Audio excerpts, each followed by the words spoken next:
Good morning, everyone. Ooh, it is an early one. I hope all of you are doing fantastically. Welcome to the pre-show for this month's edition of the Stage of Reason.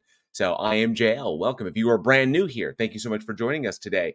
I hope you all are well on this early Sunday morning. I know it's super early, but yeah, I do this once a month. So just I think it's the third Sunday every single month. So I hope you all are doing well. Let's see. Man, it's been a minute since I've been live. I haven't done a live stream in a while. So I hope everybody is doing good. Let me see. Who do we have in the live chat today? Let me see. We got Bellywood is here. Good to see you. Bellywood says, "Rest in peace, Dee Dee." That's Daniel Dennett, not Darth Dawkins. Yeah, we're not so lucky just yet. I kid on that. I saw that comment and I was kind of like, it's wild that you mentioned that because Tom Rabbit recently dropped a few hours ago dropped a video of course, Gary disparaging Daniel Dennett, like not like 2 days after his death, or a day and a half after he passed away. So just like he was using Daniel Dennett's death to push his narrative, and just it's just egregious shit. Just gross. So, but rest in peace to Daniel Dennett.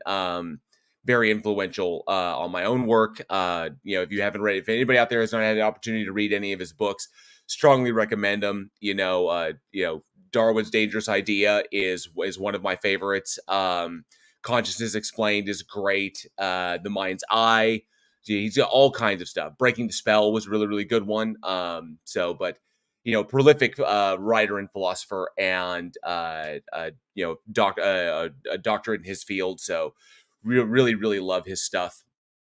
But rest in peace to Daniel Dennett. With like that was the Hitchens was the first to go, and Dennett, being the oldest of the group, likely.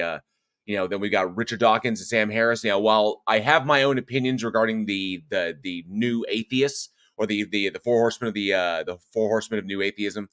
Well, I have my own opinions about some various other stuff right there. Those four individuals helped to bring uh visibility to atheism in general and help to further conversations.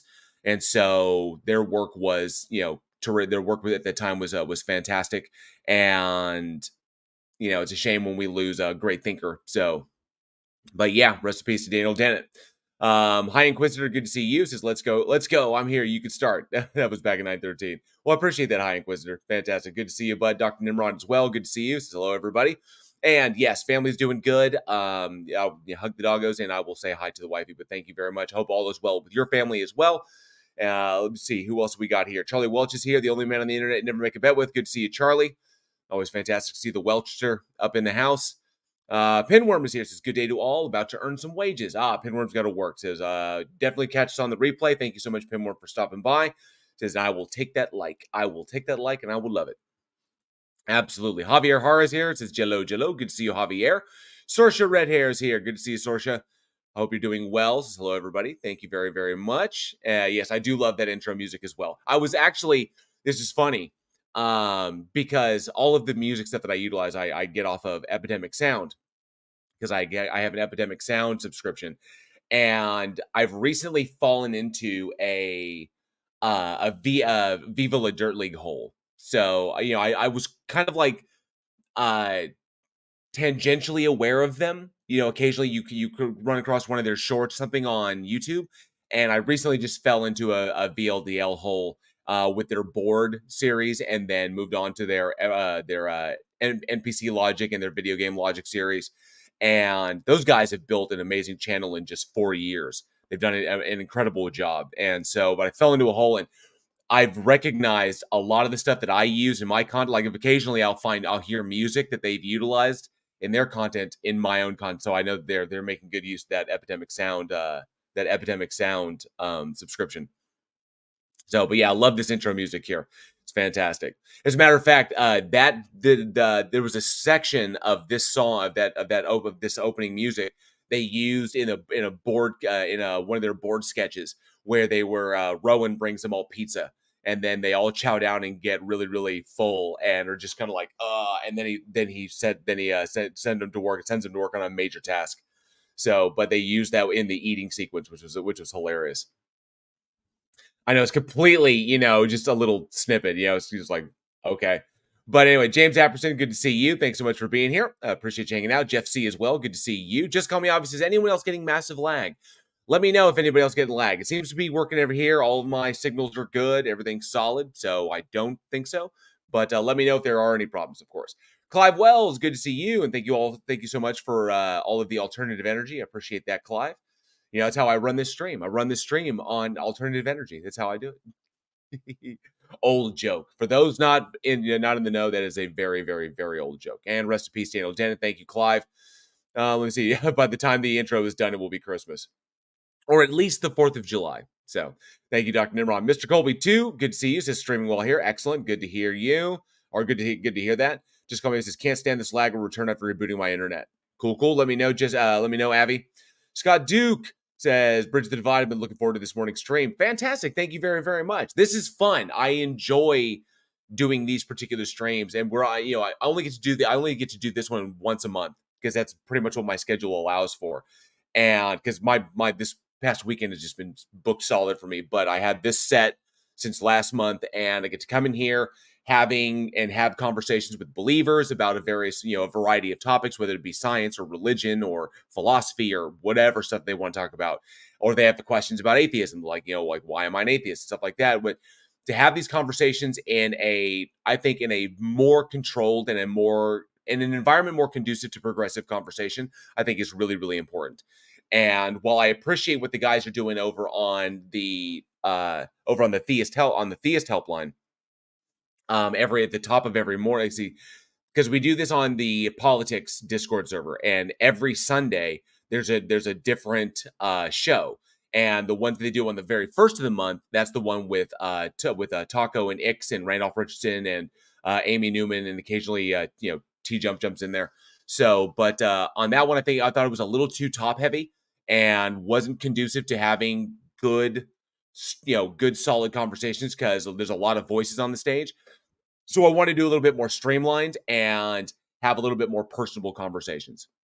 So about 10 o'clock here in a little more than 15 minutes, I will be jumping over to the Discord. I'll be streaming it to here, and I'll be sitting down and having conversations with whoever it is. Now, unfortunately, everybody's been busy, so which is surprising because it's the day after 420. So, but apparently a lot of people are busy. So I don't have a stage partner yet.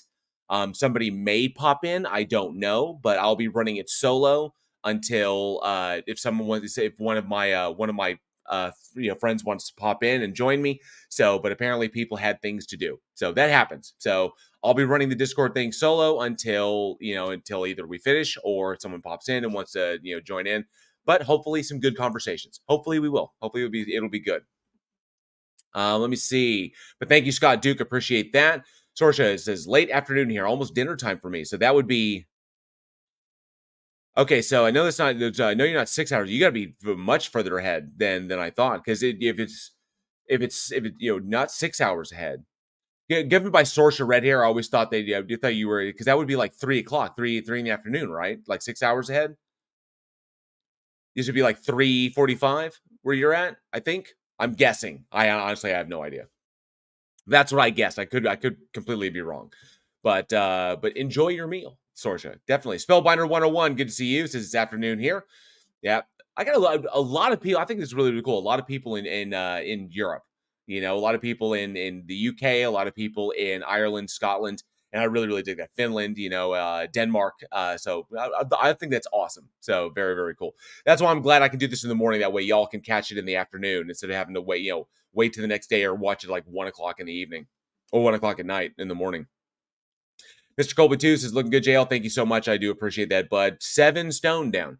7 stone so far. So hopefully I'm coming up on my next kind of like benchmark where I want to be. Not quite at my final goal yet, but I will get there soon. Hopefully soon. I'm hoping to hit it by the time by my next birthday. I'm hoping to be there by my next birthday, or as close as I can be. Fingers crossed. Maya Atkinson. Yeah, it was classic Gary. Yeah, it was just an absolute trash discussion. And he did the whole thing where he was like, I'm old enough to be your father or your grandfather, and wanted to have a discussion about evolution because he made the extraordinarily stupid comment about how he's evolved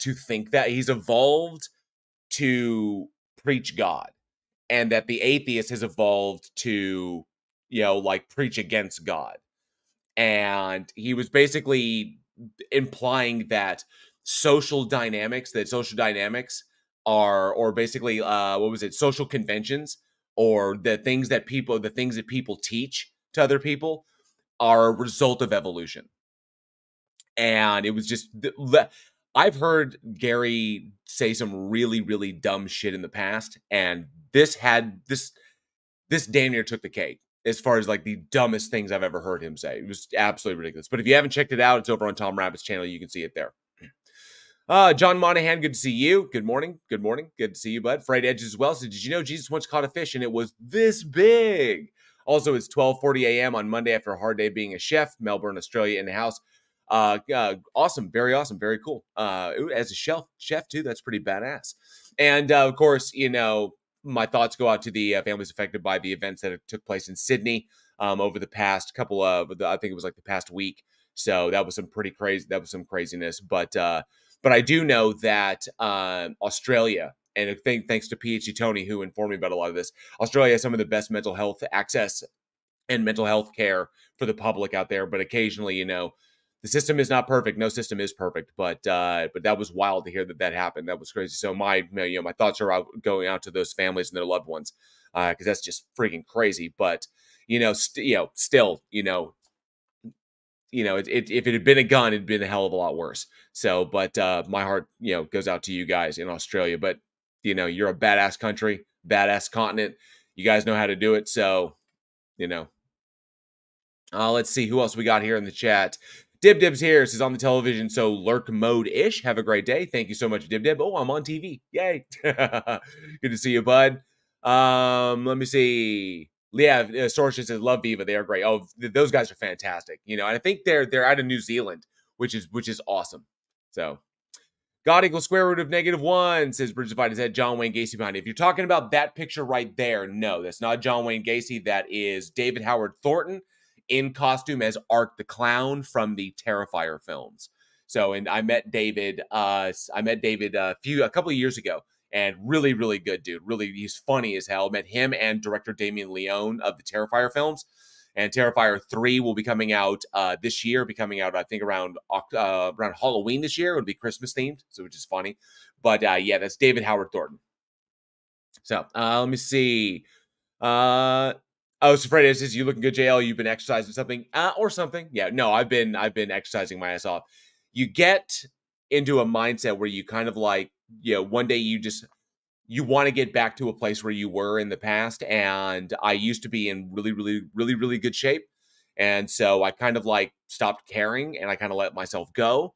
And I got to pretty much the worst I'd ever been, and decided, but I had no reason. There was no reason for me other than for personal reasons. And then one day it was like after I turned 43, I was kind of like, you know what? I kind of just want to get back to I used to run competitively. And so I wanted to kind of get back there because I missed it. And I was like, you know what? I want to do it. So after my 43rd birthday, I was kind of like, I'm just going to go ahead and I know what I need to do. I just wasn't doing it. And so now I'm doing it. And here are the results thus far. So, but thank you very much, Frade. I do appreciate that. Gaming Vegan Abe, good to see you. Says all good here. I'm on 1 gig internet though. Oh, awesome. Congratulations. Well done. But good to see you, Gaming Vegan Ape. Appreciate that. Just Call Me Avi is back. Says rebooted and back. Seems fine now. Virgin Fiber ran out on the street. Those bastards. Man, the monopolies that control our access. Crazy. Aaron Reese is here. Good to see you, Aaron. Says you're an atheist because you hate Jesus, you scumbag. Oh, and good morning. True. Yeah. That's exactly what Darth would say to me. Exactly what he would say to me. Scott Duke, good to see. Oh, yeah, thank you so much. It's 0 lag for me. Excellent. Fantastic. Oh, it's almost 5 o'clock there. 15:45, 3:45. I guess 24-hour clock. Yep, I'm aware of that. Thank you, Dr. Nimrod. Adam Strange says, what's up, my globetards and heretics and atheists? It's interesting that you mentioned that. I love it because Adam Strange pops in and always says globetards. And it's interesting that I saw MC Toon's latest video about this, apparently the final experiment, where someone's finally wanting to take a bunch of flat earthers and also bringing in a bunch of science communicators of them, but wanted to take a number of flat earthers. I think there was like 48 of them were invited. MC Toon being among them. MC Toon, Simon Dan, FTFE, and of course a bunch of your flat earthers, and bring them down to Antarctica. Actually do the experiment, do whatever they're going to do in the place that they think doesn't exist the way we know it exists. And I'm kind of fascinated by that. I'll be following along with that because it's supposed to take place December of this year, when of course it's summertime down there in the southern hemisphere. So I'm really curious. I'm curious as to how that's going to play out, or if it's going to play out at all. I really, really am. So if you think there's something to it, if you know what I'm talking about and you think there's something to it, let me know down in the comments, because I'm curious about that. It's piqued my interest because I'm a big fan of MC Toon. So he actually came down to Texas for the eclipse, and I was down there as well, which is, I didn't get to see him, unfortunately, because he was another area in the path of totality. But MC Toon, I met him back in 2019 at the Flat Earth International Conference. He's been on the show been on the show, and we've had a great chats, but he's a really, really good dude. So looking forward to that. All right. Oh, dang, it's 1545. Yeah, 2024. Nice. I like that. 7 Stone is that a 420 thing? Hot, funny. Timo Lynch is here. Good to see you. Timo Lynch says hi ho. Thank you, bud. Appreciate that. James Apperson, I evolved to call BS. Exactly, James Apperson. Exactly. Oh, let me see. Made by Jim Bob. Wow. Okay. So Made by Jim Bob popped in. Says, can you tell your audience how our beliefs and current cultural choices aren't ultimately a result of evolution? So, evolution is about biology, okay? So, when you're talking about brain structures and you're talking about how our brains evolve and how neural pathways are formed, all of that physiology is dictated by evolution. Now, when you're talking about evolution in the strictest sense, it's referring to biology, okay? And you know this. You know it's talking about biology. But we can also say that the concepts of evolution, meaning like in the sense of memetics, in the sense that ideas and cultures and languages and religions and all things that we create, these abstract concepts that we create to represent our behaviors or to represent collective ideas, these things can also evolve, and that social interactions provide the positive or negative selection pressures that choose which ones continue on throughout history. Obviously you're so well read, Jim Bob, so you obviously understand what memetics are and what, when Dawkins was talking about that. So, but those things are not, that's analogous, but it's not evolution that's doing that.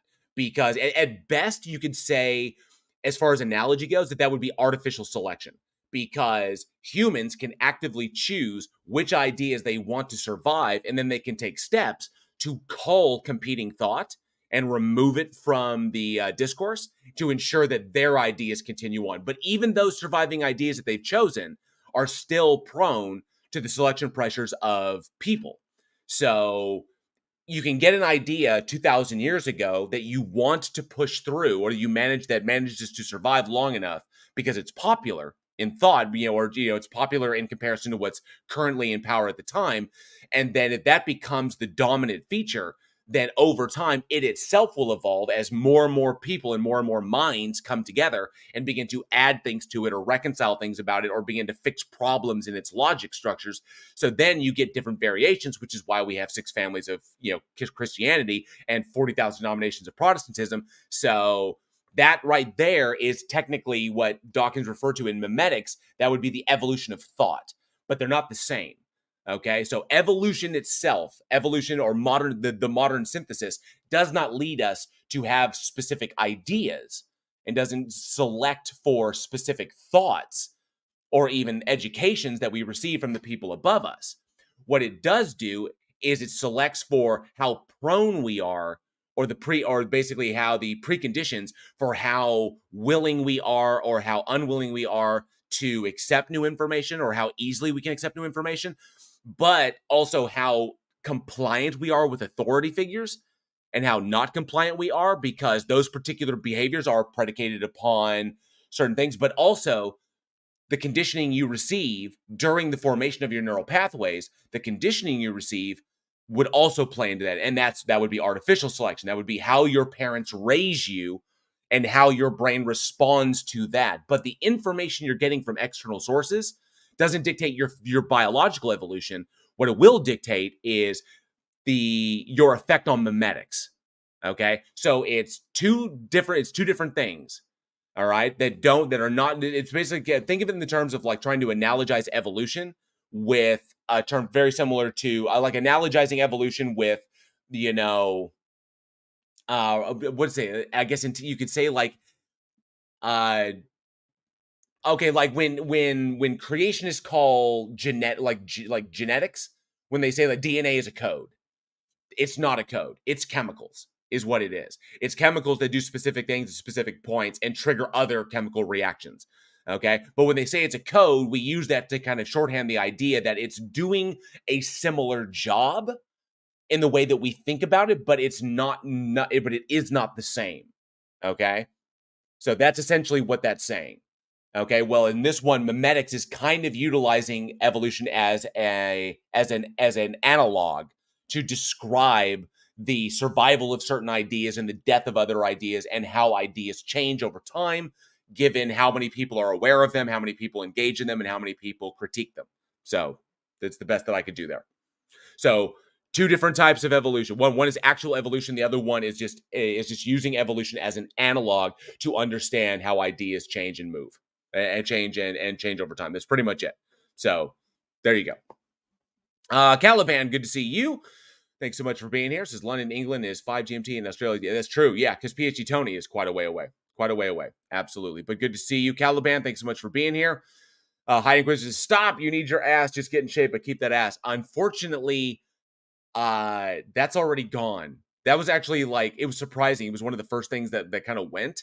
So unfortunately, I kind of have old man ass now, which is sad. So I had, my wife has pointed this out to me a number of times. And just like, where'd your ass go? And it's like not there. It's sad. We get old. What are we gonna do? And it may be that I lost weight pretty quick. I lost weight pretty fast. And I guess my body didn't keep up. I've been doing way more cardio than lifting. And eventually when I get back down to my target weight, I'll be I'm going to go back and I'm going to start lifting again. So, but right now I wanted to, trim, and then I'll work on the muscle building. I'll work on the major muscle building later. So I'm in shape. Round is in shape. Hell yeah, John Moynihan. Hell yes, it is. Captain Welshie says, hi, JL. I'll be in and out of the stream. I have a good one, sir. Will do. Thank you so much. We're going to get started here in a moment. I don't have anybody over there in the Discord yet, so we're going to finish up here real quick. Make sure I catch everybody. Otto is here. Good to see you. Says, Flirts are all going to find a way not to go. That's what MC Toon is predicting. It really, really is. Let's see. Adam Strange says, the laser penguins guarding the ice wall will kill them. Yeah, that'll be hilarious. FTV won't go. He's a grifter as much as the Flirts are. Having something bursting his money bubble would be too much of a... Oh, fight the flat earth? FTFE isn't FTFE isn't a grifter. Something bursting his money bubble. Oh, you're talking about just spending too much? Because I don't know if it'd be a wake-up call. I mean, I don't know if he can afford it or not, Avi. I don't know if he'd be... That's an expensive trip. So I don't know. Like I said, it'd be curious to see if it's going to happen, because I don't know if all of these cats can actually afford to take a trip down to Australia in December. So I don't know. That's why my curiosity is piqued about the whole thing. It really, really is. So, but I don't think he's a grifter. I think he could come at his content a little bit more he could create an environment a little bit more conducive to having a conversation. But that's just me. I mean, but hey, the internet needs its shit talkers as well. So, what are you gonna do? Jefferson Spatchcock's hanging out. Good to see you, bud. It's good morning. Good morning. Good to see you, bud. But let me see who else we got. Yeah, culture evolution is different. Thank you, Freud. Absolutely. It's completely different. But not a problem, Jim Bob. He says, thank you for answering my question. You got it, bud. My pleasure. Anytime. I'm glad I could. Because sometimes it feels like, we can't for some reason. But I'm glad I was able to. There you go. Let me see. Who else we got here? Make sure I didn't miss anybody. We're going to get started here in just a moment. Oscar Sombero, good to see you. Yeah. Oh, Tangela, DNA is a language blueprint factory something. with little turbines. Yeah. Wrote into, thank you, wrote no last name. Gabba to you, sir. Let me see. Old man ass is sad, dude. I have to. I have to do those leg lifts. I have to like pump it up. I absolutely do. Thank you, Maya Adkison. Sumami is here. Good to see you. Otto as well. Thank you so much for hanging out. I do appreciate it. Make sure I didn't miss anybody. Cindy Sue is here. Good to see you, Cindy Sue. 45 pounds in the middle of the pandemic. Very impressive. Yeah. Gaining weight as you like. This is true. Absolutely. So let me see. Make sure I got everybody. Oscar Sombero. Good to see you. Says happy to see you too. Okay, I think I got everyone. If I missed someone, I apologize. I think I caught everybody. Adam Strange, good to see you, bud. Yep. So I think I caught everyone. If I missed someone, I do apologize. But we got to pop over to the Discord because it's 10:01 and I'm actually running behind. So let me make sure that I pop this up here. I've already got it shared. Excellent. And let's do that. Actually, let me adjust this to here. Fantastic. All right, and let's get this buddy started off. It's a me, Mario E. Good to see you, bud. Thanks so much for being here today. And oops, let me see here. All right, good to go. All right, let's fire this back. Now, this is the first time I'm running this solo, so you have to bear with me. So I'll do my best. That means I'm gonna have to be on mutes and stuff like that. So.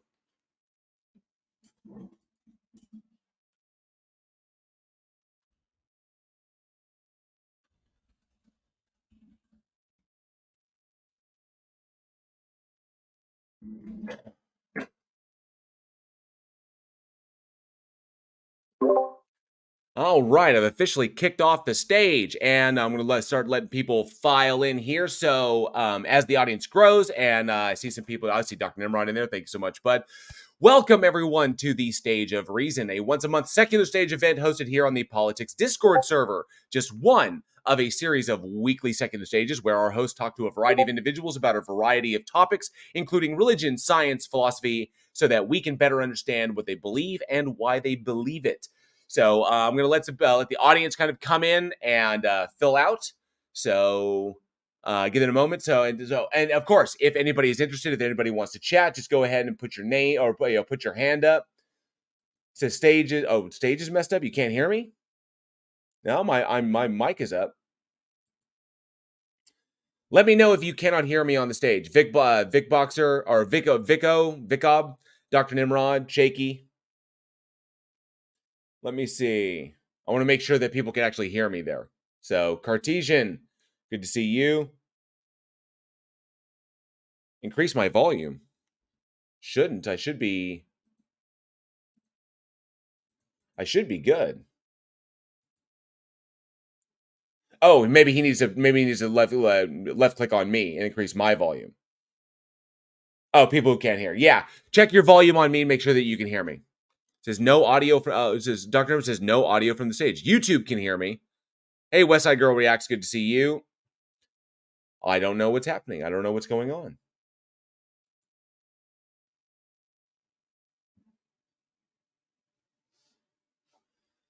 Let me see. On a phone, on phone message setting, and it doesn't do anything. Huh? This is weird. Okay, hang on a second. Let me check something. Because so Vic says he hears me just fine. Let me see. Vic says he hears me just fine. So let me make sure I got that back up again. All right, should be good to go. Yeah, so definitely. Anyway, so if anybody in the here in the chat is interested in speaking or has any questions or wants to come up and have a discussion, then come on up and I'd love to chat with you. I really would. So yeah, like whatever you want, and I should be good to go. Right, should be good to go. Okay, so like before we jump in, I'm very curious. I found this really interesting. First and foremost, obviously, again, rest in peace to Daniel Dennett. It's a big influence on my work, and also if you're a music lover out there, such a bummer. Rest in peace to Dickie Betts, who passed away. He was one of the co-founders of the Allman Brothers. You know, and I grew up listening to their stuff. He was one of my dad's favorites. But yeah, really good stuff. Man, yeah, that was such a bummer to hear about that. But I'm actually really curious because I'm fascinated by the fact that the freaking they freaking ban or the vote in the House to ban TikTok just went through. And either to ban it or to sell for I guess the company that owns them to sell their interest or to sell or be banned in the United States. And I wasn't expecting that, which I think is really interesting. Oh, I think my partner might be joining. I think my partner may be joining me. Give me 1 second. Got a delayed there right there. I got to let him know where I'm at because he just messaged me via Discord and I can't pull up the screen. Let me make sure to see what we got over here. Reverse is absolutely no sound. Well, Cartesian. Okay, so Cartesian's in the chat. He says jail is the guy who doesn't track arguments against natural selection. I have no idea what you mean by that. He says, why would anyone talk to this guy? He's so low level. Then come on up here. Then come on up and let me have it, bud. Come on up. If I'm so low level, then then you're good to go. And there's the man. Let me make sure I got him.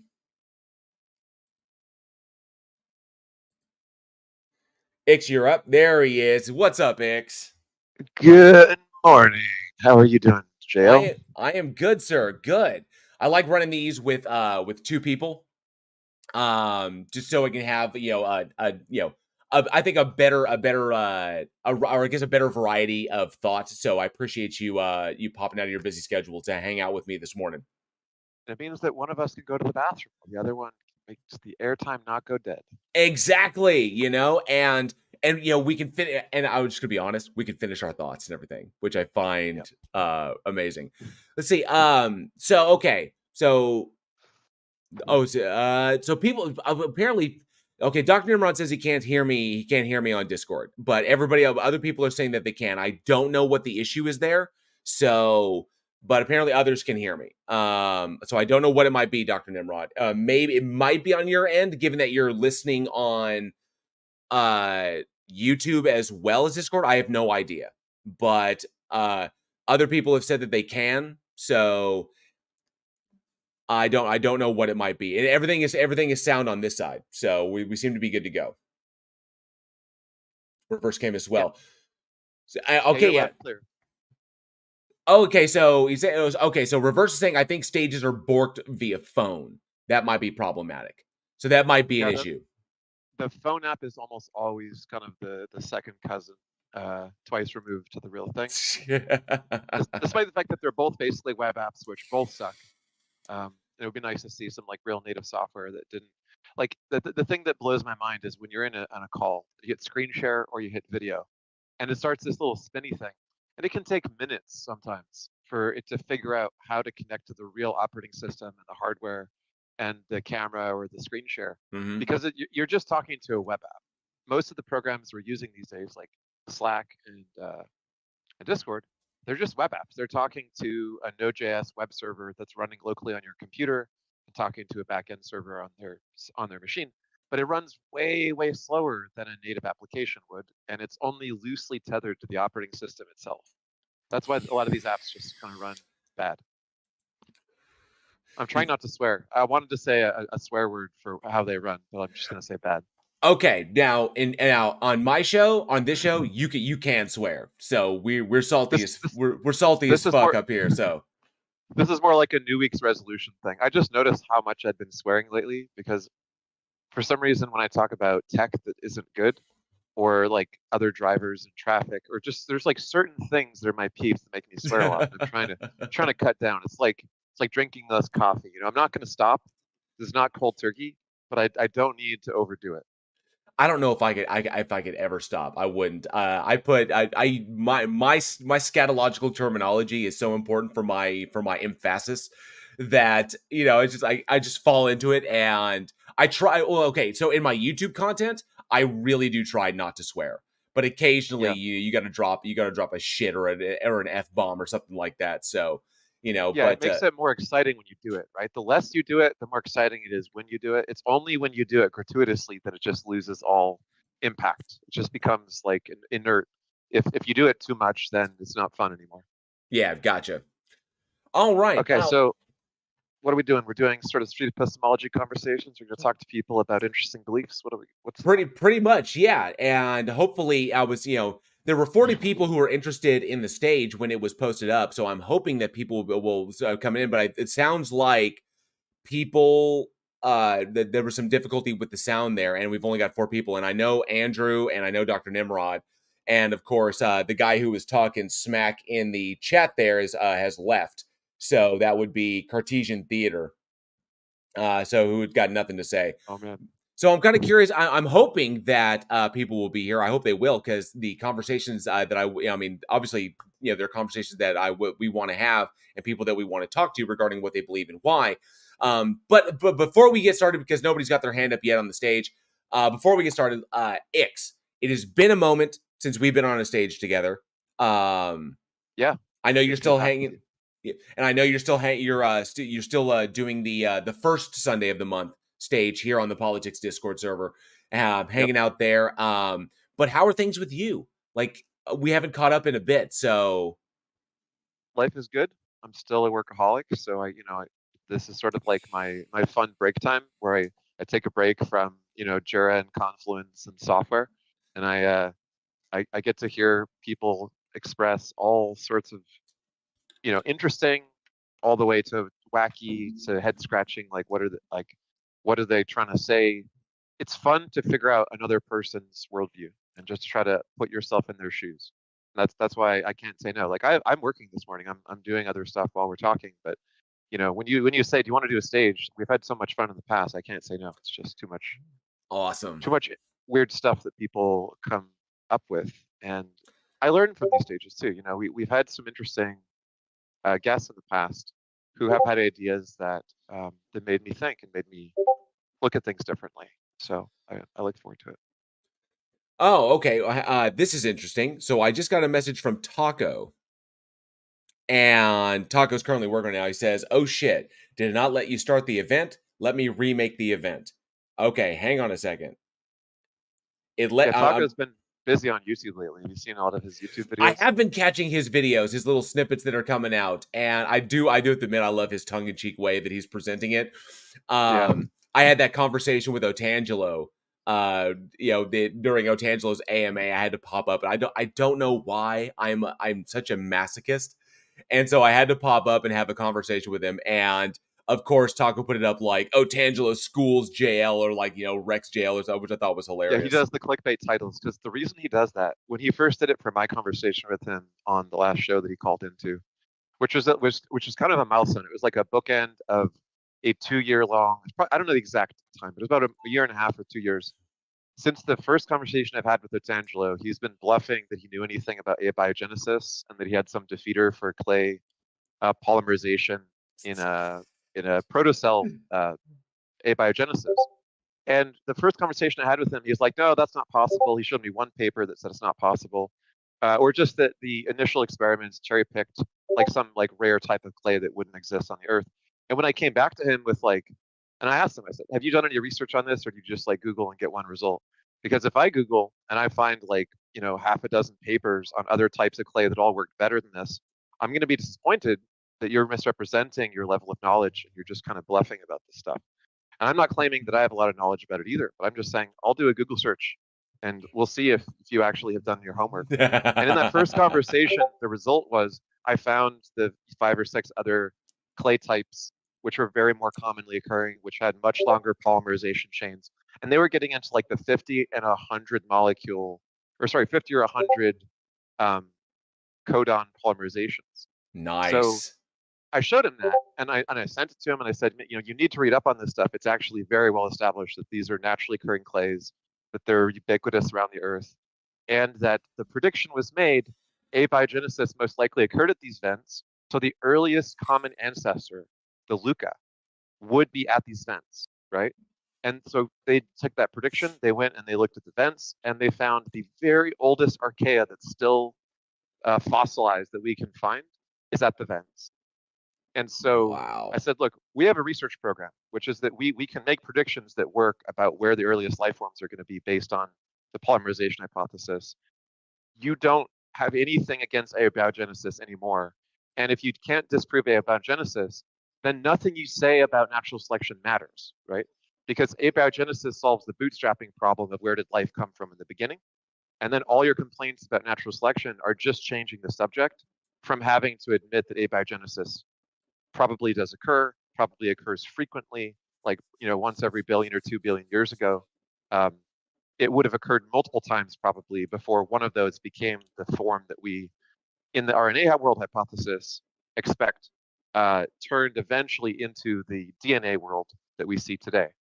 And it doesn't really matter what you say about, the cell membranes of modern cells, because there's billions of years of natural selection that's bootstrapped the moment abiogenesis starts a self-replicator. And so the last time he called in on the very last show, after literally, you probably remember every time he ever called, I harangued him about this abiogenesis stuff, and he just sort of sandbagged. Well, the last call, he finally owned up. He said, "You know what? I'll grant you, I was wrong about this, or I don't know anything about this. I'll just grant you that the polymerization occurs." And then he tried to change the subject to natural selection. And I'm like, Ah! okay, so you're granting this, and then you're trying to change the subject, just to clarify. And then finally, he just left. So it was Wow. he turned a chapter. I'm really proud of him. He turned a page. He finally stopped bluffing, and he just admitted he really had nothing on abiogenesis, and that all of his arguments revolve around natural selection. That's So that was a good. well done. Well It was done on that. progress. And so now Yeah, I know. I actually hadn't heard that conversation on that particular stage, but yeah. now Tucker recorded it. now I understand why Otangelo is running this whole new, like, natural selection, because he was really pushing hard the whole idea that natural selection didn't apply to the early stages of to the stages of abiogenesis, how there was no natural selection off of the I guess the last universal common, the Luca, the last universal common ancestor. So because if there's just one thing, there's no natural selection to apply to it. And so, which I know he's messing up. And then I heard, but I know he's getting traction because Darth Dawkins recently, or Gary recently, cited the exact same crap, as spouted the exact same BS, which lets me know that that Gary listens to Otangelo's crap. So, It, but it may all just it may also just be a meme in the creatosphere of evolution okay, denialism. So basically, what's happened is because polymerization is well established now, they have to fall back and do a Mott and Bailey strategy. The Mott and Bailey, where yeah, they just erect a series of barriers, and every time they lose a wall, it's like Helm's Deep, right? They just fall to the next line of defense, and what they're hoping is God's going to show up with the writers of Rohan, who's going to write in to save them and prove that they're right somehow. All they have to do is keep bullshitting and buying time and using memes to try to confuse people, and they just think that like a miracle is going to occur, and abiogenesis and natural selection are just going to go away forever, and stop, torturing them with unfortunate questions that are really, really hard for their worldview to answer. It's not impossible to be a Christian and believe in evolution and abiogenesis. The Catholics got on board with it. They testified against the creationists in the Stopes and hmm Kansas Board of Education trials, and they're pretty cool with science. So I encourage all Christians to look at the Catholics and understand why they're okay with it, why the Catholic Church embraces science for the most part nowadays. They learned from their mistakes with Galileo and Copernicus that like denying science does not work. You cannot. The words that Galileo said after they sentenced him to house arrest and all kinds of censure, he just said, and yet it moves, right? Because like you can say whatever you want, but it's still orbiting the sun, and everyone can see that. And once the telescope instructions are published, it's a reproducible experiment that right, cannot be suppressed, right? And the truth was that the Catholic Church had astronomers, and they had already confirmed that Galileo was correct. They knew they couldn't really deny it, but what they were trying to do is just sort of assert their authority to say, well, even if it's true, we still can basically take anybody out if they fuck with us, right? Because they knew they weren't going to be able to hold it off forever. They were just kind of trying to establish a deterrence factor. It's like the idea of retributive criminal justice, right? Does punishing and making an example of someone make other people safer?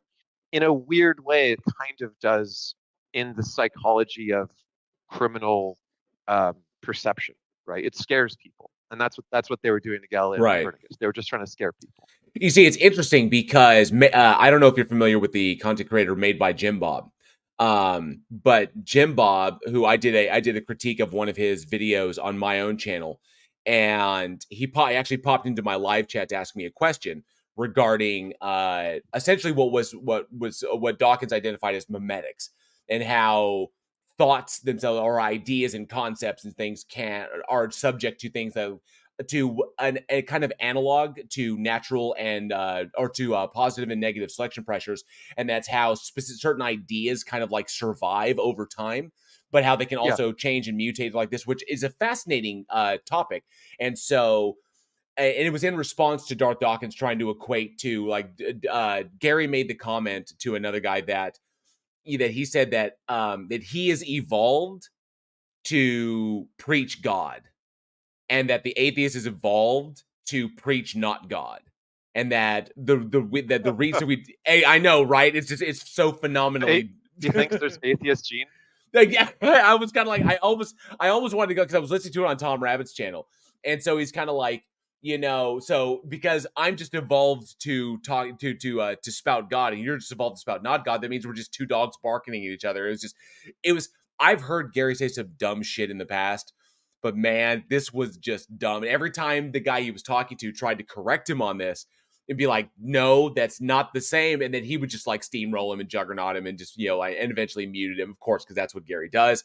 But the idea of memetics, that's essentially the kind of artificial selection pressure, to use that as an analog, that the Catholic Church was engaging in an attempt to try and control the flow of information, ensure that certain ideas or whatever die down. But Galileo got ahead of them with the publication of the telescope instructions, which essentially ensured wider access to that idea, which was a positive selection pressure to keep that information going forward. So we Yeah, see memetics in action, through the actions of authority and the actions of the populace, which I find really fascinating. It's fascinating shit. So yeah, it's interesting that Darth would still be trying to talk about this stuff. The first time, the first time I ever had a conversation with him actually got recorded, and it was the recording of that conversation that led me to enter the debatosphere community. Which at the time I was very shy about being recorded because I knew that I'd get made fun of if I said something dumb. I've right, I've watched yeah, enough videos where people say something dumb and no one ever lets them live it down. That I didn't want to be that guy. So I was like, all right, this got recorded. I'll listen to it and I'll see how does it feel to hear it a second time and hear my conversation with Darth and just reflect on it and learn from it. So I listened to it a second time, and I really got a lot out of it, just me personally. Like if no one else saw it, if he had just sent it to me as a private video, I still would have been grateful. It was Chum, aka Lance Plays Lol, mm-hmm. um, and he does a lot of great debates. He debated Precept and made a very, very elegant and masterful case that transcendental arguments, presuppositional apologetics, have an impossible burden of proof for the claim of the impossibility of the contrary worldview, right? So he just like basically had to like teach his opponent what a transcendental argument actually is because they only know one transcendental argument. It's the precept one, right? Right.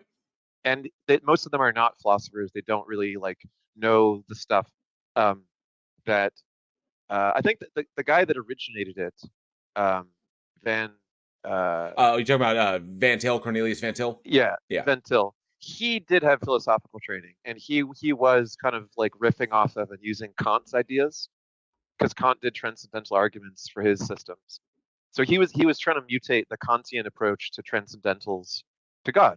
And he knew what he was doing Hmm. to an extent, enough to know that he was being dishonest when he was doing it. Right, And exactly.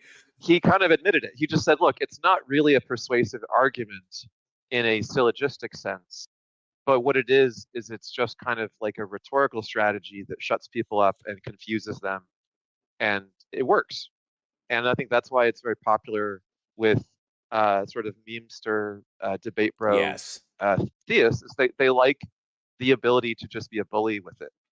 And what Darth first talked to me about in that first conversation, and if you look up like Ix talks to Darth about evolution or something like that about Darwin, is it started out with him in a room with a Muslim, and I'm usually picking on the Muslims and critiquing them, But he was making an argument against the Muslim that I happened to have heard a little bit about that I thought didn't really go through.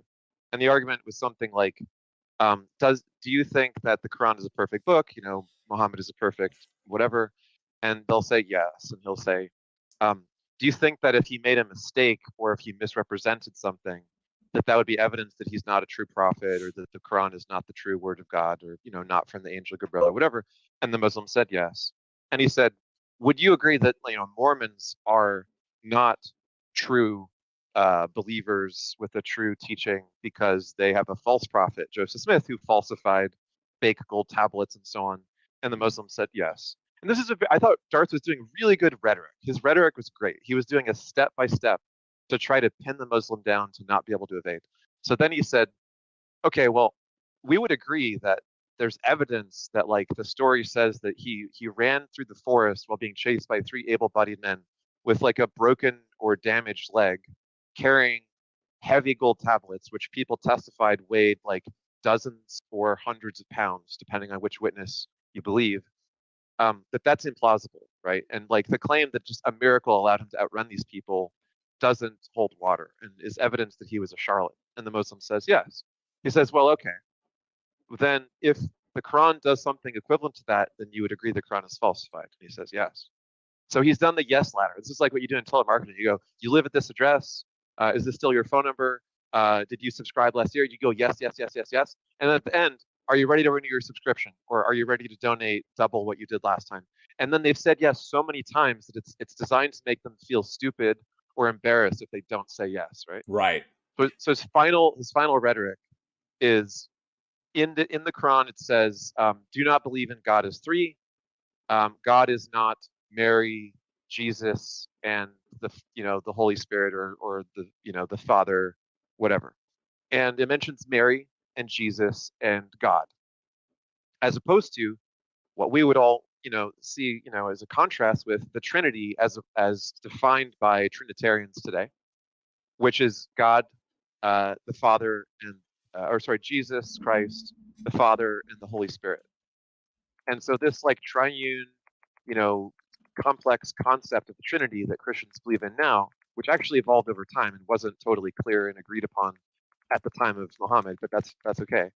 Um, he's saying, look, this is evidence that it's falsifying because they give this incorrect idea of what the Trinity is. And I knew, and the Muslim knew, that there's something wrong with this argument because there's no word for Trinity that identifies it as clearly talking about the Trinity in the Quran or even in Arabic. Um, and there's no writing at the time talking about the Trinity that we can compare this to and say, oh yeah, it's the same usage as other writing that talks about the Trinity, right? And furthermore, there are sects and cults in the area that believed that Mary was divine and was like a goddess being, just like Jesus was. And they were like a cult of Mary. I forget what they were called. They were a sect of like super Mary believers. And they were in the area of where Prophet Muhammad supposedly historically began Islam. So there's evidence that they could have been referring to people like these Mary sect people. There's no evidence that they had a specific concept of the Trinity in this area or in the Arabic language or that they were referring to it. And so we can speculate that they might have been talking about the Trinity, Have but a it good one, seems like Oscar. they're more likely talking about groups like this sect that thought Mary was divine. And I said that, and I said I don't think Islam is true, and I think there's lots of arguments against it, but I don't think your argument works, Darth.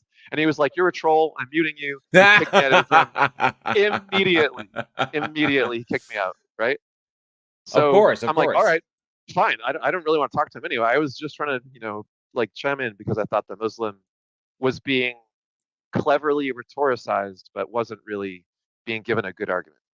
So I just went in a different room and I started talking to some people about the history of evolution and natural selection and Charles Darwin and other people that were working on natural selection like ideas at the time. And Darth comes in the room, follows me in because I guess Wow. the Muslim ran away.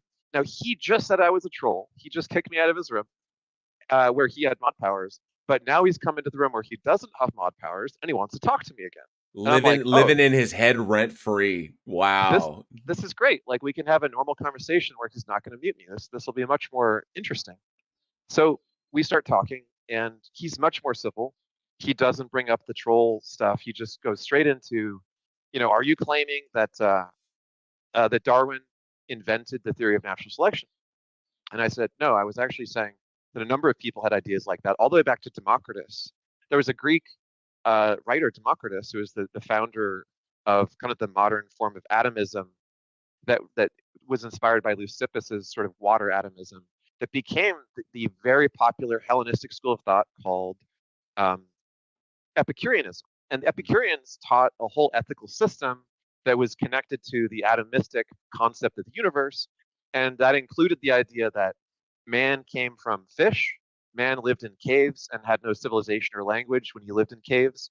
And man developed language and civilization gradually from that earlier state. And that the earliest ancestors of man were the descendants of fish. That they taught that the earth orbited the sun, that the earth and the sun were like other stars and other planets in the sky, and that there could be other intelligent beings on those other stars and sun and planets in the sky out there, all floating in space.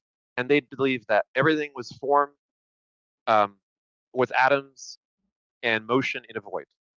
Right, that was their worldview, and they didn't have the exact right atomic theory that we have now, because what they were calling atoms um, was not subatomic particles, but they thought it was the smallest thing. And so it turned out that atoms weren't the smallest thing. There's something smaller than atoms, and that's subatomic particles. But it's actually our fault for calling atoms atoms. We jumped the gun when we called atoms atoms, because if we were going by what Democritus was saying, we should have waited and called these, elements and not applied the term atom to them, because atom to the Democritians meant the smallest physical thing in the universe, the indivisible part of the universe, right? And so I said, look, there's people all the way back to Democritus who believed in evolution in a form. And what Darwin did is convey the most clearly how the theory of natural selection worked and present the most evidence and popularize it and like advocate for it the most successfully. And he's like, oh, because he was a plagiarist, he stole it from somebody. I'm like, yeah, that's fine if that's true. I'm aware of the other people who are writing similar stuff at the time. I forget the guy's name, but he's not famous because Darwin got all the credit, right? And so he's like, oh, well, fine, fine. And then I said, what else did you want to talk about? And he's like, oh, well, like, how do you account for intelligibility in your worldview or something like that? His usual script. And I'm like, Mm-hmm. well, I'm like a fallibilist, critical rationalist. So I would say that anyone who claims to have a foundationalist uh, surety of anything is wrong, that it's impossible to have such, and that the best we can do is to admit that the problem of induction is real, that we're always inductively inferring things with the possibility of being wrong, and that what Popper was trying to do with the idea of critical rationalism and falsification is just admit that this is true, but just do science anyway by adding a deductive element, which is the part where you eliminate theories conclusively with death blow falsification. And you don't claim that the inference supporting a theory is proof that it's proven. You kind of get rid of the word proven, and instead of the concept of this is proven, you have the concept of this withstood falsification attempts, where falsification is now the first goal of a scientific theory, is to prove that it is a falsifiable theory and then to attempt to falsify it rigorously. So I said, look, if your worldview has no rigorous error elimination as its basis, and if you're just claiming like Descartes you have some foundational bullshit that you think kind of justifies everything else, then I have no interest in it. It sounds like the worst, most epistemically unhumble worldview you could possibly have, and it's the most likely to produce errors, and it's going to be totally decoupled from empirical reality or able to predict or model or say anything meaningful about empirical reality. And then he was like, oh, I have to go. I'll talk to you later. It was very nice talking with you. And he just left. He Wow. just he just left. And he didn't even get mad or like try to fight really. He just kind of he was like, oh, this is not one of the people that I like to talk to. Oh, what a dishonest shit. I'm sorry. It's just like, although I'm amazed that you had a cordial discussion with him. Well, he, And he he did bring up Kuhn. He tried to say, "Oh yeah, well, right, yeah. Popper was wrong because Kuhn showed that like you'll never ever get enough falsification to know anything for sure, and so you can't know anything. So knowledge is impossible under falsificationism or whatever. So, Kuhn just showed that it's just one revolution after another, and it's all just a house of cards, and science doesn't know anything. And I'm just like, yeah, Kuhn didn't repudiate Popper. Kuhn added to Popper in the same way that like quantum physics doesn't get rid of Newtonian physics.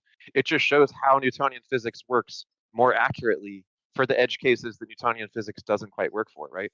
You can still do Newtonian physics for the motion of the planets and all kinds of things, and it still accurately predicts all that stuff.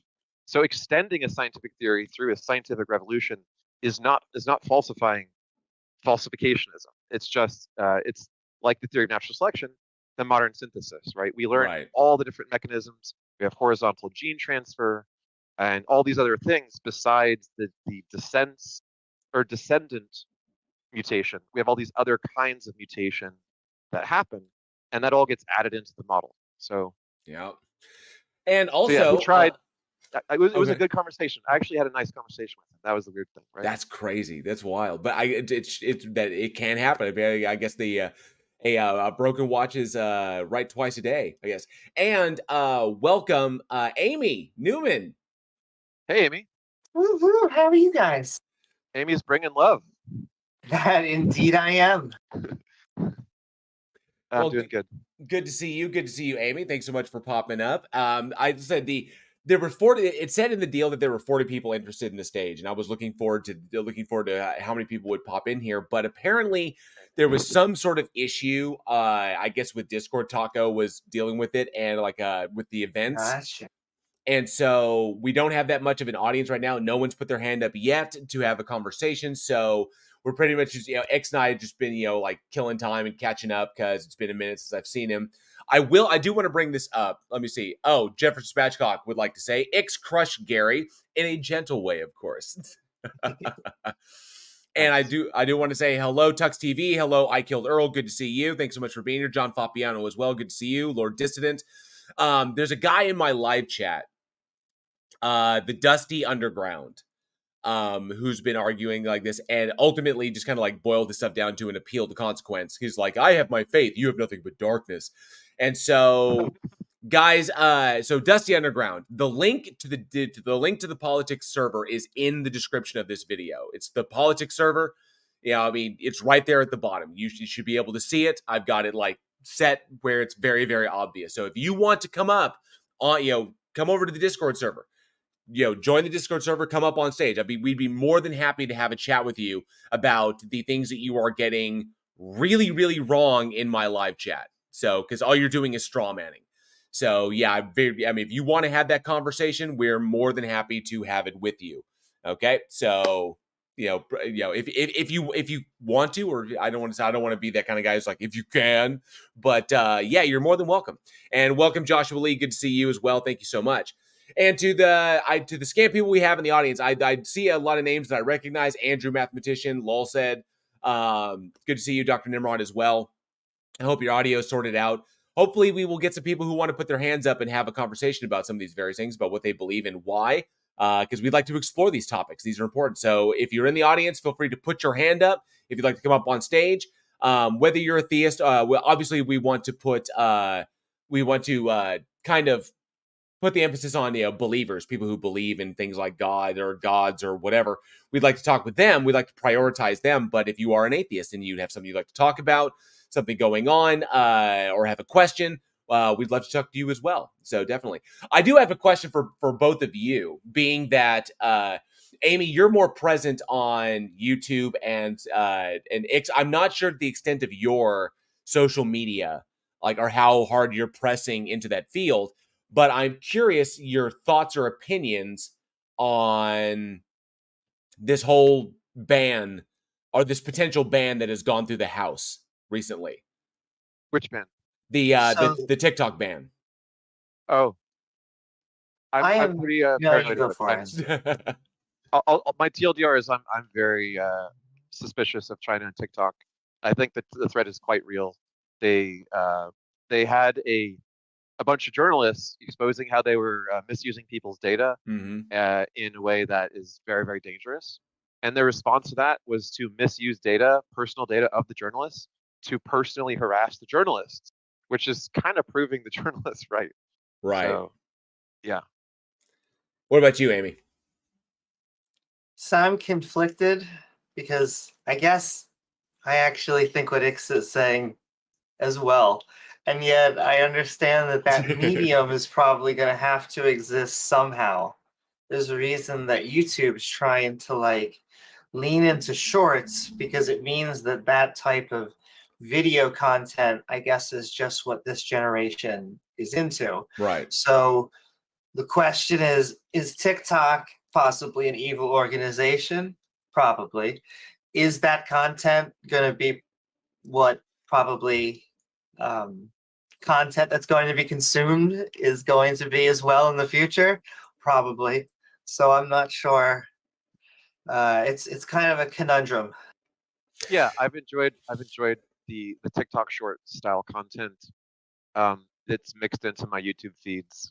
I don't use the TikTok app, but I enjoy the format because it's a way. It's like an advertisement. Like think about it this way: ads have always been a thing, and when you have content, you make ads about your content to let new people who don't know about your content see a quick, 10-second, 15-second, 30-second. Hey, come check out my content. If you haven't seen it before, here's what it's all about. Have a good day. Like that idea that you just give people a quick shout out to tell people what you're doing is kind of what commerce runs on, right? Because people don't know what products or services exist. They don't know what channels and movies and things to watch. And so, as much as we hate ads, we kind of find them useful to a degree, right? Like people do discover things through ads that do help them from time to time. And so, I don't think the short format is bad in the sense that it lets a person who has long form content take little clips out of their long form content and then stick it on there. So I love um, a few people in the sort of atheist and rational sphere who have shorts that are just clips from their content, but it lets me know to go watch the rest of it, and I really like that. The Can one I thing I'll say, also? yeah, go ahead. Oh, well, I just want to say um, this may be a topic that hit a interesting bone because we got hands that came up, so we could probably start to raise people. But I also just want to add one more thing, just in case any interested people are out there. As much as I'm sending everybody love, God does not exist. So feel free to come on and tell us why he does. There you go. Poke the bear. Poke the bear. All right. So the first person with their hand up was Reverse Camus. I've spoken with Reverse in the past. Reverse is a pretty good dude. So Reverse, come on up. Let's bring you up to the stage. Hey, Reverse, how's it going? Might want to check your mic. You're not muted on our end. Hardware mute switch, software mute switch, push to talk. Something is interfering with your audio coming through.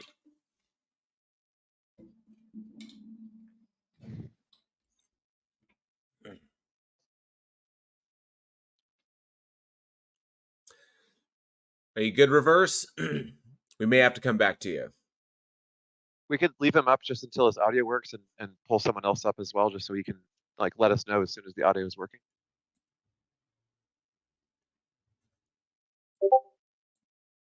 So just keep trying to fix your audio, Reverse, and as soon as it does, we'll take note. But we could talk to maybe, was it Mathematician was next? Yeah, I think so. Let me go ahead and actually, just for the sake of the stage and everything. So Reverse, I'm gonna go ahead and put you back down to the audience. Just put your hand back up when you think you got your audio taken care of, and then we'll try to bring you back up. Okay. So let's go ahead and do that. Let's bring up Mathematician. It's always fun talking with Math. How's it going, bud? Hey JL, how you doing? Doing good, sir. How you doing on this lovely Sunday morning? Pretty good. Still recovering for my 420 yesterday. There you go. So what you got for us today? Well, I was just gonna say I use TikTok all the time. I highly recommend it. I think Oh, he's a Chinese spy. Get rid of him. No, yeah, I can't. I can't. I paid chill. I confess. But TikTok's amazing. I think it's a great app. I think if you haven't tried it, it's really good. Darth Dawkins is on there. he gets schooled by schlubs on TikTok as well. I've seen him. He thinks that Discord is bad and Clubhouse is bad. I was just thinking he is going to have a hell of a time on TikTok. And I think it's hilarious because I know that a number of us, I don't know if it's the same for Ix and Amy, but I know that both Jefferson Spatchcock and I got insta banned by his little friends. It's kind of like they knew we were there and just like bam. So now I can't even see his channel on TikTok unless I'm not signed in. If I sign into TikTok, it's invisible to me. So like he shut us down insta. I had one interaction with him, and I said, I'm going to leave in 30 minutes. And at the 30-minute mark, as I was speaking to say goodbye, he kicked me. Wow. I have a question. Anyways, yeah, I just wanted to. Good to see you, Peter. I've enjoyed some other people in the sort of debatosphere who are on TikTok. I think, although he does YouTube shorts, you know, Danny Phil Talk, Danny. I don't. No. He's got a really good channel where he talks to people, and he does live stages where he just lets people come up and talks to them, much like our show, but on a short. I think it's on both TikTok and YouTube Shorts, and it's Danny Phil Talk. Spell his name? Channel. Danny Phil Talk, and he's a very long time member of this community. When I met him, he was a Christian, and one of the most fascinating things about his perspective that really strengthens his ability to communicate with Christians is that he was a Christian for a long time in this community, and then he, through conversations with all sorts of people in it, and myself included, I don't think I said anything that persuasive to him, but like I had a conversation with him, for instance, about the empty tomb and the inconsistencies between all the tomb accounts of, angels, no angels, tomb is open, tomb is closed. The angels terrified people, or the angels met them at the front door and were, polite and nice and not scary. We went through it and talked about, are these contradictions? Are these just inconsistencies? How do you account for that stuff? If the Bible is true, why is it so discrepancy, whether you call it a contradiction or just a discrepancy? And so he was like the kind of Christian that you would love to talk to and that you wish most Christians were like, because he was super reasonable. And the dude is very philosophically versed. He teaches philosophy. So now when he talks to Christians, he's like, yeah, I used to believe the same stuff. Yeah, and like I didn't understand this, and here's what you need to understand. And like it helps that I had philosophy training, so I actually understood it when it was explained to me. And once it was explained to me, you just can't go back. Like the problem of evil goes through. He talks a lot about the Trinity being just logically impossible. He talks about a lot of these core things that are technical arguments that are not that easy for the average layperson to fully appreciate how persuasive they are, how there's just no logical way that these concepts work. And it's fun. So the format is good because it lets you do these like live streams and conversations as well as the quick little videos. The question is, why do we need to have the Chinese Communist Party directly control an app which completely abuses everyone's phone and has tendrils into absolutely every part of your phone? They absolutely do. It's interesting. How do you figure? So it's the case that Chinese companies are essentially extensions of the Chinese state. They don't have the same kind of capitalism that other countries have. So in China, do you remember Baidu? Big, fast growing. That's like the Google of China, basically, right? The CEO of Baidu made one comment that he thought that the inflation rates or the interest rates for the Chinese Federal Reserve banking system were not optimal, and he immediately disappeared into a gulag for 2 or 3 years. And when he came back out, he was like a hollow shell of a man who only did talks to show that he wasn't dead yet. And Baidu's IPO was canceled. Everything about a Chinese corporation is at the mercy of the Chinese Communist Party, which isn't really communist. I mean, it's a misnomer because they're an authoritarian. Oh.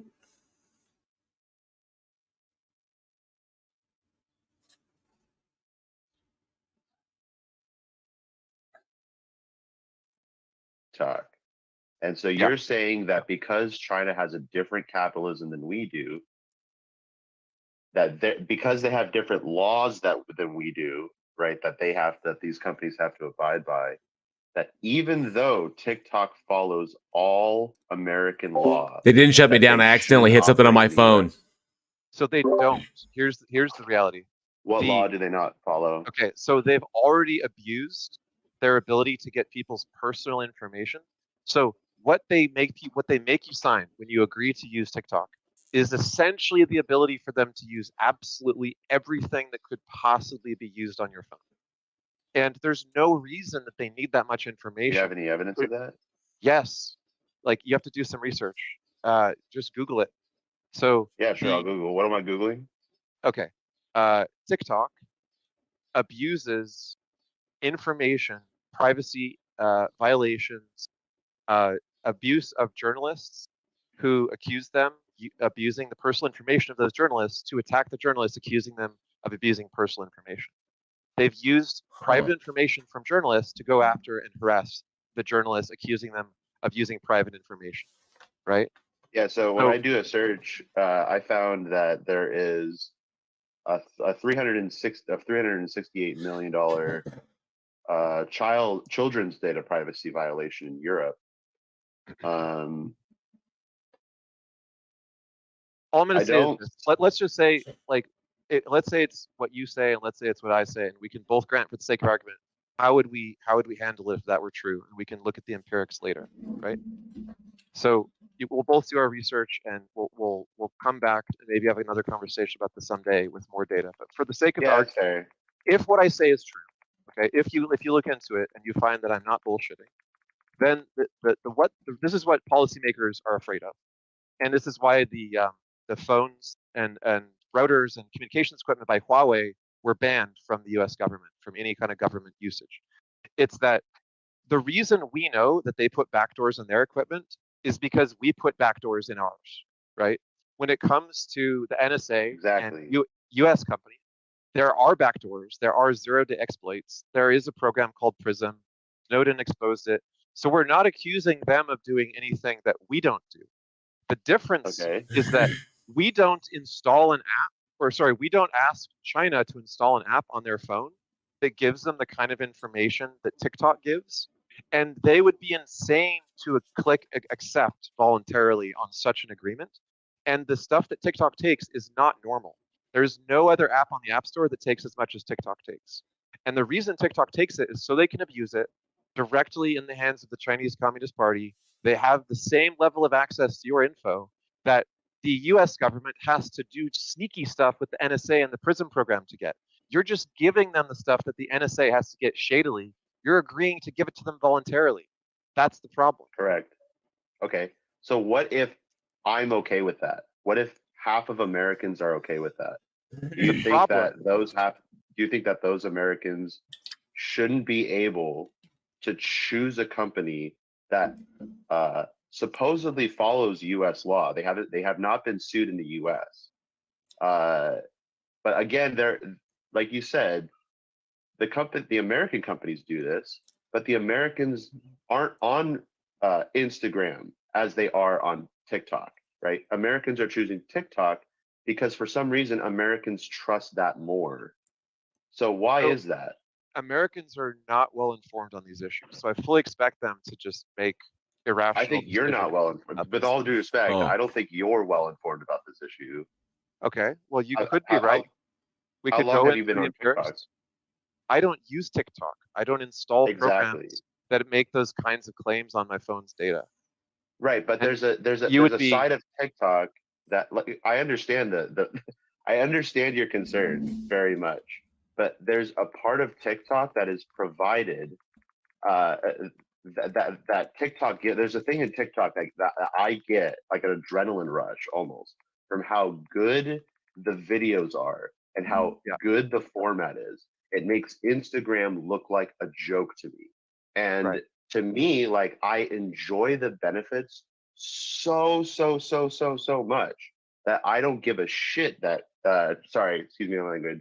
I don't care that the Chinese government is collecting whatever information, because, and again, whichever platform I use, I'm gonna get my information stolen for some nefarious reason anyway. So what if I don't care? Why should you prevent me from being able to release my information in a legal way?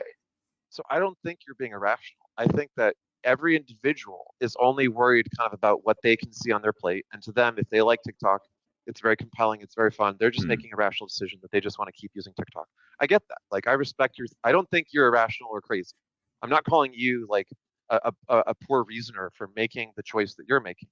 What I'm saying is that if you are looking at it from the perspective of what China can do with this, the way that U.S. policymakers have to, and if you remember what Russia Morning, did me. Good to see you. to And interfere Beaver with our Zero. Good to see you, elections in bud. Feel like I recent got a election celebrity in cycles, here. you'll understand that the policymakers don't really care if you like TikTok if it can be used to manipulate our society in very nefarious ways. Which I have to jump in there and say, I don't like short form content. I'm not a fan of it. I don't like the snippets unless it's and I don't mind snippets that are snippets from larger content. So I understand the marketing appeal of that, of using short form content in order to spread the word or kind of like, the word of mouth of larger stuff. So I see the utility in that, but I don't like the idea of people out there creating content that is strictly short form in order to convey complex ideas in such a shorthanded manner, because it lends itself to putting out those ideas malformed or in some other twisted way, or some it lends itself to the misapplication, or I would say the misrepresentation of major concepts. And I can understand that. That's a personal thing. It's totally subjective. I just don't like that because it lends itself towards spreading, bad thinking or poor thinking skills. So that's why I'm against it in that respect. TikTok videos are up to 10 minutes long. Yeah, that maybe I mean that's a thing they got going on, where maybe they're opening it up to that degree. I just know that when people think TikTok, generally they think those short little videos, and Yeah. I know that the vast majority of TikToks are all really, really short. I know I've responded to a number of them. Have you ever used Vine? I'm familiar with Vine, but Vine is before I really got into content creation.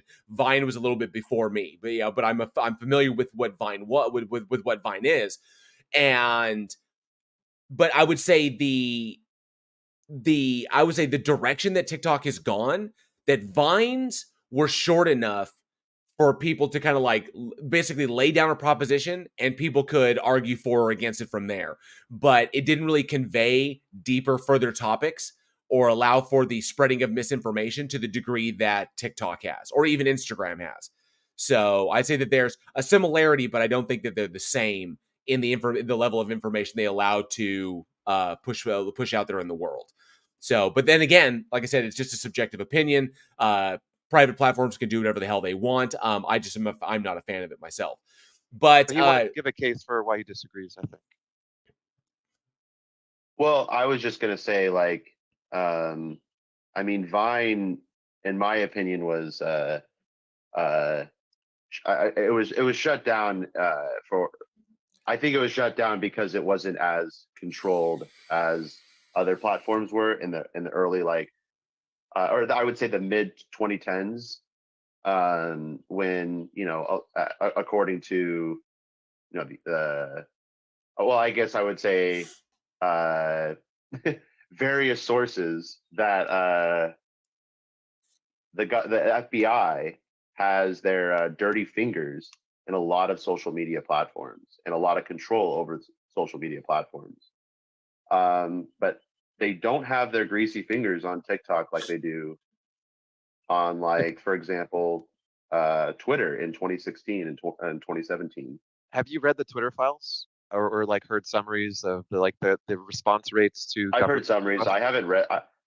I read the whole thread, but I didn't read the entire, like, I didn't read all the emails. Okay. I'm mostly just talking about the government requests. So, like, let's just put aside all the drama stuff. The government request data, I haven't read every one of them. I've just looked at the aggregate data. And Destiny does a pretty good job of bringing this stuff up with people who kind of strawman the Twitter situation. Because what people will say is like, oh, the FBI was controlling Twitter and was like censoring people and deciding what people could say and couldn't say, right? The reality was there's actually really easy to acquire data that anyone can crunch the numbers on what percentage of FBI requests were granted and what kind of FBI requests were granted. And the actual like frequency of FII requests being granted was really low. It was like I think it was about a quarter of requests were granted, and it was almost entirely the ones where they had a compelling case that it was like promoting terrorism or promoting violence of some kind of like thing that's basically banned in almost all media. So it violated Twitter's own TOS. And the reason that Twitter granted those requests was usually because it just violated their policies too. They're like, yeah, we agree this is objectionable content or whatever, so we'll remove it or whatever. So a lot of these requests that people are portraying as like very overreaching and sort of all encompassing were much more limited and weren't granted with the frequency or the kinds of requests. If they said, look, this person's like an activist and we just like want to keep an eye on them like COINTELPRO style, that did not get granted in almost any of the cases I can remember. So it's true that the federal government is watching all sorts of social media. And we know that the NSA in particular is just hoovering everything into a big hard drive in the sky. They're listening. I think it's much more. There's much more than that. The Twitter files expose that not only were they making requests to take down tweets. In my opinion, I think that's like a good broad understanding of the Twitter files. But from what I understand, the FBI paid tens of millions of dollars to each of these companies, YouTube, Twitter, and so on, so that we wouldn't be, so that we wouldn't have a social media platform that's autonomous, essentially. But it's sort of reasonable if they make a request. If they say, "Look, do a bunch of work No, for it's us." not. If they say, "Look, have a dozen employees spend, $100 an hour to figure this shit out in your very technical system," you would expect that they have to pay for that service to do the work, right? Now, the implication is control over the platform, but I don't think that follows. I think you would expect them to have to pay to get some like elaborate investigation done on their behalf. But if they're well, hold on. If you're enforcing the law, right, then you don't need to pay the person who needs to follow the law to follow the law. That's not how that works. Here's the thing: if a person is like subpoenaed, then going to court, you don't get paid to go to court. That's true, right? But you know who is paid? The jury, right? And the reason is because they're taking time off of work, and if they don't pay the jury, then most of the jury won't show up because they will starve to death because they're living paycheck to paycheck. Right, but it should be Twitter's finances that pay for these investigations to ensure that Twitter follows the law. But that's how it works for all companies. If that were the case, the FBI could DOS attack Twitter by just making 1 billion requests and driving them out of business. And they would be legally required to comply. They wouldn't be able to pay for all the employee time. But that's that's exactly how it should work. No, you would just be able to destroy any social media company you didn't like. Any social media that's not any social media platform that is not following the law. That's the role of the FBI. And so I think you're confused. It should be us that decides what kind of speech is and is not allowed, not some organization that is using our taxpayer dollars to decide these things under the table. That's a fair point, but it also doesn't follow that this has anything to do with the appropriateness of the way the FBI was engaging with Twitter, right? Because the way the FBI was engaging with Twitter makes sense. Like, I don't agree with a lot of their it doesn't make sense. I think there's a lot of things that were censored that I think should not have been censored. Sure. I would agree that about 75% of the FBI's requests were bullshit and should not have been granted, and Twitter didn't grant them, right? And there were probably some that were granted that were borderline or shitty, right? But what I don't think is that the FBI was just buying control over Twitter, because they got what they wanted less than a quarter of the time. And what they were paying was to compensate the time, which every time they made a request, it cost Twitter money to check the request and deny it. So if they did 100 requests and Twitter denies 75 of them, do you think Twitter wants to spend 75 cases? That's their job. Yeah, well, that's their. Hold on. Yeah, it is. It's their job to follow the law. Okay. Yes, is it your job? Is it your job to serve in a jury without being compensated? No, it's not. But So Twitter's sorry, like Twitter jury. is not a public jury, right? Twitter is a private company. They have to follow the law, and in order to follow the law, you have to ensure that your platform meets certain criteria, right? Take it And easy, if Lord your Dissident. platform Thanks is so much, not bud. meeting those criteria, And good to then see you, the Manny B. FBI can just take them to court. And like you said, yeah, they'll destroy the Twitter platform. And I think honestly, that should have happened because we shouldn't have platforms that are run amok like we did in the mid 2010s, right? I think that caused more damage in the long run than it saved. But I want to make another point too. You're also kind of agreeing with me that there are still requests that are being granted, that are being suggested under the table, and you're agreeing with me that the company is being paid to make these corrections. And I think you would agree with me that some of these requests were unjust. And in my opinion, that is a problem, right? And to me, the outrage over that should be much more significant than the outrage over TikTok. But okay, so I hear that you disagree with me, and it's okay if we disagree. I think I made a case for why it's completely untenable and would just drive a company out of business to not get paid to do non-compliance, but actually case investigation, right? And so the compliance work that Facebook does, or the compliance work that Twitter does, they pay for that internally. That's just their normal compliance. But these are extra requests that are being done on top of their compliance work, which are investigation requests. And the fact that the majority of them aren't granted means that the majority of them are bogus and are a waste of Twitter's time, right? So it's because the FBI tries to overreach and gets denied that it makes sense that they pay for all these bullshit requests that they're wasting Twitter's time with, right? Now, there are other kinds of requests that are much more problematic, like the request of the Saudi government to get the personal information of activists and critics of the Saudi government is way more of a problem, is way more of a controversy. And Elon increased the rate at which they're doing that, and it's getting worse because Elon got billions of dollars. What? Okay, so Elon is granting Saudi requests to dox activists or critics that the Saudi government wants to go after at a rate that's at roughly double what it was before he took over the company. And the reason he's doing that is he was given billions of dollars of Saudi money to fund the takeover of Twitter. They financed his takeover of Twitter amongst other investors, right? So there are other problems with Twitter that have nothing to do with the federal government, that are just Twitter being shitty. I think Twitter's way worse. I read this morning a whole thread from Alex Jones. Alex Jones mentioned one thing against Hitler, and everything in his comments these Nazis calling him a traitor. And to me, it's amazing that they can say the things that they can say on this platform. I think we can. I think we can. Debate Destiny by surprise. So Destiny got surprised by a surprise Alex Jones debate. They sprung it on him without telling him in advance, and he knew almost nothing about Alex Jones. He didn't even know what Alex Jones was charged with and punished for. So he had to ask Alex Jones. So yeah, what did you get charged with? Because he literally just was not prepared to talk to Alex Jones. But they had a debate, and Destiny made all the points I'm making about the appropriateness of the way Twitter responded and denied most of the federal government's requests. And the things that they granted were almost all things that they should grant because they were violations of the law. Now, but who's the decider of the should part? Well, it's a combination, right? So they have an internal review board, which is doing the investigation into each of these requests. And they look at it, and the criterion they use is, does this violate our own policies?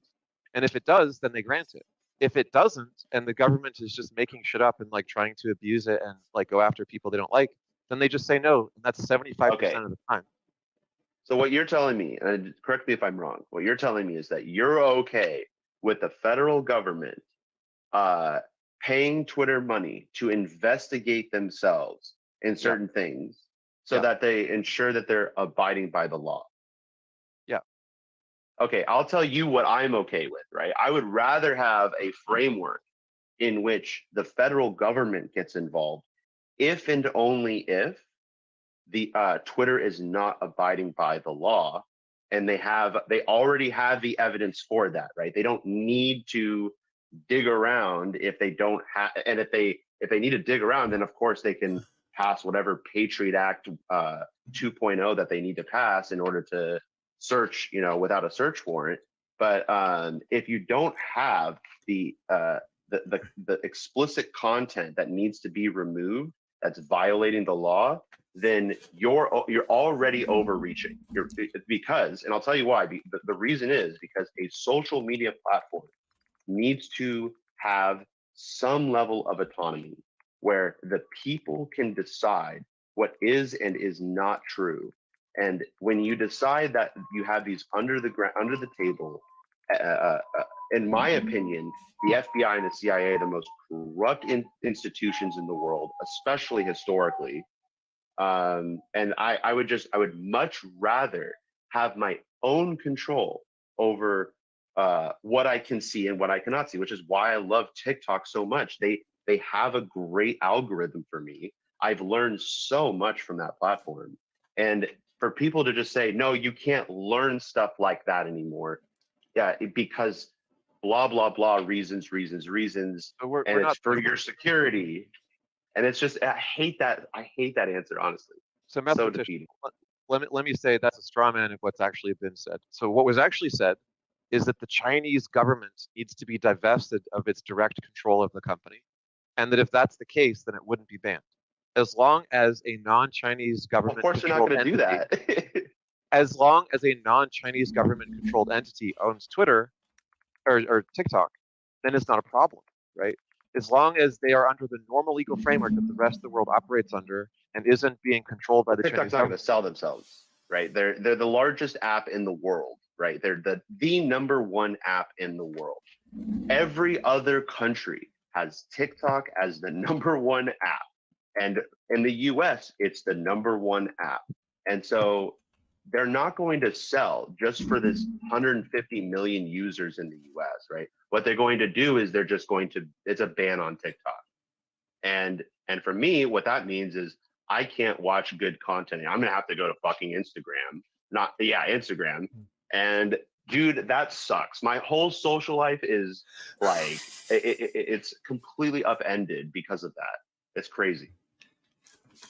Given where we're at in this has been a fantastic convo, and I think that for the sake of the audience and that we got somebody with their hand up, I think we're at a point where I think I do understand that it's an opinion and the viewpoints on these things. I think both of y'all have laid down some solid argumentation.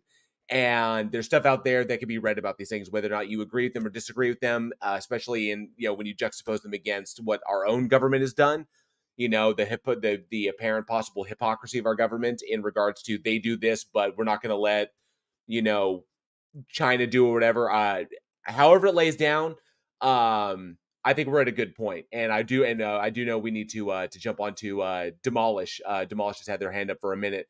And I want to make sure that other people I appreciate the conversation. Can have their hands up. See you guys Absolutely. later. So fantastic stuff. Great conversation. Love that. I just want to make one quick closing remark because I just want to say, like I said, I totally sympathize. I'm not criticizing anyone who uses TikTok. I'm not saying they're dumb or wrong or bad. It's just that the federal government has to make a decision based on what the Chinese government is likely to do, in the same way that the Russians were proven to do in our election system, to interfere and do espionage and do shady stuff. So the solution is you can have the exact same kind of content on TikTok if it divests from the Chinese government, or on YouTube Shorts. And I don't even notice TikTok's existence because I see the same kind of content on YouTube Shorts. I know that there's not as much of it. It's probably not as high quality, whatever, that all the cool kids are on TikTok doing it there. But come on, like it's literally the next day, everyone creates a YouTube Shorts account, uploads the same content.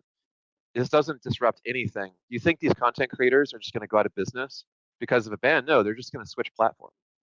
Right. Yeah. All right. So Demolish Doctrine, you've had your hand up for quite a bit. So let's make sure we bring you up. You are invited to the stage. Good to see you, Demolish.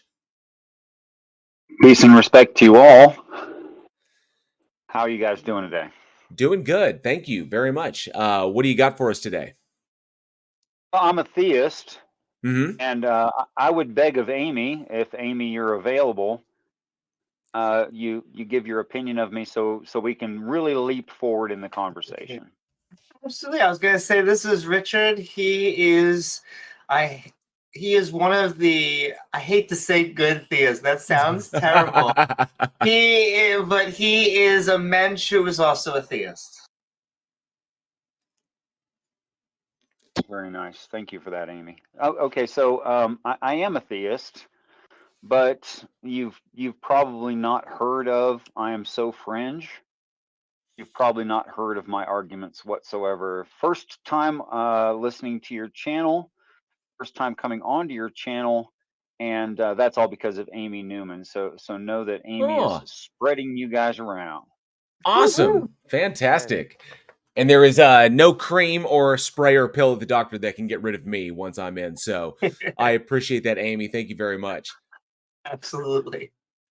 So I'm curious, when you say that you're a theist, just so I can, because I'm learning here. So you say that you're a theist. Does that break down to a specific denomination or a particular system of faith, or where you are? Are you just like a kind of like a classic just theist? That brings me directly to the assertion that if you were to want to explain something to a multitude of cultures, you would have to do it through their own cultural norms and value systems. So there would automatically, in the same story, appear the difference, appear to be some difference in the story just because you are adhering to that culture in that way. And I think that we're so new at learning each other that we still believe that there are these huge differences between human beings when there really isn't. But instead, what is going on is that everyone was given the truth early on in their culture as soon as it was well established in these religious stories, and in a way that would make sense to their culture as a fairy tale to be decoded later. Are you a classical theist, like I don't know what that means. Platonist or something, or are you like a Christian of a specific denomination?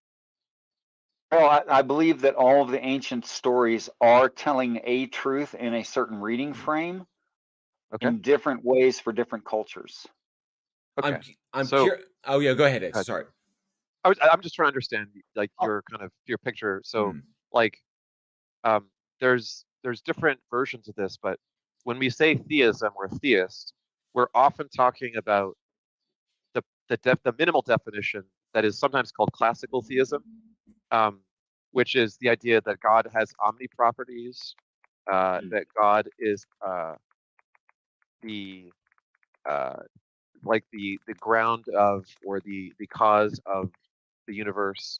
And I'm not doing a good job of summarizing the classical theist position exactly, but it's a minimal definition as opposed to a very specific story. So you're not claiming that one of these religions is 100% true in a literal sense.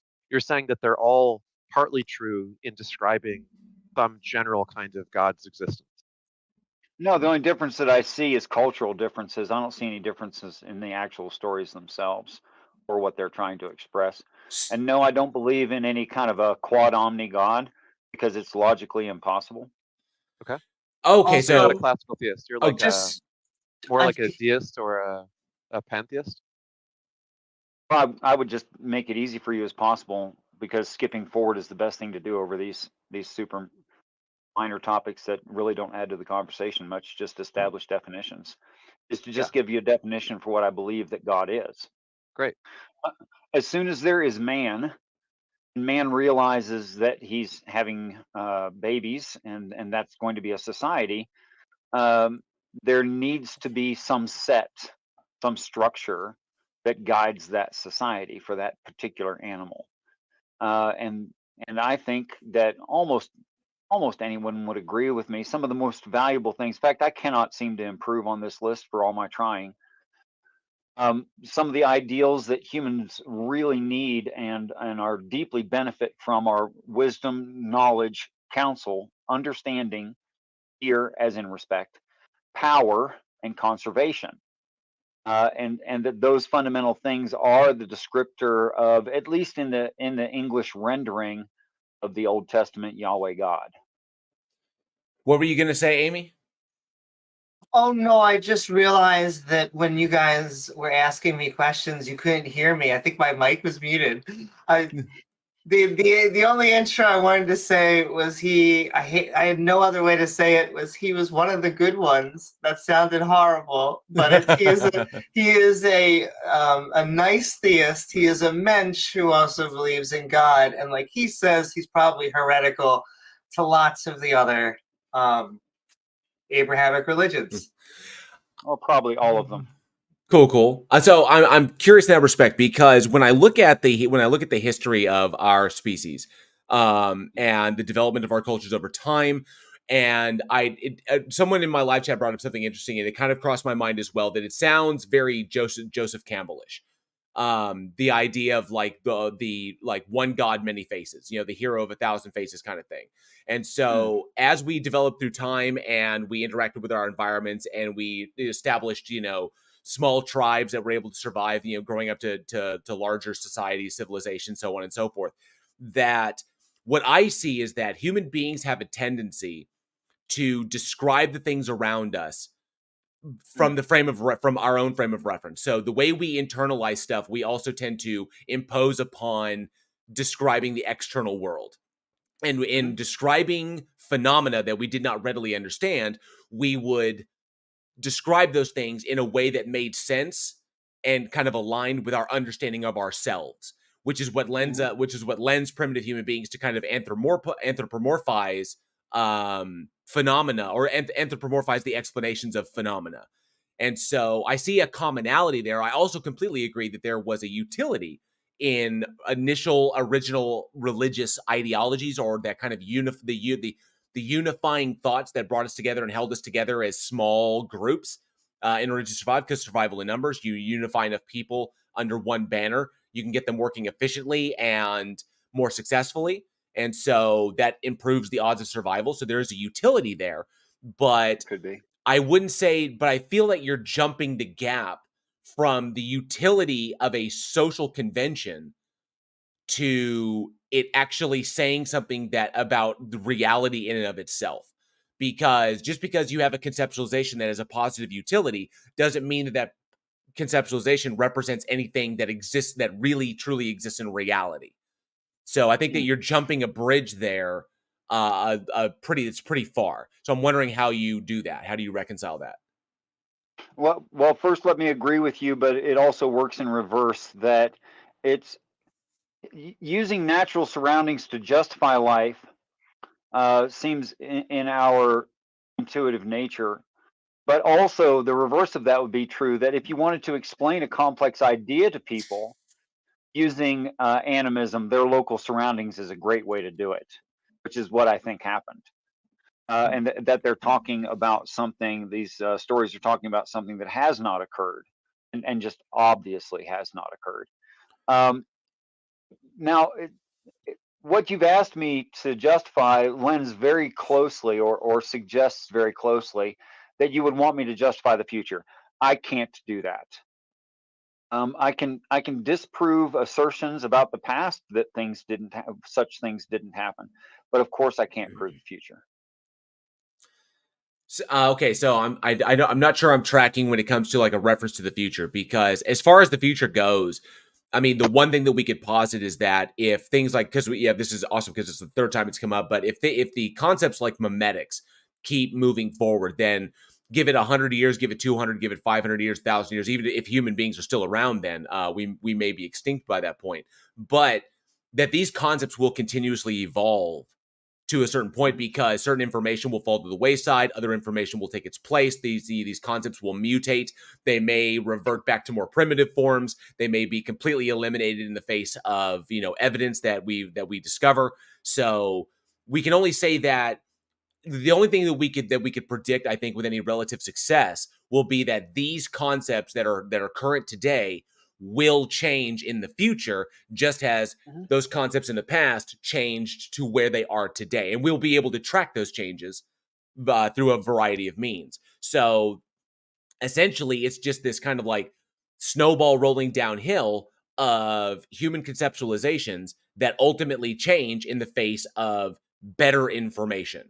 which is essentially what we constantly do. We see a phenomena, we try to describe it. We know very, very little about the mechanisms that are at play all around us. So we come up with the best explanation possible. And then as we uncover more, as we progress, as more voices get added to the, as more voices and opinions and experiments and whatever get added to the pile, these things get sussed out, and then we eschew the old primitive stuff, and we move on to the more accurate things, like, you know, the Ptolemaic model to the Copernican model, and so on and so forth, and like Darwinian evolution to the modern synthesis. So, because these things actively get more accurate, and we have a vested interest in ensuring that we keep this process moving, because the more accurate and the more efficient and that we can interact with our environments, the better our odds of survival. So that's why evolution kind of truth tracks. You know, it's kind of a truth tracking mechanism, because an organism that has a better understanding of its surroundings, which means it has the genetic predisposition in order to grasp information, employ that information, and work with it better. So those humans are selected for because they can operate more quickly and more efficiently in their environments. And so truth kind of lends itself, which means the old primitive explanations kind of fall to the wayside. Sure. So I'm just, like I said, I don't know how you're getting to like the position that you could be a theist in the wake of that. I don't see anything that needs to be changed about wisdom, knowledge, counsel, understanding, fear, power, and conservation. Would you say you hold to it? Would you say you hold to it as kind of like an emotional appeal, that it provides a personal utility to you, or like a psychological or an emotional utility to you? Oh, no, I think it's objectively true that you could not form that sentence that you just formed without those 7 things. Okay, but the existence of those can be imposed by society itself. You don't need a god, like, or a deity entity in order to impose those upon the system. Well, that's interesting. No, you're missing me. That is the deity. Oh, okay. So you have a different conceptualization of the God than I was understanding, because I was looking at it from the external figure. Biblical definition. Well, the biblical definition. I go with the actual biblical. I go with the no. If you're going to say that it's something that I didn't just say, then you're talking about dogmatic beliefs. Well, yeah, I'm just like, my understanding was that the God entity, especially the biblical definition, is an entity that exists external to us. It is an actual, in the biblical sense of it, it is an actual existing entity that is external to human experience, that is there to be experienced. You know, it's not something that's like within us, but it's an actual like existing thing. It actually does say within you, and in fact, it says more specifically closer than your jugular vein. Well, I know, but it understands it, but it definitely states that it is an entity that exists external to human beings. Like, there are humans, and then there is God, and God is an entity that exists that is not itself human. So it is an entity that exists, and that it is woven into like you know, however they want to, however what poetic way the Hebrew language states, that it is woven into, you know, the very nature of human beings or whatever, but, and you know, morals written in our hearts and all that other nonsense, but it is itself an entity that exists external to us. But we know that these social conventions don't require an external entity in order to exist themselves, because humans can create them. No, I'm saying humans necessitate those ideals. And I don't want to conflate an internal critique with application. I mean, I'm aware how religions have been used in the past to manipulate people, to conquer, in war, to steal, all kinds of horrible things. But I'm really talking about what it has to say about itself. Okay, so it feels like an appeal back to the utility of these things. So I understand the appeal. I understand the utility, but it seems like you're just bringing additional unnecessary baggage to the conversation. Like what? By calling it a god and by making those references, yeah. Aside from whatever dogmatic assertion some religious person might make, I'm literally using the biblical definition of Yahweh. Okay, but listed in the book of Isaiah. Sorry. Okay, but I mean, it still doesn't. I'm still trying to bridge the gap here on this. Is like why you okay? So why use the Bible? Let's start with there. Why use the Bible at all? Oh, for that particular reference, it's true in reality and it's evident. The are you saying that because the Bible exists, or because No, the Yahweh or this no, entity Yahweh exists? no. Humans exist, Right. and we need wisdom, knowledge, counsel, understanding, fear, power, and conservation. We need it. Okay. Those can come from us. Those don't require God. Oh, those are the God. They don't. Well, I don't know why you keep saying require a God. They Okay, are the God. okay, but that's just that's like pantheism. That's like saying the universe is also God. It's just unnecessary baggage that can't be justified. No, it's not unnecessary baggage because I'm only talking about the human animal and what we need. Okay, so why call it God? Because it is the highest thing to a human being, because what the animal that we are. Okay, It's literally the highest.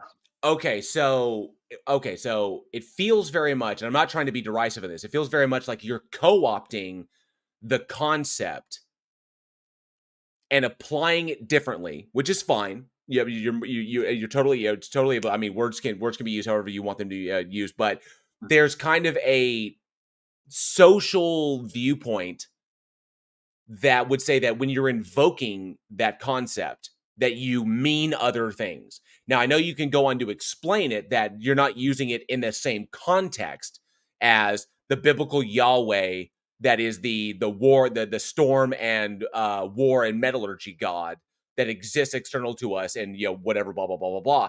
But I see what you're doing there. I just don't see why you're doing it. I'm doing an internal critique of what the text says about itself. And I think these things are true in reality and worth talking about.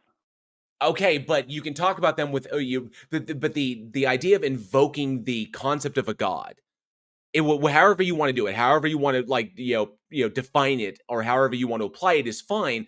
But just invoking the concept in and of itself, it seems unnecessary.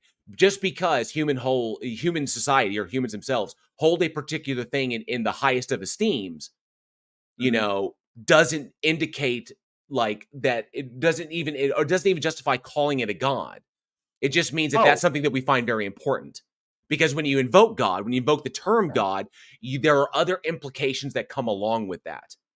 Well, then you're forcing things onto the definition I'm giving. I'm not doing that. You are. What am I forcing onto it? You're forcing a traditional view of what a god is onto what I'm saying, Yeah. and then saying that I'm making it unnecessary complex. Actually, sir, you are the one making it unnecessary complex. No. I'm addressing that there is a kind of collective social idea as to what is generally meant when that term is invoked, and I'm completely understanding that you're not utilizing that, which is fine. My question is, why would you use it? Because it seems that when it all boils down, when we cut to the core of this thing, the only reason you're using it is because it has personal utility for you. I think it has personal utility for everyone, but not for me. I find it actually damaging, because it brings in a concept that has unnecessary baggage that must then be completely parsed out before we can get to the root of it. And then even then, calling it a god isn't justified, because you don't need the god in order to convey the full context of what the god is supposedly supplying. Okay, well, you don't have to do that. I recommend you don't. Okay. I mean, I get that. Anybody else? Amy, Ix? I wanted to ask a quick question. Are you a fan of Jordan Peterson? Fan?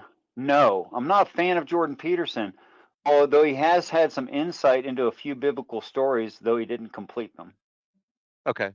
But you're familiar with his sort of complex position about God as a kind of, well, his definition of God is very, very long, but he read it out during a debate with Sam Harris. And it's similar to some of what you said, in the sense that he starts the story with talking about structure and how humans need structure, and how the idea of God is like the highest form of humans' need for structure being fulfilled. Hey, Karis, good to see you. By a kind of metaphorical idea where he doesn't literally believe God exists, but he acts as though he says, because he thinks the idea that God exists is like a really useful idea that's super helpful to humans or something. I can't disagree with that whole cloth, and I'd need some time to think about it, obviously. Yeah. I didn't know that he held that position. I've heard the loose quote, "I act as if," but that doesn't mean much to me. I don't know. I'd have to spend some time on that and actually, find him saying it. You said it was a Sam Harris debate or conversation, or was it a debate or a conversation? It was kind of a both, more of a conversation, but there were definitely some debate aspects. And one of them was just, what does Jordan Peterson mean by God? And Sam Harris was kind of critical of his very, very long, very complicated definition. But that aside, you may find that some of what you're saying is in alignment with what JP is saying.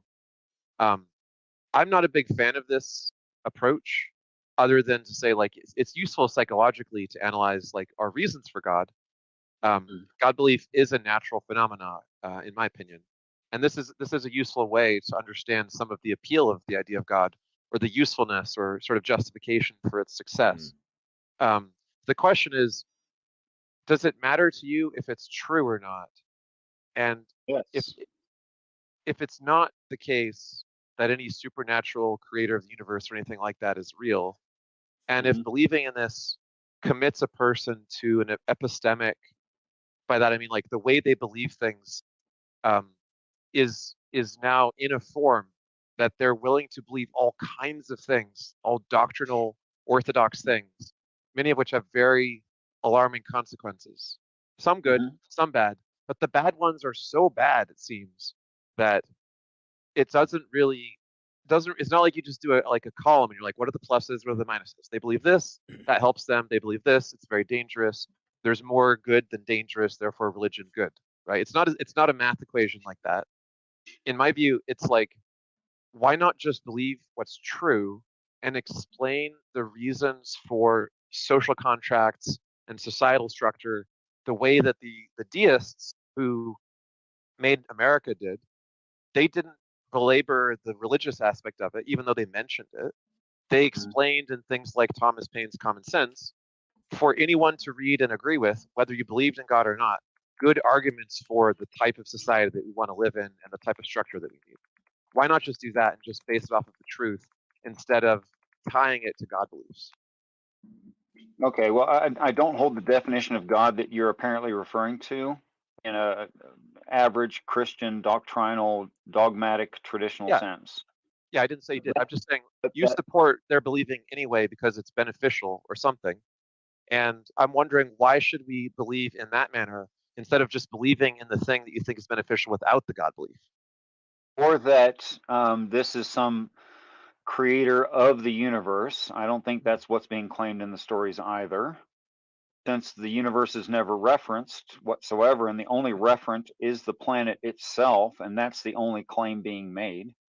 Yeah, I think that's perfectly defensible. Like, I'm not going to disagree with any of your interpretations, probably being valid or viable interpretations.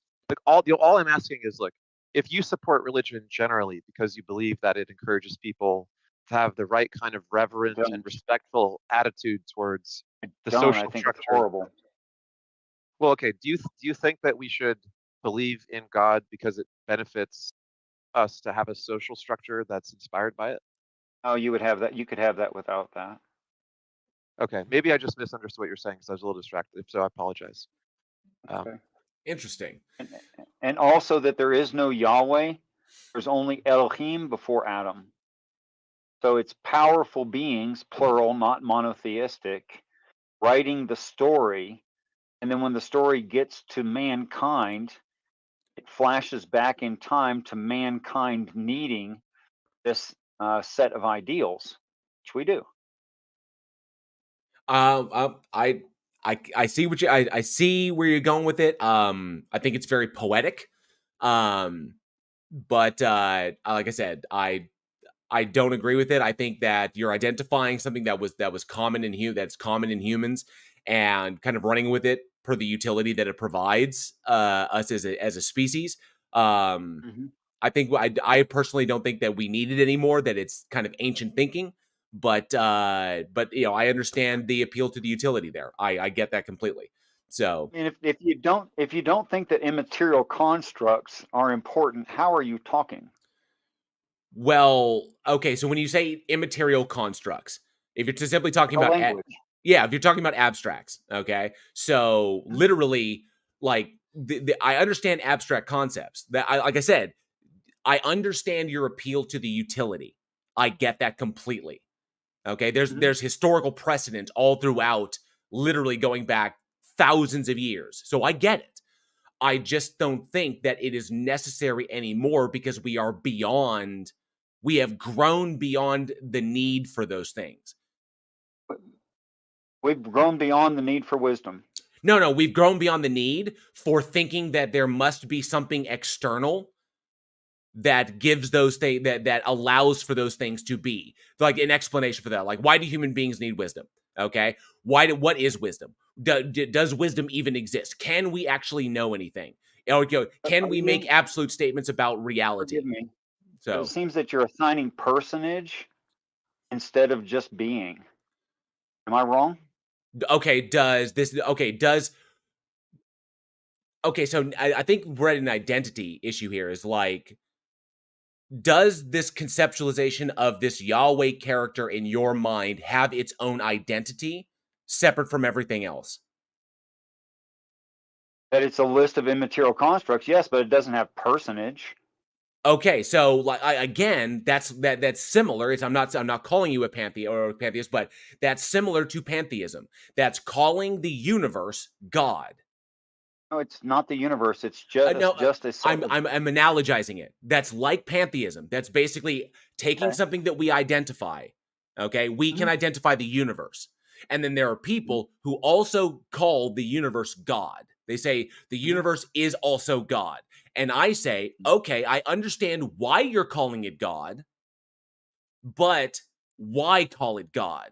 Because all calling the universe God, as all pantheists do, is that I understand why they're doing it. I understand why they're doing it. Their reasoning for doing it, but I don't see the necessity for doing it because because all they're doing is dragging unnecessary baggage into the conversation. Because now we have to address the universe in the context of the God concept. Now, if they want to, use some sort of proprietary definition to try and describe God in some unique way, that's on them.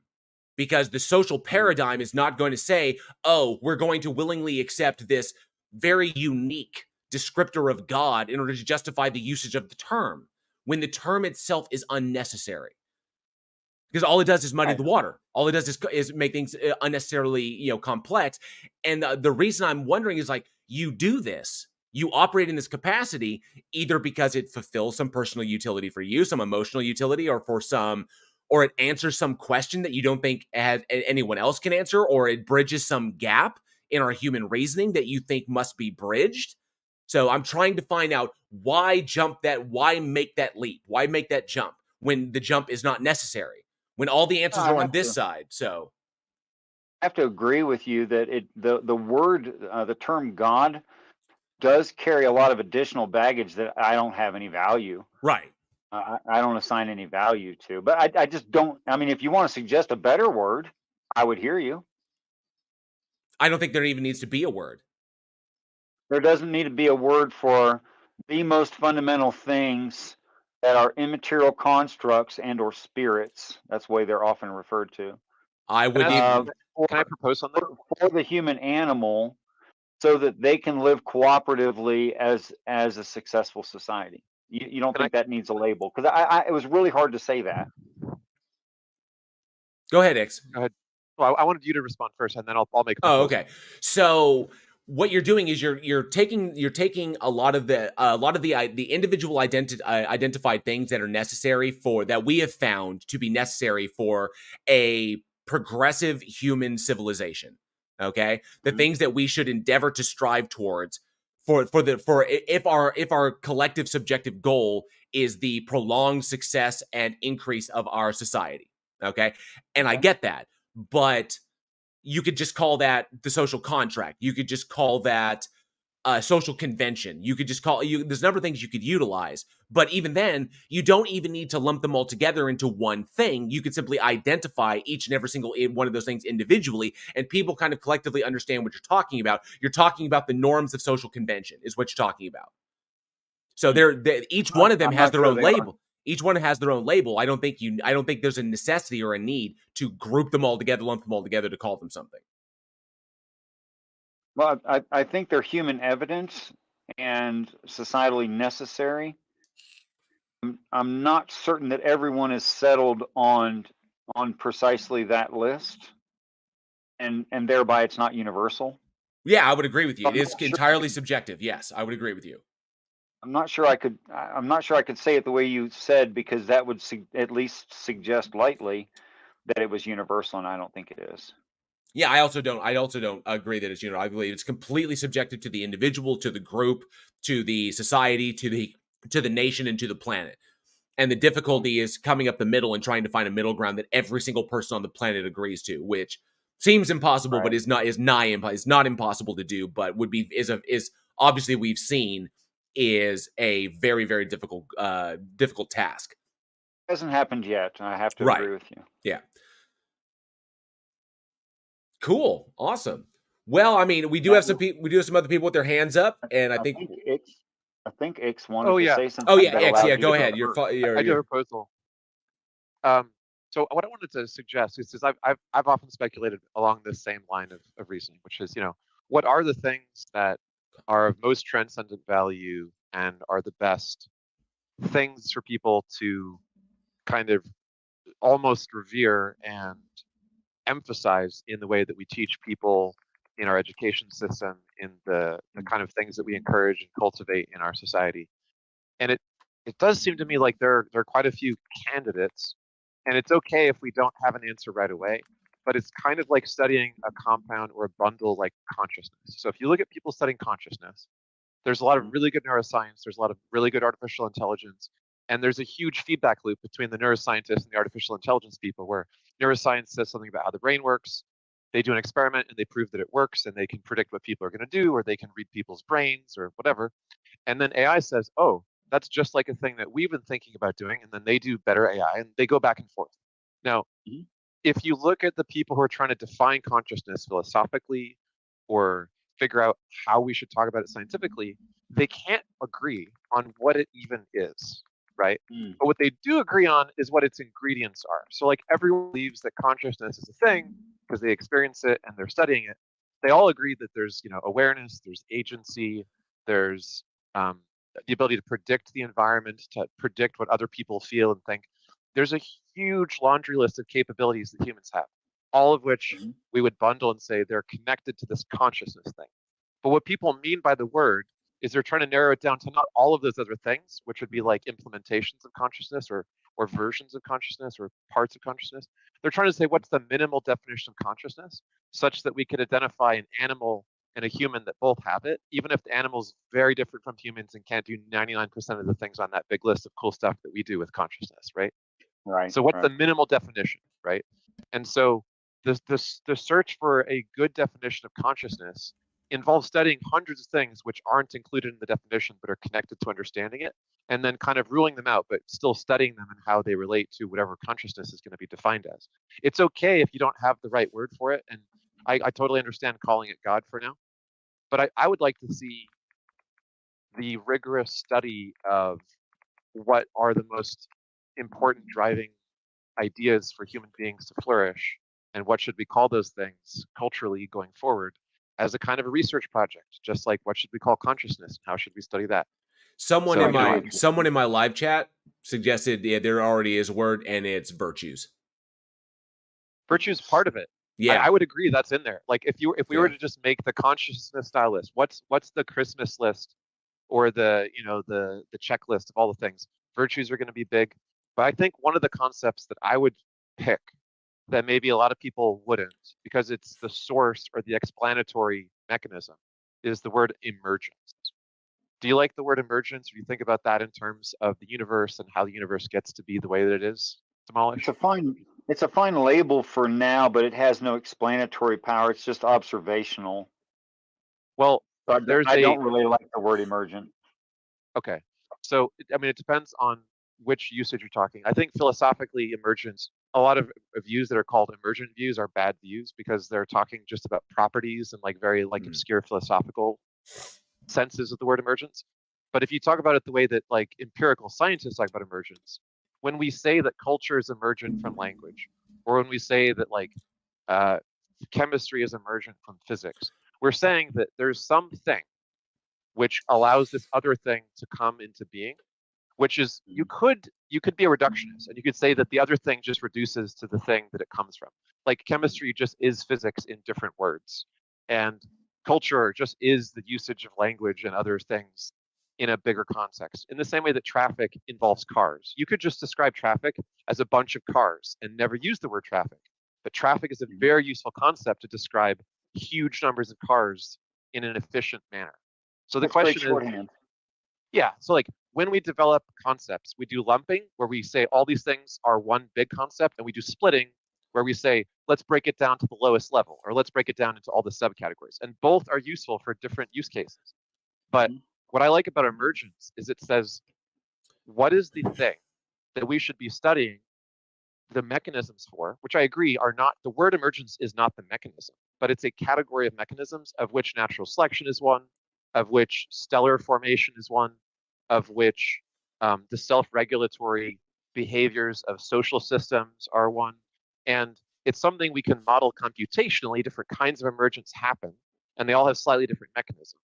But what it fundamentally tells us is that the best things in life were not planned out in advance on like a spreadsheet and predicted necessarily. If someone was running the God computer of a simulated universe, they couldn't necessarily predict what it would look like at the end.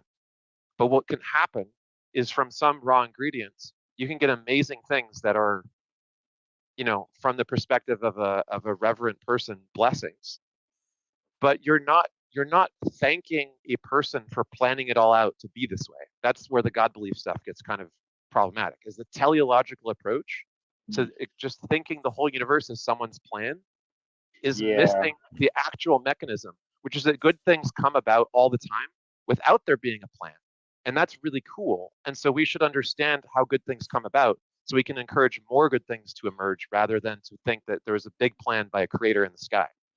Yeah, you know, our society complains about alcohol usage and its abuse, but probably caused, you know, at least in the last couple 100 years, probably 50% of births. I mean, let's not completely dismiss that.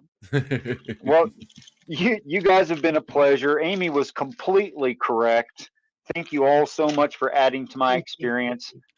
And I would end my time and ask you to go ahead and let me back off stage by saying the following. That of course there are traditional Christian views on what the Bible has to say, but if one looks at the seven spirits of God, they're precisely and only, and make no claim otherwise, than to be a set of immaterial constructs. And thank you all so much. Thank you, bud. Appreciate you coming up. Very interesting topic. And yeah, I'm gonna let Ix and JL be the opposition viewpoint on there because Richard's my friend and I love him. And yet I agree with everything Ix and JL said. So, mwah. Awesome. All right, he's got his hand up for a bit, or they've had their hand up a bit. I see Comp Maker. Good to see you, and let's bring you up. And D-Man, I see you as well. You've had your hand up, so I'll be sure to you'll be next in the list. So, Comp Maker, you are invited up to the stage. Or Comp Makey, sorry. Good to see you. How you doing? How you doing? Doing It's good. like bad right now. What do you got for us today? Okay, so like I wanted to ask you guys because I genuinely think America, they're not doing good right now. The economics or I can't even spell it out. The US dollar is going down so much, and like it would crash. Great, like there's gonna be a Great Depression. What do you think about that? Like people are stocking up on gold and stuff. I don't agree with that. We're having a decent economy. We have people with high employment, low unemployment. Our GDP is fairly good. The inflation we've been tackling, but that generally comes at a worldwide inflation where we're still at a high range among a lot of other countries. And so we have a decent calm. Though this is politics, but yes. Yeah, I Wait, mean, so you don't. from what I've seen, as Wait. far as the economy goes, as far as my own or my wife's and I's portfolio goes, things seem are generally are on the up right now, as economically speaking here in the U.S. Now, there's a lot of like turmoil, of course, with overseas stuff and how those affect the markets, but generally we're in a good shot. Amy hit the nail on the head there. You know, employment is up; those numbers keep growing. Unemployment is down. You know, overall things are fairly positive at the moment. Those could change, obviously, but I don't think we're heading towards a depression. To be honest, I think I don't know. I don't know if you guys did it on purpose, bro. But like, from what I've been researching is that America's in a lot of debt. You know, in a We lot are of debt. we are, but as okay, so the only thing, even though we've incurred a lot of debt, obviously there are ways that governments have around that and everything, but the only thing that I would say, the only kind of black cloud on the horizon that I think is the closest and we need to deal with economically speaking is the fact that it looks very, very much like we are heading towards another 2008. That's the only thing I'd be concerned about regarding the housing market. I see it happening The again. housing is going to go up a lot. Banks are doing the exact same thing that they were doing in 2008. Nobody is stopping them. The automotive market is doing it as well. So because for corporations because corporations were not taught or did not have the consequences of their actions enforced upon them back in 08, they are doing it again under different names. And so I think that right now is the biggest threat wise as far as our economy goes. But, obviously, if that were to happen, the government would have another way to get around that as well. What are the extreme long-term effects of this? When we refer to inflation occurs obviously for a number of reasons, but the biggest thing that right now that's driving inflation is the fact that the people who control it, the massive profits that are going into certain coffers, those individuals are not willing to part with their profits for the sake of the costs of goods, for the sake of the cost of goods and labor. That's the problem. So, like what you identified as something that's going on in Canada right now, you have a lot of people in Parliament that are bitching about inflation, about the cost going up. And they're bitching about inflation because of the carbon taxes that are being put all over everything. Well, carbon taxes are meant to be put on the corporations. They incur that cost, and it's not supposed to affect the consumer to a degree that it becomes unsustainable. The only way to offset the carbon tax, the way they offset it is to increase prices. Okay, and that's what they're identifying as inflation. The problem is that if they increase prices, they're artificially driving it up because they don't want to cut into their own profits to cover the carbon tax. They don't want to cut into their profits for the work, for the things that their companies are actually doing, which is screwed up. But that's capitalism. Welcome to capitalism, So I'm not going to pay what I don't have. I'm not going to pay what I'm not forced to pay by law. So that's the whole issue. You know what I find crazy too? Like in Canada, like I don't even know if it was Canada or like I think it was Canada, but like people, or I think it's America. Like this, like I talked with one guy and he said one state is well, if if there's like a homeless guy or something, a poor guy or something, like he can just get someone and then they'll pay him like pay him like 50,000 some shit, 50K a month. Yeah. So I mean, and, obviously, capitalism works. Capitalism is fine. I have a problem with capitalism without regulation, which is what a lot of people in the U.S. want. So they want unregulated, unfettered capitalism, which of course leads to, in my personal opinion, all you have to do is look at the history of our species, and you can see that unfettered, unregulated capitalism will lead to a dystopic outcome. It always comes down to a dystopia. So I mean, but there's a problem, right? I mean, there's one problem with America, especially like the people like I respect the people that are working hard, working like 8-12 hours a day. I respect those people, but they still have to pay this. They still have the same money left as the people that work like 6 hours a day. you know, or 4 hours a day. Because the more money you work, the more tax you have to pay in America. Yeah, there was a time when it was fair. That time has long since passed. It's not fair anymore. Obviously, there are, there are a number of systemic or a number of major issues that have created a systemic problem. And yes, we could address them, but the problem is the people in power have no incentive to address them, because to address them would mean that they lose the power that they have. But I don't get why I really don't get like why no one's like standing up for this shit, you know? Like, oh, there are people that are standing up for it and trying to fight against it. The biggest issue that we have in the people that are trying to fight against this thing is a lack of organization and a lack of a driving momentum, because the lack of organization lends itself to reducing the momentum that people can get. Now, it's very similar to the Occupy Wall Street movement.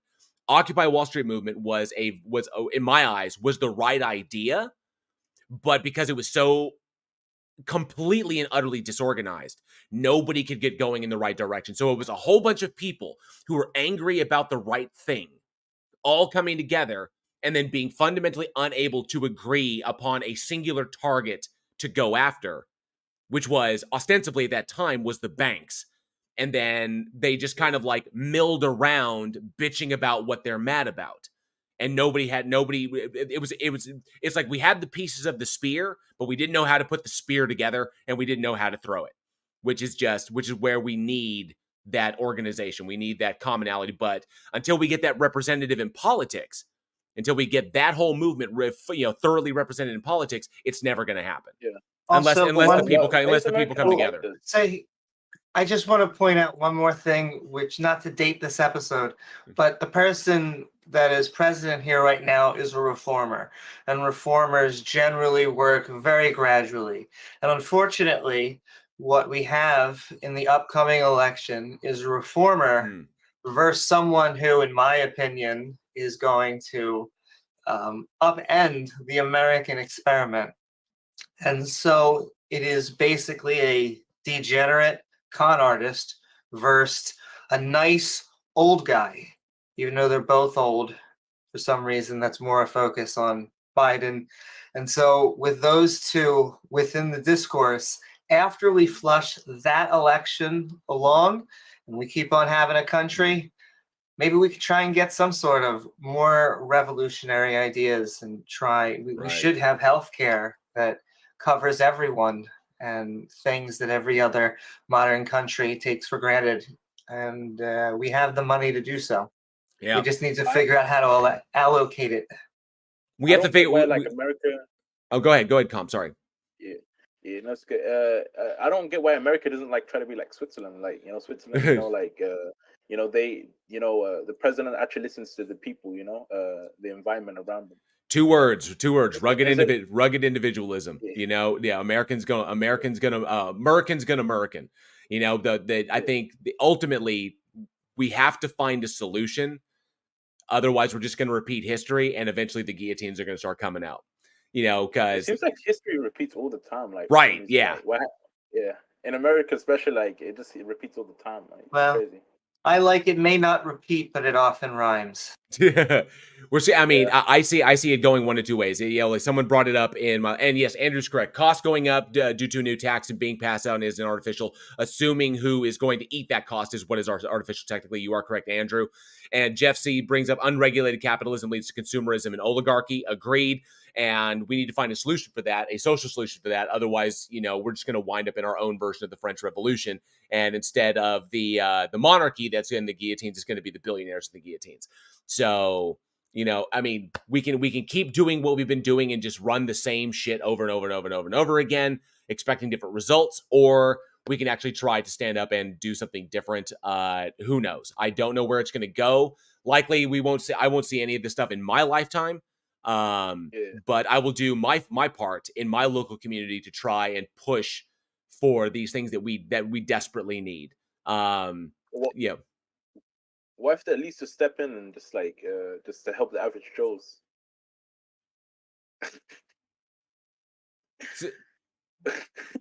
Say again. Sorry. What if the lead step in and help the average Joes? Like I know the leads don't even care too much about right. especially like Discord, especially Discord people, bro. Like they True. don't even think about us. Bro. Trolls are having a tough time this year. All right. So I appreciate you popping up. Economy stuff is always really interesting, and it blends so well into politics. But we do have some other people with their hands up.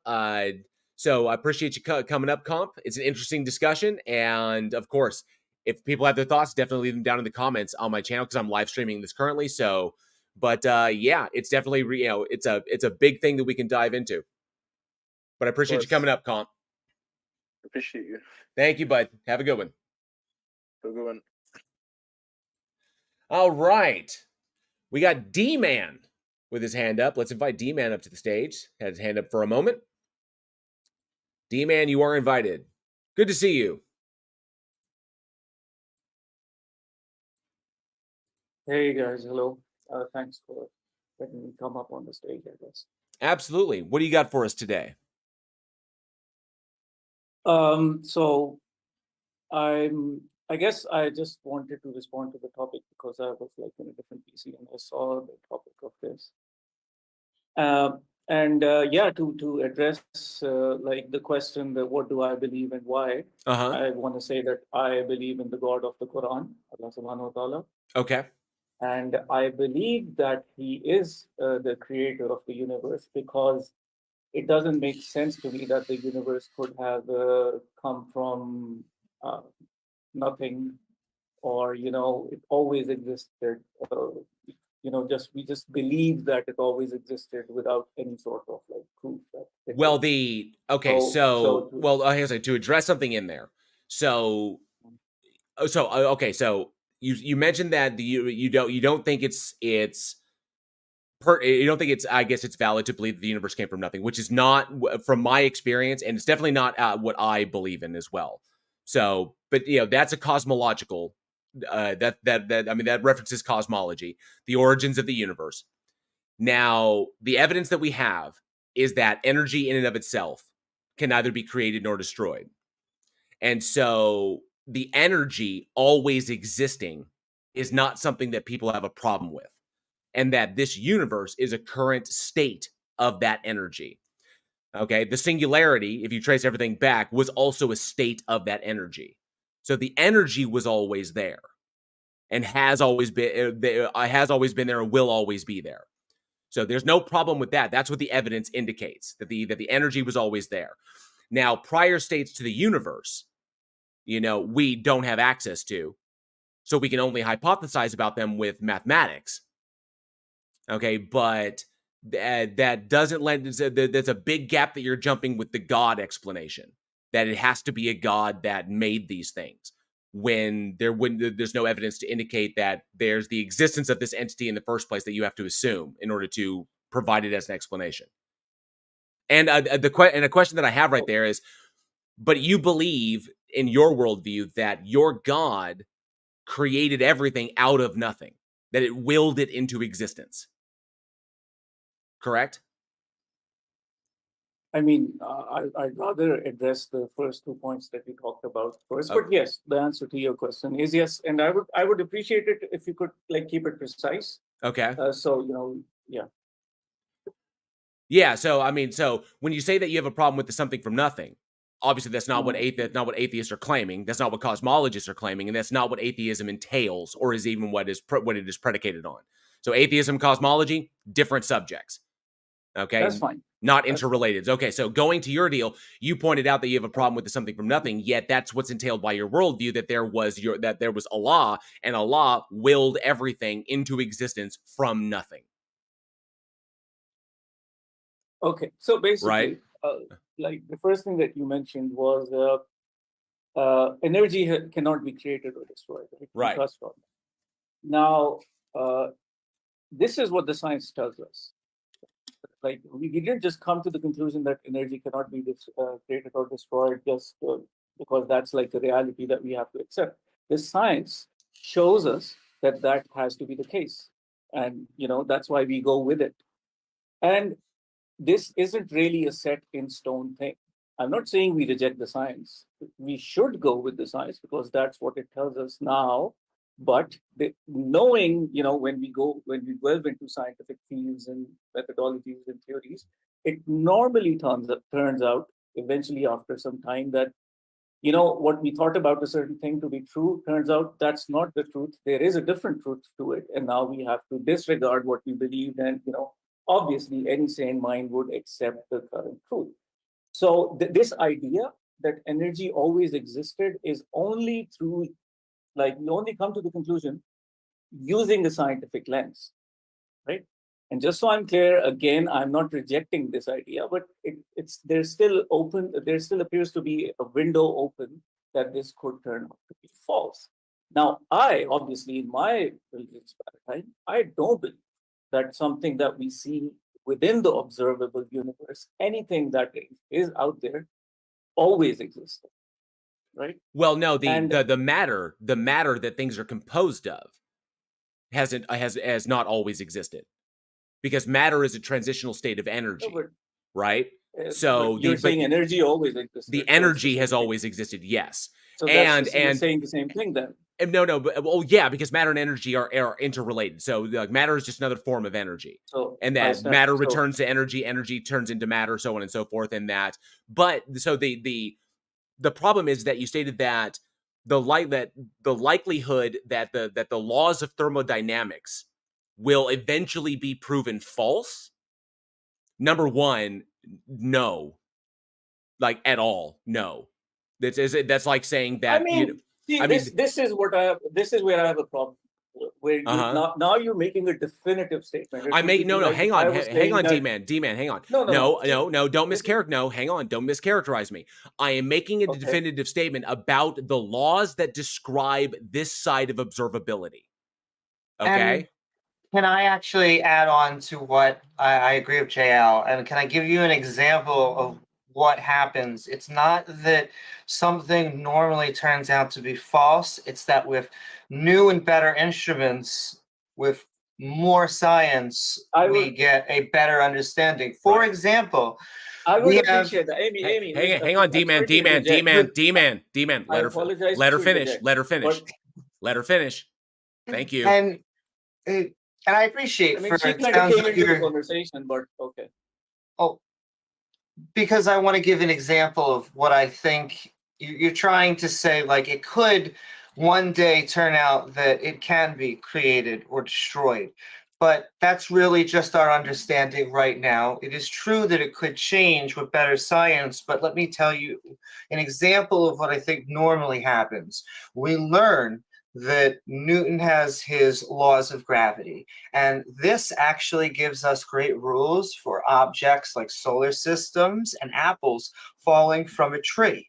But then eventually something else comes around. We get an even better understanding, and we learn that it's not actually falling in the traditional way. It's actually general relativity that's working on much larger scales, or at least that's what's actually happening when we care about bodies working on much larger scales, like when we're dealing with gravity dipping within a sun. And so it's not that Newton's laws are wrong. It's that now we have an even better understanding, and it's on these different scales we use different metrics. Yeah, our understanding gets improved over time. It becomes more accurate. So when you say change, that implies the possibility that it could be something completely different than our current understanding, which is like very unlikely. At best, it would be simply become. It would become at best. At best, it would become more accurate, is what it would become. Okay, and I had to mute him because he was over talking. So unfortunately, he dipped out. So because I'm not going to let him over talk people. Oh well. And I wanted to respect. I truly, we have I want a back and forth, and I don't want to dip in before I think someone's had at least a good conversation. But he also asked for a general example, and I think that was kind of illustrating what JL was talking about. Absolutely, yeah. It's kind of. I understand that he had his points, and I understand that sometimes people feel like they get trapped, but that's not going to justify trying to jump in and overtalk when someone is not. I gave him an opportunity on that. The one thing that I wanted to say, that the most important thing there that individuals like him should remember, is that even if it were the case that at some point in the future, the laws of thermodynamics, we had to throw them away because we had a completely new understanding of the universe. That would not imply that a God exists. That does not imply that a God exists. It wouldn't entail that a God exists, and it certainly wouldn't entail that his Allah exists. So, like Hume, like Hume himself stated with the Epicurean hypothesis, or sorry, with the Epicurean hypothesis, is that at best, if you could even if you could even say that conclude there was an intelligence, it does not say what that intelligence was. So, because there's nothing that bridges that gap. So that's the big thing right there. One last thing, just because I have them written in notes, but we never got to. And if anyone believes the same thing he does, come on down. Absolutely. Which was, he said he believed in the Quran. I have some passages that I think are very silly. So if anyone would like to come on down and defend them. And the universe from nothing. Once again, like JL said, that is something that really comes from theists. You'll never hear an atheist come walking down and say, hey guys, I believe that we came from nothing. That's my true beliefs. We just poof. And yet that seems to be what we get from them over and over and over. And so, yeah, just a few points if any of the theist friends want to come down and defend them since he dipped out. Absolutely. All right, CJ has got his hand up, or their hand up, sorry. And CJ, you were invited up. Good to see you. Hey, how's it going? Good. Thanks for having me. Absolutely. Quick question. This will be to the three of you. It's maybe an opinion question, but I just want to get your thoughts on it. Absolutely, yeah. Go for it. Yeah, I've been talking to some religious people, and sometimes when you talk to them, I'll throw a preface to the conversation. I'll say, if you didn't believe this religion, the supernatural claims, hey, historical philosopher, good to see you, bud. True, how would your life look? And a lot of times I'll get some thoughts like, well, I would be devastated. I might even self-harm or self-terminate. Life would have no meaning. And, if you're trying to be gentle, maybe practice good street epistemology or something like that, you want to end the conversation. But I'm starting to feel like that's a line. I'm starting to feel like it's just a repeated knee-jerk reaction answer. I always want to consider if somebody's serious when they say that, but... Well, I have a thought on that, which is, I call this the nihilist approach, and that is, if we get rid of God, why should anything matter? I should basically be running through the streets, headshotting people, if God doesn't exist, of course. And the only thing that's stopping me from doing this is a guy 2,000 years ago came back from the dead. It's like, okay. I really don't see the connection there. And there are maybe some people who believe that. However, I think that we should counter this. Once we get rid of God, then anything goes, and we're going to be murdering our neighbors, and civilization just crumbles, because it's not really where we get our moralities and our social structures from to begin with. Right. Yeah, I'd like, especially when it comes to, would you say the same when it comes to like self-harm or something like that? I think. So my understanding on this thing is that, especially when you get into the areas of self-harm and people canceling their subscriptions to the Life channel, the issue is that it comes down to an issue of identity. And so individuals who have been raised in a culture that fundamentally intertwines, or teach them to fundamentally intertwine, their personal identity with a concept or an ideology that's been taught to them, has disastrous implications. Because if that individual were to go out into the world and to meet someone who completely unravels their conceptualization, then you inadvertently unravel their identity along with it. And that's where people fall into the very, I would say, terrifying notion of people who have suddenly lost the conceptualization of themselves, and now they're just adrift, and they have no anchor whatsoever, and they have no control. And that's where that comes down to, is that people would feel like, you're not just taking my God from me, you're literally taking me from me, which is a terrifying notion from a psychological perspective. And that is one of the most harmful aspects of religious indoctrination that I've identified, in my work, that it sets these people up to defend these things so hard, because you're not just attacking what they believe, you're attacking who they are as a person. And that's why they get so defensive. And then also because it digs that tick in really super deep, so that it's damn near, it becomes perilous to try and remove it, because you're inadvertently doing harm, which, is, one of the more egregious setups that I think, honestly, Christianity and Islam have really driven in there. So where would you stand if you heard somebody say what I said? Like I couldn't deal with it. I would be a nihilist. I would just run through the streets naked. I might even hurt myself. I couldn't even fathom the idea. Would you still continue a conversation with them about religion debate? I myself, okay, so in like if those are the extremes that we're dealing with, it would not be conducive to have a conversation like we're having right now here on Discord, or even on my personal channel like that.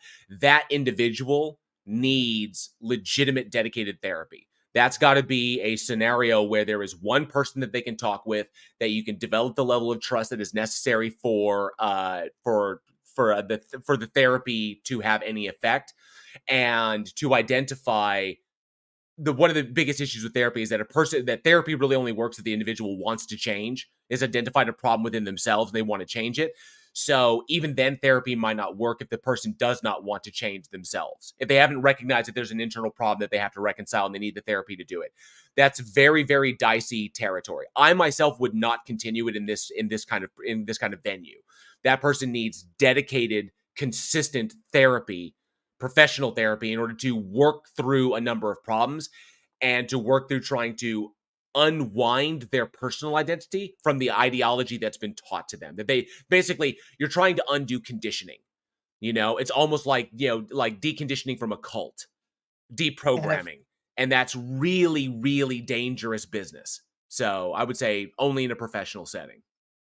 And if I could just add on that every once in a while we come across people that say, listen, I am a psychopath. I don't really care about any of you people, and truthfully, I just want to kill some people. But you know what? About a year ago, I fell to my knees and I found my insert Lord and Savior. And this is the one reason that's keeping me from really making a butter knife into an action movie. And the only thing you could say at that point is much of what JL was saying, which is, okay, well, you're right. Maybe we shouldn't be talking about Christianity. Maybe you just need to be talking with a therapist. Now, if that's a debate tactic, it's a horrible debate tactic, because you should be shutting down the conversation, because, well, then it's not an appropriate thing to really say, because clearly that person needs help.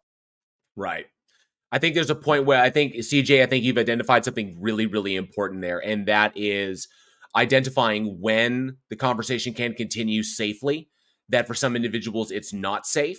And I think that one of the best efforts that individuals like Amy, myself, Ix, and other people who create content, is that the best that we can do is kind of lay these ideas out there, just kind of lay them out there for people to find. And that hopefully these individuals who are in these like really, really scary scenarios where they've been conditioned into these points, that they can find those ideas and maybe do some work themselves, or at least allow them to come to us and engage in the conversation, and allow them to kind of like set the tone, set the pace, work at their own deal, instead of trying to force it upon them, to try and be as conducive as possible without being offensive or without attacking their individuality. So like I think where this whole thing is really fascinating and very, very important. So I think that you touched on a really, really top topic. Yeah, it's tough because I don't think I've actually talked to a Christian or a Muslim where I asked them that question and they answered with something like, "Oh, it would be I would accept it. It would just be true, and I would leave the religion. It would be fine." They usually default to that extreme answer, but I can only take what they say as being true in regards to their self-reporting.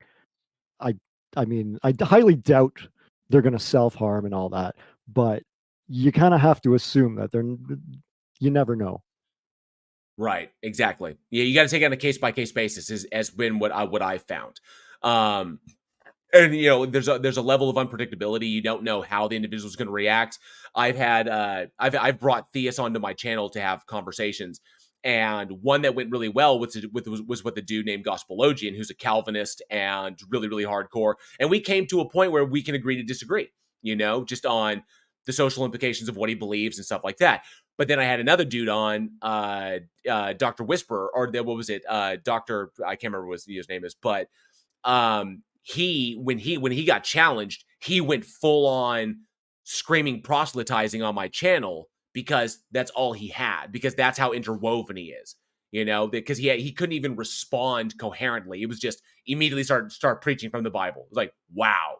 So you take it case by case. I myself try to really remember, the power that I can have in conversations and try to temper. I used to be kind of like, fuck you, punch you in the gut. Here's where you're dumb. I had that kind of very asinine and very juvenile approach. And as the years have gone by, I've learned you're never going to get anywhere, just like throwing in someone's face how, like how ignorant they may be. That's not going to accomplish anything. In fact, you'll likely do more harm than good. So I try to really temper myself and remember that just because I have the power to, wreck ideas or tear them down or help people deconstruct doesn't mean that I can just swing it willy-nilly and, be like, ha ha, because what am I then doing? I'm just masturbating for all intents and purposes. Yeah. Yeah. Great points. I have to head out, but thanks for your thoughts. Appreciate Absolutely. Thank you, CJ. And a great topic, man. I wish I could do, Amy, we could do an entire live stream. I know Ix would jump in there as well on just that alone, No, I agree. I think that it's hard because there are some people that are truly stuck in a situation where, they've had some sort of trauma, basically from something like hell.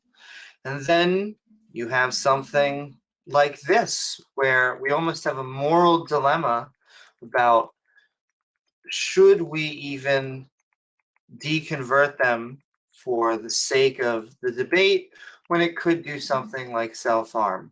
Once again, we have to take people at their word. However, the other one thing that I want to put out there is we generally do outbound calls. And that is to say that we don't go out looking for people. We generally invite people to come to us. And so it's not kind of trying to force our views, but we say, come on. And if you think that you have a way to convince us, well, then, baby, bring it on. Yep. All right. I like this. We're going at a pretty good clip. Reverse, I see you in there. I hope you got your sound issue sorted out. Karis has had their hand up for a bit. In Reverse, we will get to you. I will bring you up because I like talking with you. But Karis has had their hand up, so let's invite Karis up to the stage. Karis. Hello. Hope sounds coming through all right. Yes, you are. You sound good. Coming in good. So, what do you got for us today? I believe the current concept of God, as we understand now, is more akin to a mass delusion than it is anything else. Of what we have in today's society? Society, yes. The best way I can analogy to is I don't know if you're about the Slenderman cases a few years back. Yes. They took place up in New York. Yes. Yeah, that's what I came to. There's a story that went around, and then people then adopt that story and then form that belief based on the story. Thus, then it became self-propagating, and then it became more of its own entity, in a sense.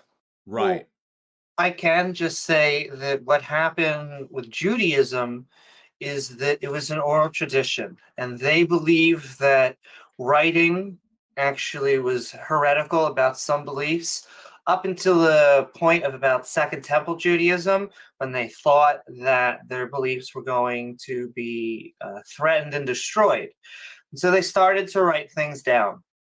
Once you start to write things down, we have the birth of fundamentalists. who say, listen, you can't change it from one guy to the next guy, or you didn't like how the audience reacted here. Now we have, well, it says so in a book, and if you don't like it, I actually have a sword over here, and we can disagree to agree. Yeah, that's from, I mean, I've read the Bible because I was raised Church of England when I was younger. And I've read through the Bible. And on the face of it, a lot of it, they're just stories based around some kind of morals. Like Exodus, for example, is basically telling the king not to abuse his people or they will leave. Now, over the time, particularly the church, when they re-edited the Bible, I think it's around the 4th century they redid it, completely changed the concept of what the book meant. Then it became, as a lot of people say, it's a binding text now that you must believe in. Right. But I think it's caused a lot of problems over the years. My personal belief, anyway.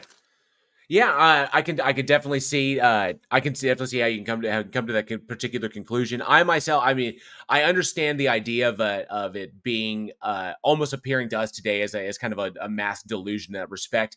I think that what we see today, how I would kind of like conclude it, is that it's really that we have the outcome of a history of heavy conditioning towards a number of bad things like anti-intellectualism and just overall just general laziness, and of course personal validation, that in the wake of understanding, or because the way I've always seen it, trying to determine one's personal meaning or whatever, or their purpose for themselves, okay, self-actualizing into the world is a difficult process. It's very, very hard. Okay, you have to go through a lot of steps. You have to be willing to fail. You cannot be afraid of that failure. You cannot be afraid of being wrong. You have to understand that being wrong is not a weakness. It's a position of strength, because then you're in a position to learn more. You have to be willing to fall, essentially just like learning how to walk. You have to be willing to fall in order to learn to walk. In order to self-actualize, you have to be willing to stumble and learn and progress in order to understand who you are and what you want and how you want to live your life. And then you have to go out into the world of 8 billion people and fight for your own validation that way. That's difficult. That is to epic quantities.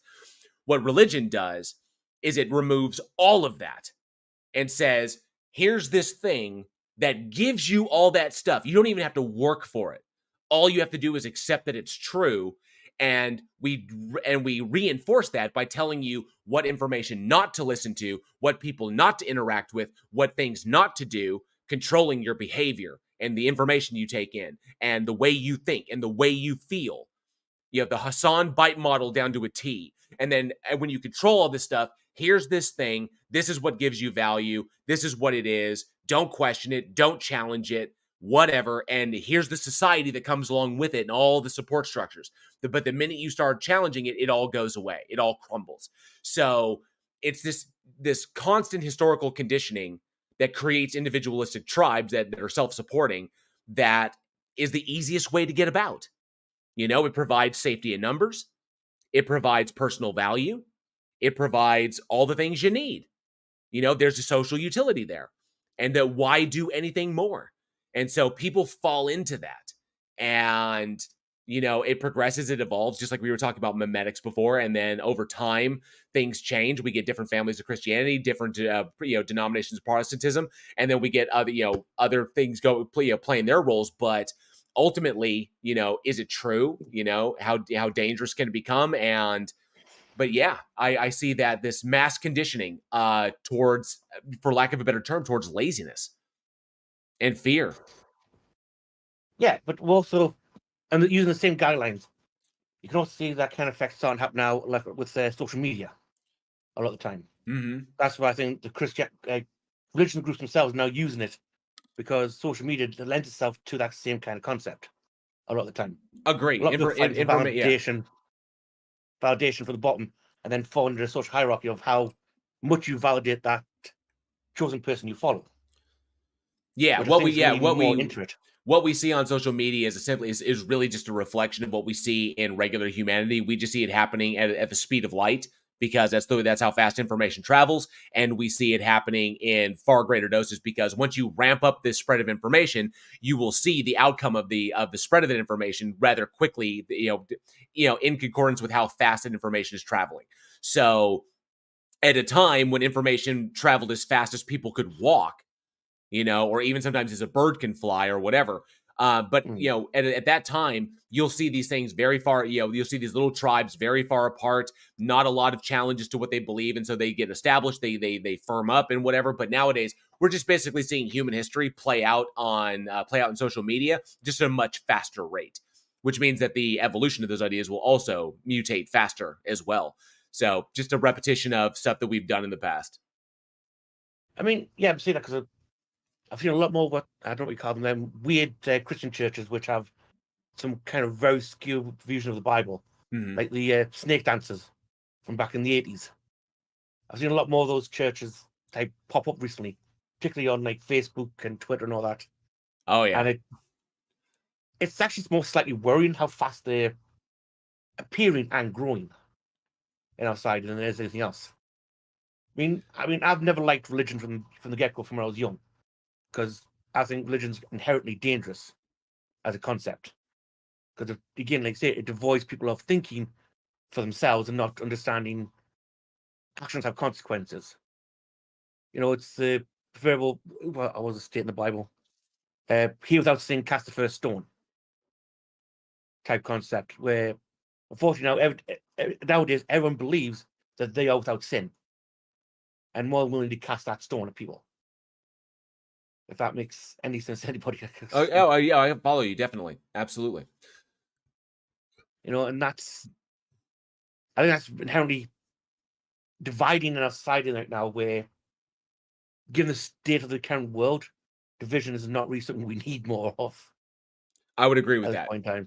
I would agree that it creates more social division that is necessary. That an ancient concept that had utility in our most primitive years, or in our ancient years, that helped to keep people together into groups for the and survival was a positive outcome of that.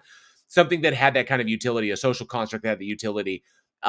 Nowadays, in a time when there are no like surviving tribes, trying to survive from day to day, where information moves at the speed of light, and everybody is, virtually has the ability to be on the same page, that these things don't do us any service now, other than creating additional layers of tribalism that only creates societal division where there need not be any.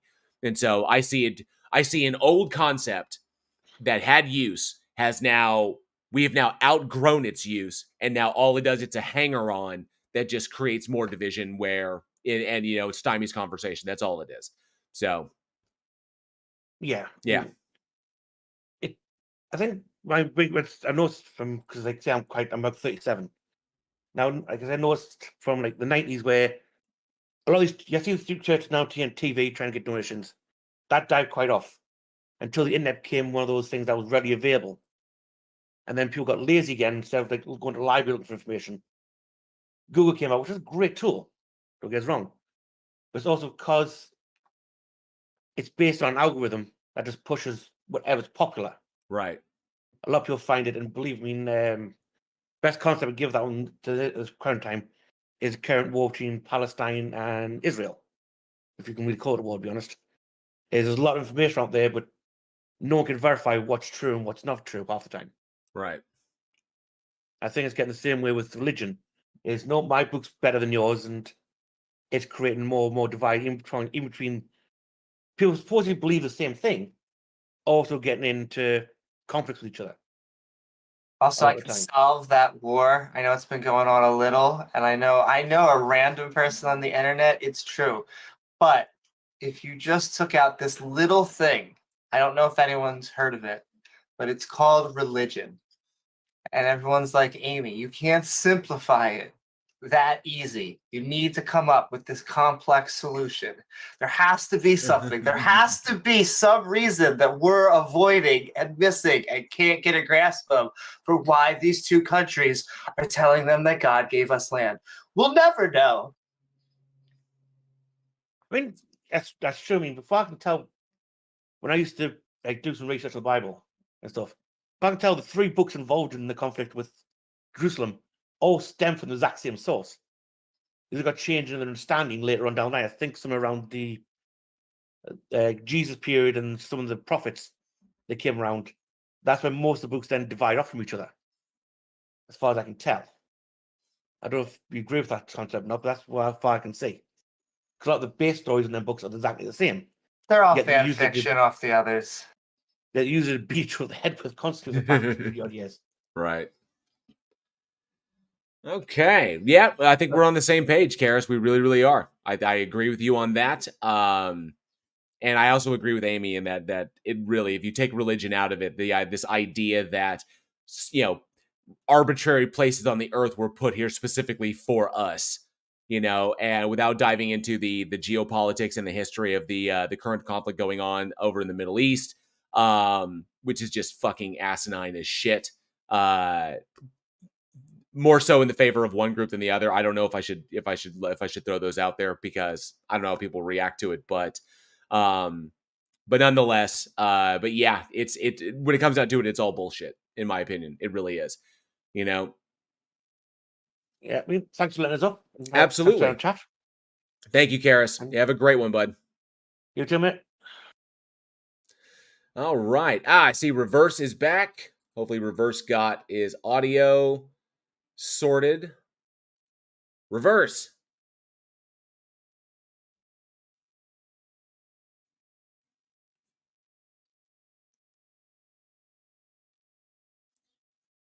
Now I may still having trouble hearing you, bud.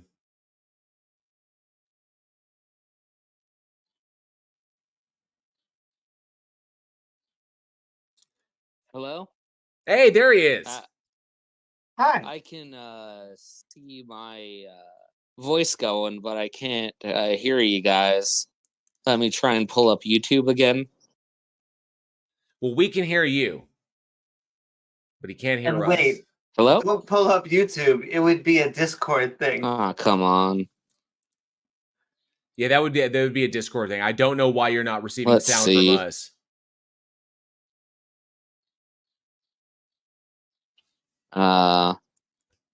Every time I go back to the here, it just closes the YouTube and stops it from playing. I don't know what was going on. I could hear you guys earlier. Can you hear us now? That would be a no. Oh shoot.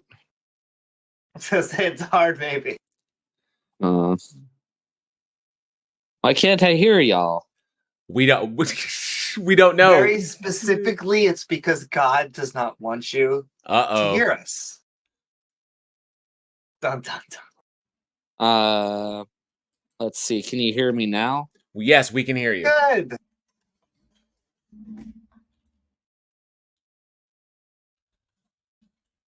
Also, wait, that was never the problem to begin with. Yeah. I guess it was a while ago, but While Reverse is taking care of that, thank you very much to Tanya. I appreciate that. Appreciate that compliment. And my background, my background is specifically in forensic psychology and a number of other areas. Kind of a I like a lot of stuff, but predominantly my education is in forensic psychology and. It's on like a delay of 40 seconds. It won't let me get any closer. Yeah, because you're watching the YouTube. Well, shoot. I just don't know. This is a conundrum. I'm sorry, Can bud. Bob fix it? Maybe. Yeah, it seemed like it was working.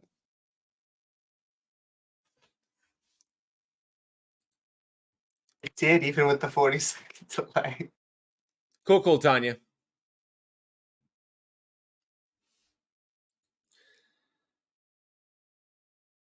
All right. In the future, Reverse, just know, or at least 40 seconds from now, I want you to all know we think you're amazing. This might not work, but yeah, I'm sorry, Reverse. Well, okay, so while Reverse is handling that, if anybody else in the chat, or if anybody else here in the audience wants to put their, has something on their mind, they want to put their hand up if they want to talk about the god or gods that they believe in, why they believe in them, and have that conversation where we really would look forward to that. But of course, the topic is open to pretty much anything. Of course, if you have commentary on something that also we've talked about earlier today. Oh, well. Yeah, I don't know what's going on. It looked like it. Well, I know you'll probably get this in a few seconds. So, but yeah, sorry, Reverse. It's all good. Hopefully you can get that sorted out. Everybody can hear you, but you just can't hear us is the issue. So yeah, he popped back down.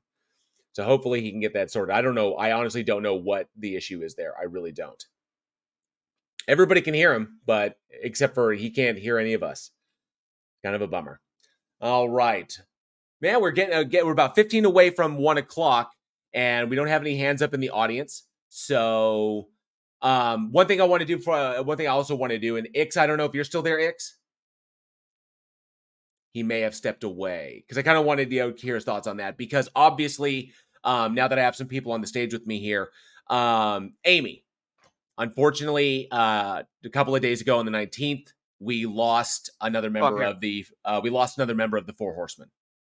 Indeed. Daniel Dennett has passed away. A great loss. And I talked about it. I commented on it on my own channel about how influential his work was, and a number of his books were to my own work. And I was kind of curious if y'all had some thoughts on. He changed my life. I know Ix just ran back, so I'm handing it over to Ix. I'll talk after. No, I mean, I'll just say he changed my life. Go ahead, Amy. Oh no. I just think that, so he was the softer spoken, I think, of the Four Horsemen. I think he was a very cordial human being, and so he should be commended for that, while also pushing forward not only just for normalization of atheism, but he has been influential with his work within consciousness, and whether we have things like qualia. He, just like Richard Dawkins coined meme, he coined the term qualia. Qualia really deals with what it means to have a conscious experience. I go 50-50 on it. However, it is an interesting thing to think about, especially if you're interested in consciousness. Right. And so sending a lot of love to Daniel Dennett's family, a lot of love for everything that he's given us and his continued works that we can use in our skeptic community. Thank you, Daniel Dennett. Absolutely. Did great. Oh, go ahead, Ix. Sorry. I was gonna say that's a great tribute. I'll just say, yeah, one of the reasons then it's known for the term qualia is because he's a skeptic about its existence. And I didn't come across Dennett through the Horseman phenomena. I was studying cognitive science, and he was the person I was most excited to see speak. I got to attend his lecture at my school. Nice. And I'd been reading his books hungrily ever since I started getting into the field. And what I found was that there were other writers like Marvin Minsky of the Society of Mind and Chomsky and just a lot of different people in the field of AI that were interesting, but a lot of them they drank the Kool-Aid on a lot of issues that they just took for granted. And Dennett was willing, in Consciousness Explained, to say something really rather shocking that he knew was going to upset people and kind of be controversial. But I think he felt it needed to be said. And he explained it with a magic trick. And this is the actual lecture that I attended in person. I got to see him in the flesh, which to me was kind of like, seeing a rock star of science. He said, look, every time I do a talk about consciousness or, how this stuff all might work, there are people who come up to me and say, that's crazy, you're saying that consciousness doesn't exist or something. And I say, well, kind of. And one of my critics wrote a thing that they thought was very nasty about my latest book, Consciousness Explained, which I liked so much that I put on the jacket of the book as an endorsement. Nice. They said, quote, Daniel Dennett is the devil. He would have you believe that there is no Cartesian theater of the mind in which a conscious observer experiences the world, he would have you believe that there is no theater in which the Cartesian observer could observe such a thing. He would even have you believe that consciousness itself is a kind of user illusion, in the same sense that centers of gravity exist in Newtonian mechanics, but you can't really point to any particular thing that they represent. They're merely an abstraction for a kind of narrative center of gravity in the brain, which Dennett thinks explains why we believe in the experience of consciousness. And Daniel Dennett smiles and he says, I love it when critics steal man and actually accurately portray my view. And this critic perfectly expressed my view, that I do think consciousness exists in the sense that any of the illusions exist and are apparent to us when we look at them. But the best explanation for how consciousness works is that it's like a magic trick that a magician used to do that stumped all the other magicians. Every year at the magician competition, just like Penn and Teller's bullshit, where they try to stump each other, no one could figure this trick out. And finally, the magician said, look, I'm old. This is the last book I'm going to publish. I don't want to die and leave the trick unexplained. So I'll just tell you why you could never figure it out. The trick is called the tuned deck. And the reason you can never figure it out is because it has a magic word in the name of the trick. And you have a 1 in 3 chance of getting it right. Can you guess what the magic word is in the name The Tuned Deck? Anyone? Take a guess. You have a 1 in 3 chance. Deck. It is not deck. You have a 2 in 3 chance. You're correct. You're actually one of the only people who's ever said that. It's always the last word that anyone picks because it seems like the least. I was going to pick the other one. My other one was going to be the wrong one too. So I'm glad JL said it. So in a term like when you talk about a noun, it seems like the is the least significant digit in the number, right? Mm-hmm. But what it actually turns out is that what he was doing every time he did the trick is he would say, I'm going to perform a trick called the tuned deck. I am going to tune to these cards. And he would make a big show of psychically tuning to them. And you may take any card you wish. You may take any precaution you like to stop me from tuning, but you will be unable to prevent me from tuning to the deck. And I will tell you which card you picked. Take any precaution you like. And so every year they would swap the deck. They would have uncooperative witness lie to him. They would use hidden cameras. They did thing after thing, and they could never catch him and stump the trick. So finally he said, look, the word the made you believe that I was doing the same trick every time. Obviously, I'm misdirecting you somehow with the name of the trick. The name of the trick implies there's one trick, but there's actually 7 different tricks, and I rotate them based on whichever precaution you use. So if you use the cameras, or if you use the things, or if you use the last time, I predict which one you're going to try next, and I just do the one you checked for last year. So there are actually 7 things that make up the tuned deck, all of which you already knew. They're all well-known tricks, right? The tricks that you've all done. But because I combined them and I gave them a big fancy name, you thought it was the most amazing trick ever and that it was unsolvable. This is what David Chalmers has done with the hard problem of consciousness. And what I'm saying in the Consciousness Explained book is I'm saying that telling people that it's some big, magic, ineffable, what it's like to be a bat, as Thomas Nagel put it, is actually a huge misdirect that just confuses people about studying the numerous and difficult, but not truly hard problem of consciousness in a unitary sense. It's actually a number of different problems, all of which we're studying to various degrees, some of which we understand really well, and the belief that it's one thing called consciousness just confuses the matter. So he's not saying we don't have experiences and that we don't experience all these neat phenomena. He's just saying that the word consciousness isn't helpful in actually studying all of these different things. Nice. And real quick before we bring Reverse back up real quick, I just want to ask real quick. My absolute favorite of his books, because it was so it influenced me, was Breaking the Spell, because that right there solidified for me that we have to be willing to challenge these notions, and that it was acceptable and okay, and actually that it was paramount that we do so. And so I found that at a time when I kind of like needed that. So it really, really spoke to me, because it was at that moment where I was kind of like, how, like, should we do these things? Should we challenge? Should we shake these foundations? And the answer was, indebted. So, to paraphrase, was absolutely we must. It is imperative that we do so. It's almost a duty. And so that was informative to me. Amy, Ix, do you have your own favorite Dennett book?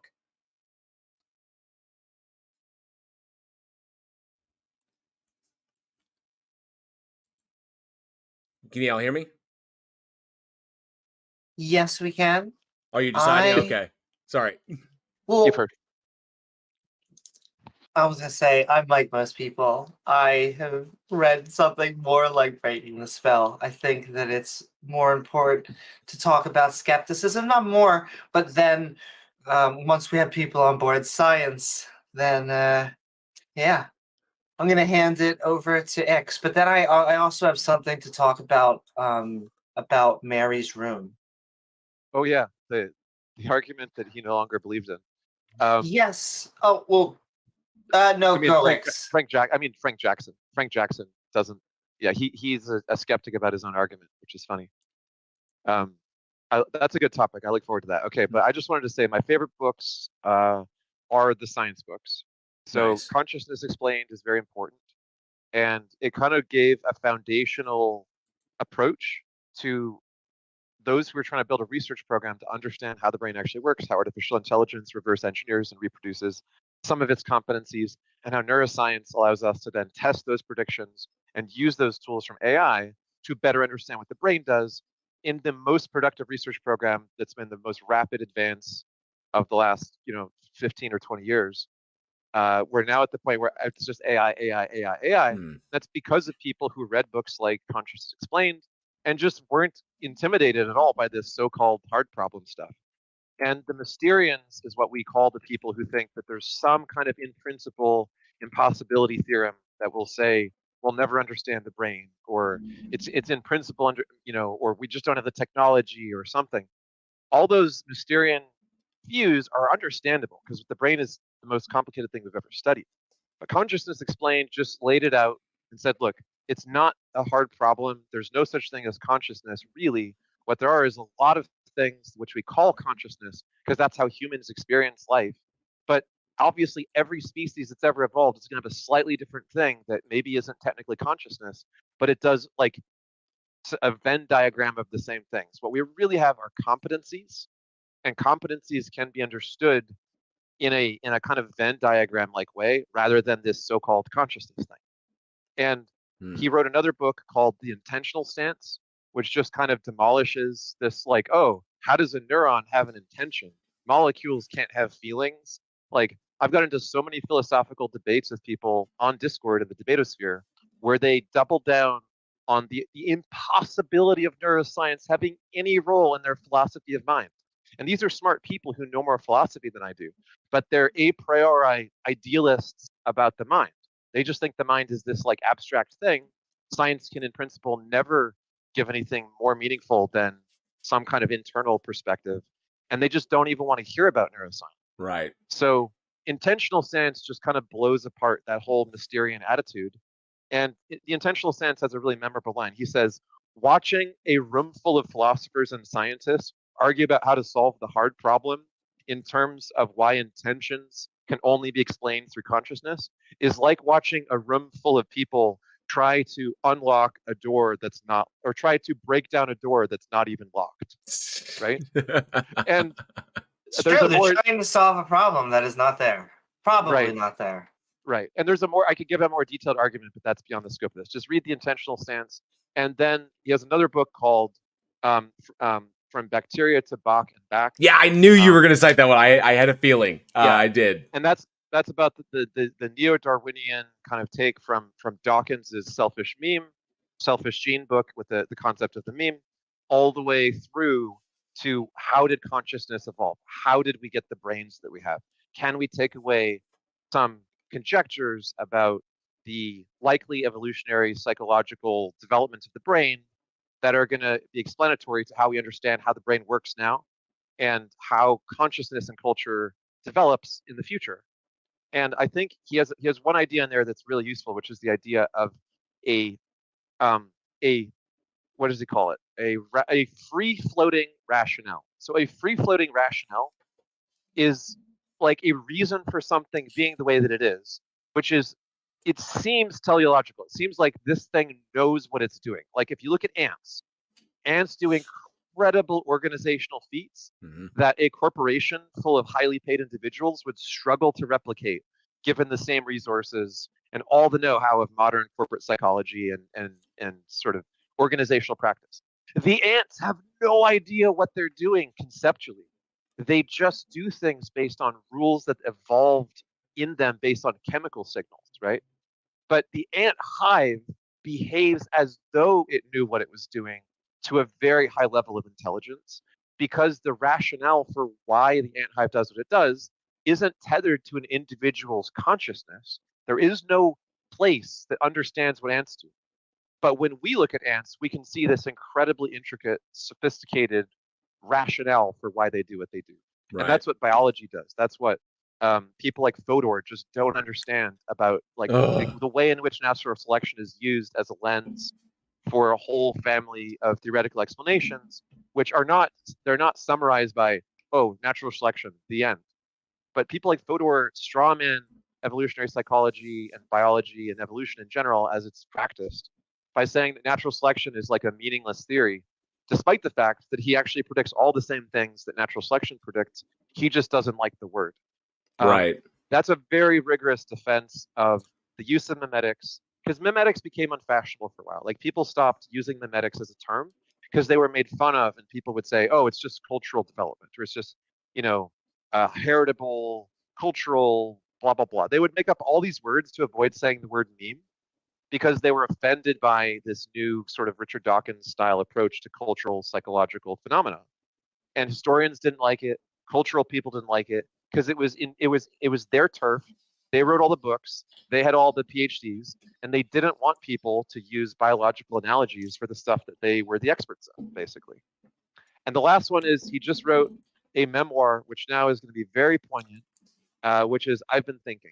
That's his final thoughts of his whole life, his whole career, and what he wants to leave us with. So that's what I'm going to read.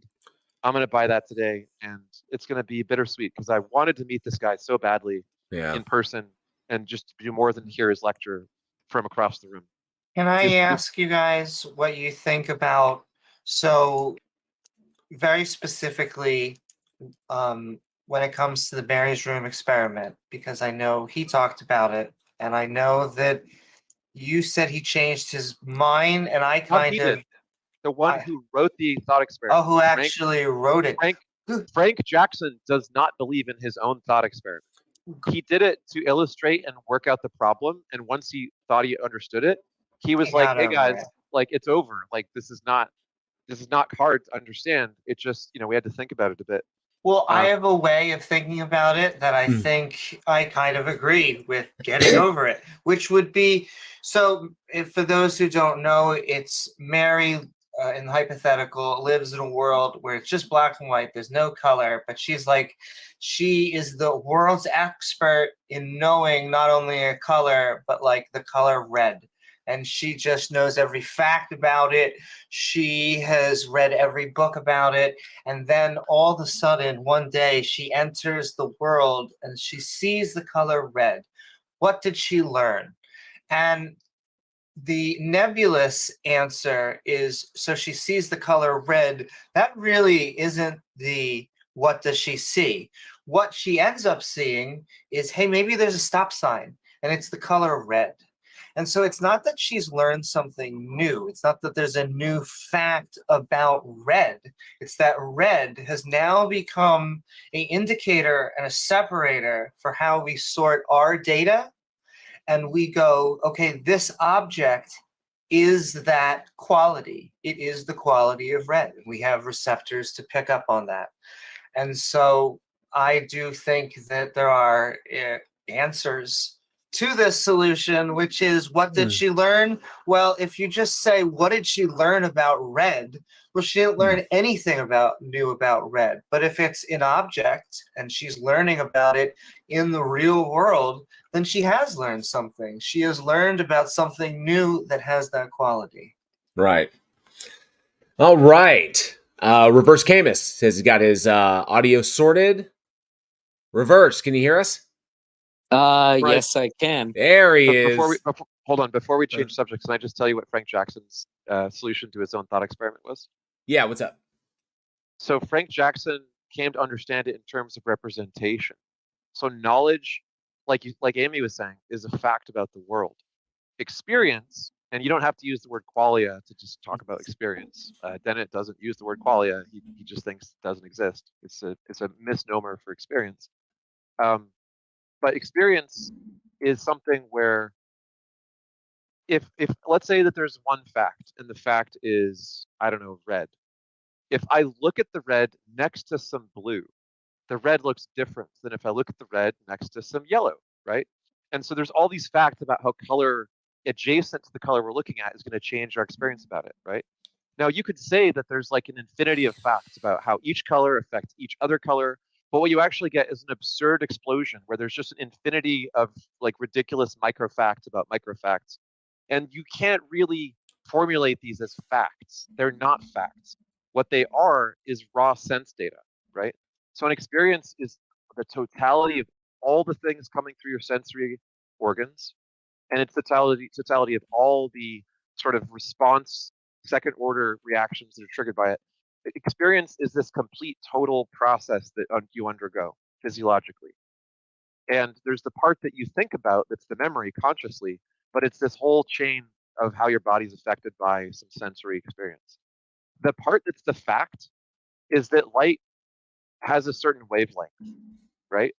And unless you're going to be committed to thinking there's an infinity of infinitely minute facts about everything all the time, it doesn't really make sense to call sense data experience. Otherwise, there would be a fact about every pixel of every screen that has ever been rendered.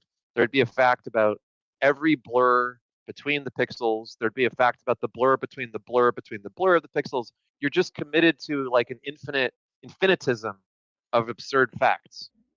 We can just separate. There's the representation of a fact, which is how we experience it, and the fact we're experiencing is the wavelength of the light. Which, if Mary understands all the physical facts about color, if she's a color scientist and a neuroscientist and a physicist, she knows literally every physical fact, everything that physics could tell us about color, then she would already know the brain state that she would have when she experiences color.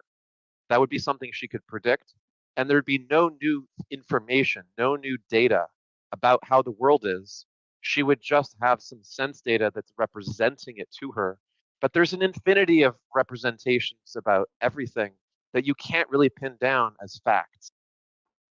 So it's not knowledge. And that's how Frank Jackson kind of dissolved the whole experiment. Nice. All right, reverse. We got. Oh yeah, and by the way, the last thought on that, a historical philosopher in my live chat said, yeah. So, you know, Dr. Dennett's death is a devastating loss for the skeptic community. It's true. I never got a chance to meet him myself, which would have been really, really awesome. But he's left his body of work for us, so hopefully more people will dive into those. But yeah, all our love and thoughts are going out to his family and his friends. So you know, the way that, but he left a great body of work for us to fall back on. So, reverse, what do you got for us today, bud?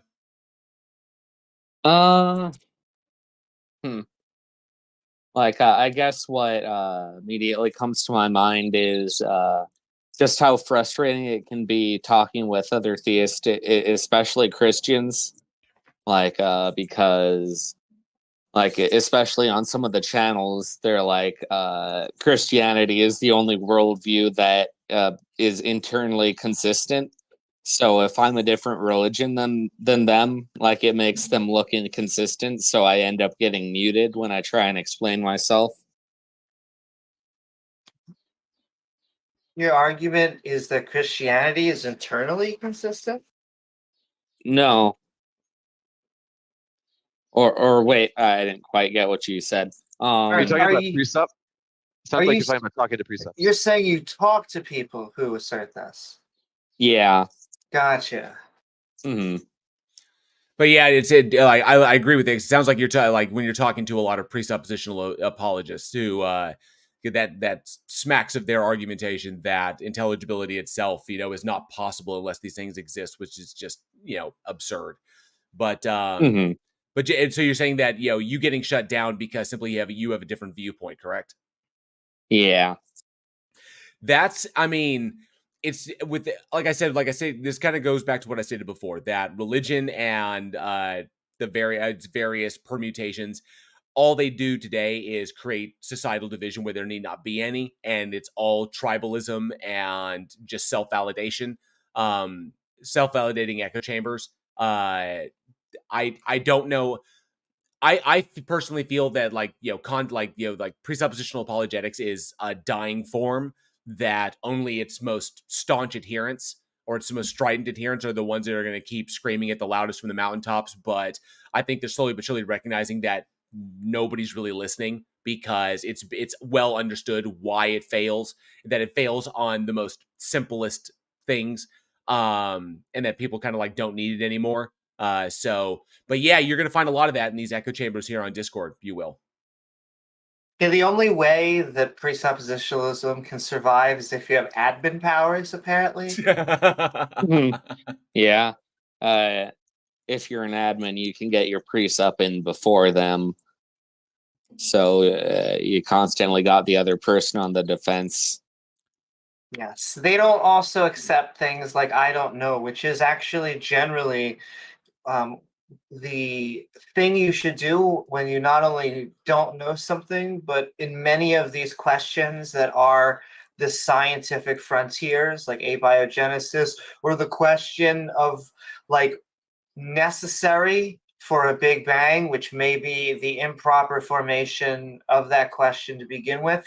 And when you say I don't know, I mean, a physicist can say I don't know, and they still won't accept it, but you can get muted, and that may be why it's not surviving. Yeah, I was listening to them talk to one atheist, and they were like, how do you know anything? And they went on with that for like 10 minutes. And that's just basically the script to me. So I was trying to point that out. But every time they said, I know stuff because of, I guess, my brain, they just say, how do you know that? Yes, And very specifically what makes everything coherent, because it's a very odd question, and when you ask a lay person that, they're like, wow, that's English, and yet I really haven't thought of that. And yet each and every time that sort of question goes back to a medical, biological, physical, that's our brain that makes us understand that sentence. And I always have what I call the Wendy's test. And the Wendy's test only seems to annoy them, but it pleases me because they're presups. And so the Wendy's test is, how can you get me? I'm in Wendy's and I want to know the price of a hamburger. I want you to use Christianity. Find me a price of a hamburger. It never seems to work. Yeah, I find that it ultimately just, especially with presup, it's just designed to shut the other person down. Ix was talking about it before. We were talking about, how Van Til himself was pretty much at a point conceded that it really is just about stymieing the conversation or shutting it down entirely, because Van Til, the guy who kind of like thought all this bullshit up, Van Til's ultimate goal was to provide a justification for people staying in the faith and not questioning it. That's all it was. It was about keeping people in the faith. And that's because Van Til had a very particular sense of what version of Christianity was correct. And he was a particular set of skills. And he was a hardcore conservative. And so he felt that progressive Christianity led to a greater, led to an incline in people leaving the faith, because it allowed people to ask questions. It entertained those questions as though they were valid, and it explored these concepts and realized how they fail at certain points. And now he believed that when the institution becomes progressive, that gives more leverage for people to wind up leaving it.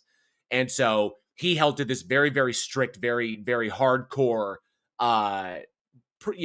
version that did not allow for that. In fact, developed a reason, or developed what he thought was a reason to keep people in the faith instead of converting more people into the faith.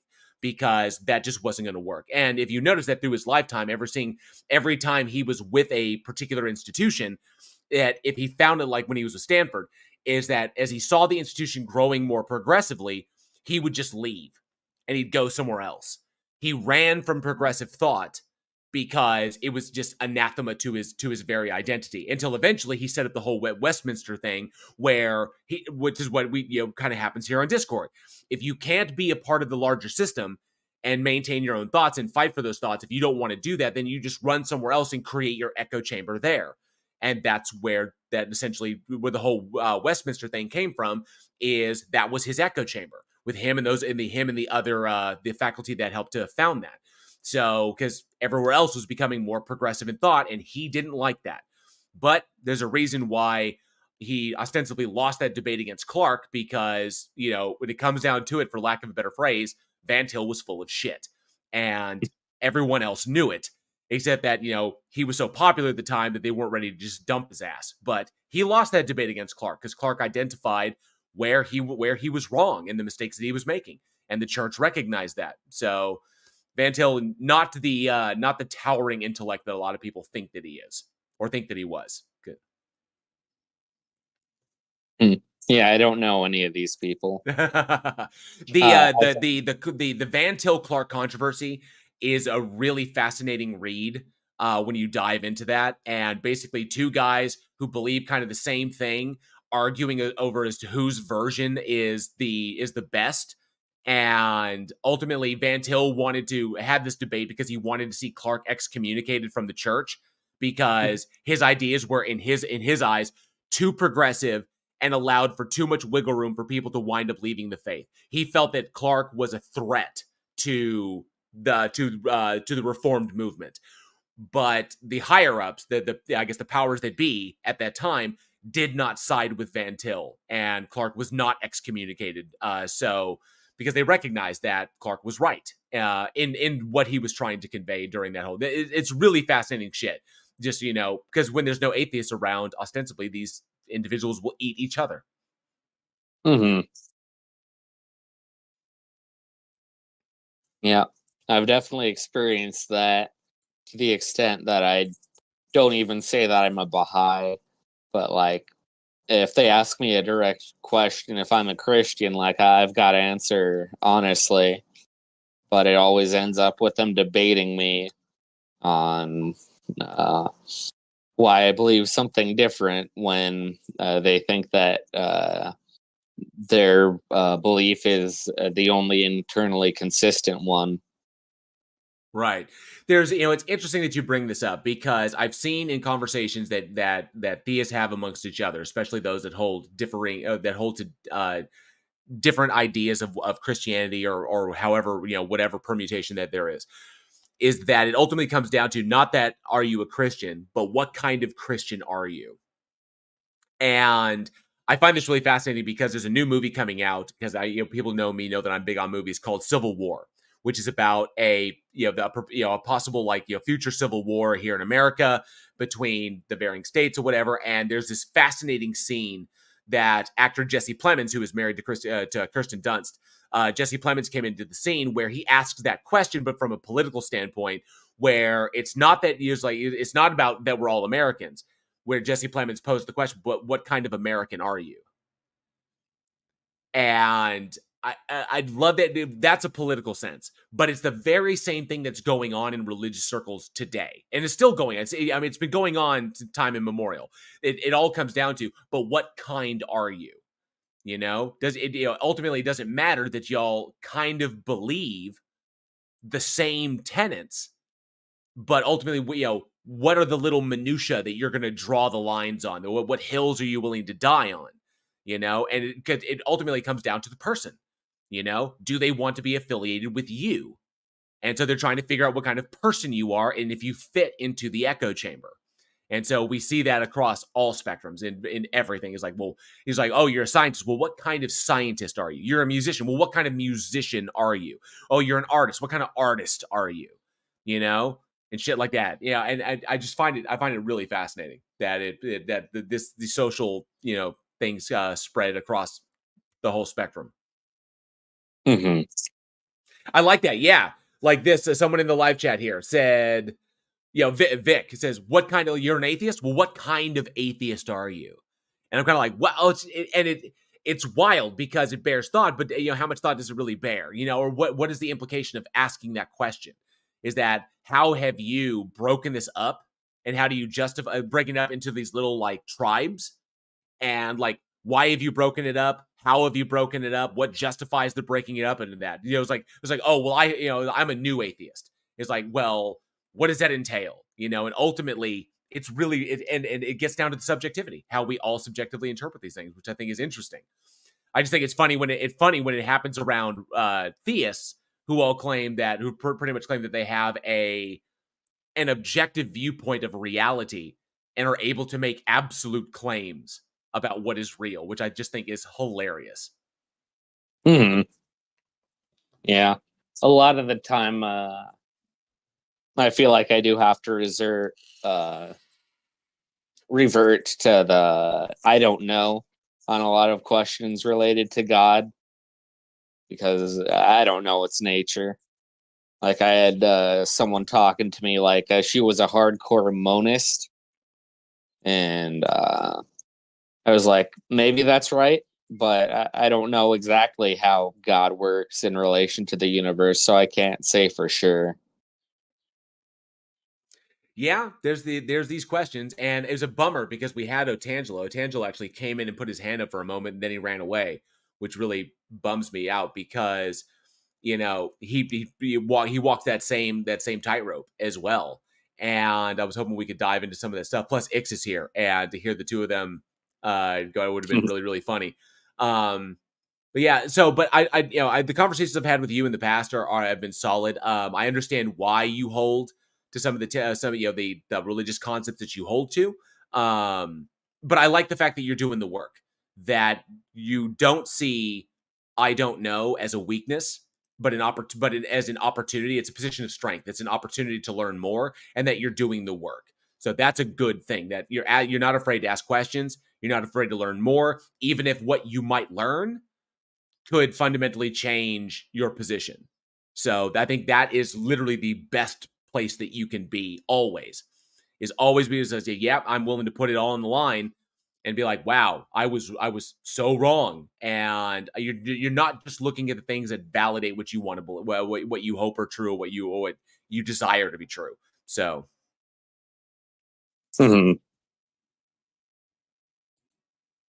Yeah. It feels a lot more cut and dry with the naturalistic world for me.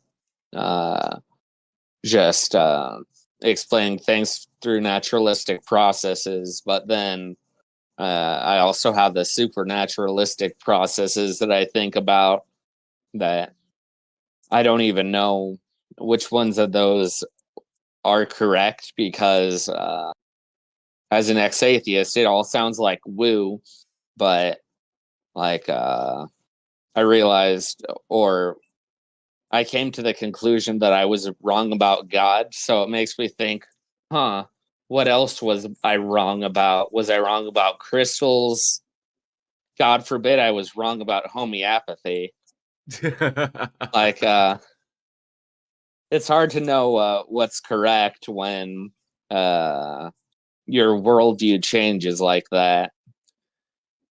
Yeah, adjusting to new information can be a challenge, and any of us who are atheists, who I think the vast majority of us who are atheists were brought up in some form of faith. I know some individuals who were never exposed to it when they were young, and they've been atheists their whole lives.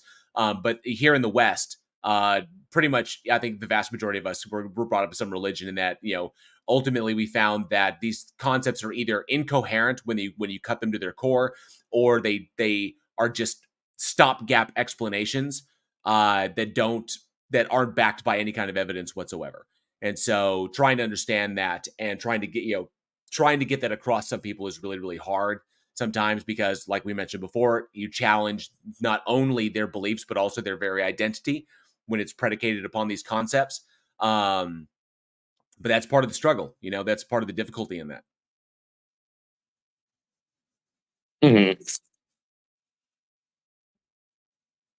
So what about you? As far as your journey goes, because I know you stated before that you were an atheist in the past, that you did not believe in the existence of a god or gods, as they are understood to be. And what remind me again, what was it that changed your mind? What was it that made you into a Christian? Baha'i. But I just made a prayer one night to help solve some of my problems, and like I got an immediate answer like that night, and that wasn't really the one thing that convinced me. Like it had been a slow process before then to that point where I could just ask. I called it the mysterious force of the universe, and I asked it for help, and I got the answer. Like, still struggle, but I feel like my path is laid better in front of me than it was before. And and you acknowledge that it's possible that answer could have come from you. I acknowledge that it could have been a coincidence, but it was an outside event happening to me. Like, it wasn't like me answering the question. It was like something happening to me that night. I was going to say, now I'm interested, though. I know X is about to ask you a question, but... We don't really need to know all the details. Like, it would be a fun story, but the two questions are, do you know what the reticular activated system does in the brain in terms of how you perceive things if you're expecting them? And the second question is, do you know what the clustering illusion is and why it appears that things align exactly the way that we think is significant, when if you look at the data set as a whole, there's going to be actually no trend like the one if we're only looking at a tiny subset of the data. Yeah, I haven't heard of either of those things. The reticular activated system, which is what drives pareidolia, basically. People think things are a certain way because they perceive patterns. But a lot of these are just false positives driven by our ability to see patterns everywhere. Because reticular, like if I look at a car to buy, and then I go driving, every car on the road that has anything like the qualities I'm thinking about is going to be noticeable. Whereas the day before, when I wasn't looking for that type of car, they would just drive by and they wouldn't even exist, right? Nothing about them would cause me to take the slightest notice. But now, if I were to say, you know what, I said I want to find this kind of car, and then I went and I found it right away. It was amazing, right? I had a guy tell me that he found an apartment because he prayed. And I asked him, okay, how many apartments did you look at? And he was like, 29. But I prayed the day before I found the one that I needed. And I'm like, okay, so your batting average is 1 in 30, okay? But you think that it is efficacious because you happen to pray the night before the deadline where you're going to get kicked out of your house and you needed a place, and it was like the perfect timing. But to him, that made it more significant, right? Like he wasn't thinking my success rate is 1 in 30, which is not a great success rate for looking for places. He's thinking when I needed it and I was desperate and I prayed, then I got it, right? The clustering illusion is so intense for people. It's very similar to the gambler's fallacy and other sort of cognitive distortions that people have about how probability works and how what's in front of them is just meant to be and so on. I used to believe in this stuff myself. I was a strong believer that things in my life were just so good and were just so lining up that it must be some kind of plan or force in the universe. And when I realized that I could explain every one of those things by the fact that like I lived in a place where people all had that sort of characteristic in common. Like there was nothing actually that out of the ordinary about any of the things that happened, except that I wasn't thinking about the data set as a whole. I was just seeing an anecdotal piece of evidence in front of me and then drawing like extremely hasty conclusions. And if I could just add on that not only can you build coincidences just like Ix was saying, but you can also have the feeling of a coincidence without it actually being one. And so the example that I will use, because I have to say this once a podcast contractually, is that I have epilepsy. I have it within the temporal lobe. And the weird thing about temporal lobe epilepsy is that the onset of a seizure is deja vu, which is a very weird feeling. And yet this sort of very this was happening before type of moment, I now can tie it to something very specific. And so that's not going to be the same for everything. However, I would love also to know what that coincidence is, because that is often what we're looking at, is that something happened and another something happened, and it's the agent that is really making the connection when the phenomenon, if they were looked at maybe more objectively, really had nothing to do. The amount of ice cream going up during a cold season or a warm season, maybe we can draw that towards, and it may not have a supernatural effect. So that's a lot, but yeah. I think ultimately, I think with reverse, I think you and I have discussed this before. It's all about, you're at a moment you're at a point in your life where you posed a question to a particular to a particular target in your mind. Okay, so given that you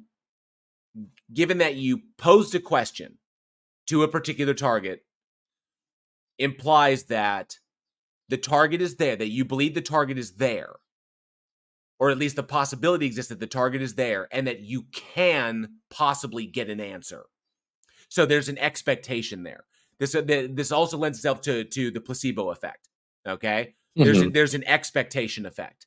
Okay, so even if the expectation is small, the reality is you would really like an answer. So you actually inform your own expectation through your desperation or your desire to get an answer. And when you see something like a pattern, like Ix was bringing up, when you see these things and they seem to lend themselves towards an answer that you would like, or an answer you think makes sense, you tend to ultimately say that answer occurred because of this. When in actuality, you created the circumstances yourself to supply an answer that you wanted. So even just by asking the question, you've already set the stage to fulfill your own kind of desire. So that's where we kind of and to recognize that possibility. That's when I ask you. So that's when I ask you, when you ask the question, is it possible that the answer came from you and not from something external to you, giving you the answer in whatever way it did through whatever pattern in your environment that you recognized, that you kind of fulfilled your own desire by expecting it to be fulfilled and looking for an answer that you wanted over other answers, and then using the environment, patterns that you recognized, to confirm what you already hoped would be the case.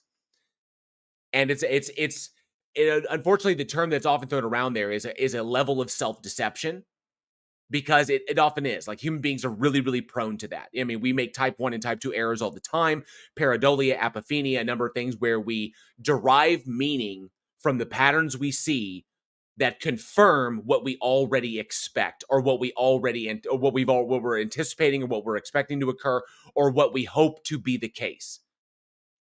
And so that's one thing that when I learned about that, I learned how to step back and take myself out of the equation and say, okay, if this, then this, without my particular frame of reference, and try to look at it as objectively as possible, and recognize that I have to make sure that I am not imposing my expectations, my observer bias, onto what I am interpreting. And that is really, really hard to do. It takes a lot of practice. It takes time to get out of that habit, because it's a bad habit to be into.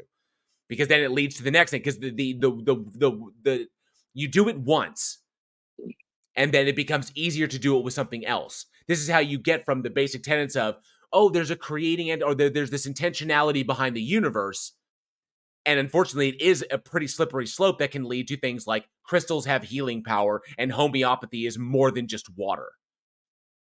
Mm-hmm. Right?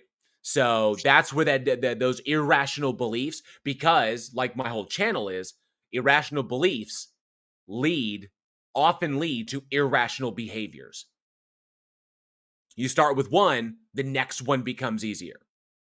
Mm-hmm. And then the one from there. And it's a progressive until eventually you get like people who are like, I'm spiritual but unaffiliated, all the way to I believe all the woo.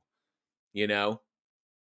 Crystals and peyote and DMT and, you know, all the way to, you know, Lyme disease was a biological weapon developed during World War II, all the way to, you know, the Montauk Monster is an interdimensional thing that came out via the Montauk Project. Shit like that. You know, it goes like all the way to those extremes. So as long as I've always, you know, perceived you have the willingness to question and gain more information and more insight, which is brilliant, you know, and to engage in these conversations. So like I said, I still think you're in the best place. Yeah. I think it is definitely tough when you go out and try and confirm these things, and the fact that you're going out and trying to confirm them could affect them actually appearing because you're looking for them to appear. Right. And it just becomes a confirmation bias. But like with some of the stuff that happened to me, like I wasn't even looking for it. Like I knew about the phenomena, but like when it was happening to me, like I wasn't thinking about trying to find it. It just kind of happened to me. Find God? I mean, not really God in that case, just like spiritual stuff that I'd heard about, like just even on this server. Would you be able to give an example? I mean, it feels I can't think of the word, incredulous, even talking about it, but I guess one of the things that I guess I'll disclose, I was just in the religion server one of the Hey, Omega nights, Weapon. Hey, and, Boomer. Good to see you. Hey, Big Evil. These two people were egging each other on. One of them was like, I know you're a part of this secret satanic cult, or like this secret satanic order. He was like, dude, stop talking about this. And eventually he just gets him to talk about it. And they say, oh, they're going to summon a demon. And badass. What? Oh, I just said badass. Oh, yeah. So I was like, I don't want you summoning a demon on the server. So I just started chanting on my mala, and because I didn't know what else to do, I thought maybe that would interrupt them from doing it. But they mute me, so they can't really. So my mantra can't really do anything, and they say that they summon it. And the guy, he sends me the little glyph that he used. He sent me the name of the demon. He sent me a picture of it. He sent me the incantation. Can I just pause for 1 second? Because I'm very sympathetic. Because you were unsuccessful in your chant, it does seem like they were indeed successful in summoning a demon. I don't know. I don't know how it works, but like at the very least, they seemed very convinced that they did it. I'm like, you didn't actually summon it, and like they were like, yes, you did, or yes, we did. And well, I mean, the people at in the Heaven's Gate cult believe that they were going to ride on a comet before they self-castrated and unsubscribed from the Life channel. So I mean, people could believe all sorts of things. And if you're think of the level of that. The expectation that a thing will be successful, and then you wind up creating the circumstances that validate what you already expect to happen. It happens all the time, Mhm. and then you throw in the pageantry and the theater of big religious movements. You get like religious ecstasy, playing music, incantations, repetitive behaviors. All of these things lend themselves to coordinating human behavior into a particular, especially when everybody believes the same thing. And you can wind up, convincing people that they saw crap or experienced crap that they really didn't, but they're just interpreting specific phenomena as being something else that it is. Can I also give hope in that Bob Larson, he is an evangelical who will basically tell you if you give him more money, that eventually God will give you more money. But he has this method where you start to send emojis into chat, and these specific emojis actually fight demons. And I just have to say that if your ass gets taken down by emojis, maybe the demons aren't that powerful. Yeah. Whether or not they were just messing with me, or it was just two people who believed in this thing just chanting at each other, and there was not actually any actual effect. Right. Because do you believe that demons exist, Reverse? I don't know. I'd like to believe that they don't, but when I was falling asleep that night, I could feel something causing electric shocks throughout my body while I was trying to fall asleep. Common phenomena. Yeah. Yeah. I've never felt it to that extreme extent, though. It's a result of your sympathetic nervous system. I've heard of it before, and it's actually quite common, and we understand the mechanism behind it. So it's a physiological thing. It has to do with how your sympathetic nervous system is interpreting stimuli from the outside, and it happens on occasion. Doesn't happen all the time. Some people are more prone to it than others. Some people never feel it, but it is an understood phenomena that's been tested. Yeah, I guess it just seems so weird that thinking that a demon was inside me, it caused that to happen in ways that I didn't know that my body could react. It was going outward from my spine. I could feel the energy spasming around there and going outwards. Yeah, I was gonna ask how it manifested, because if it took over you and you had a goatee and you did more evil, kinky things, that would have been interesting too. But okay, that one also works. See, it's interesting when people talk about things like demons and such, and it kind of falls down. It kind of falls down on itself, because ostensibly you have to look like what exactly is being categorized as a demon. What is a demon?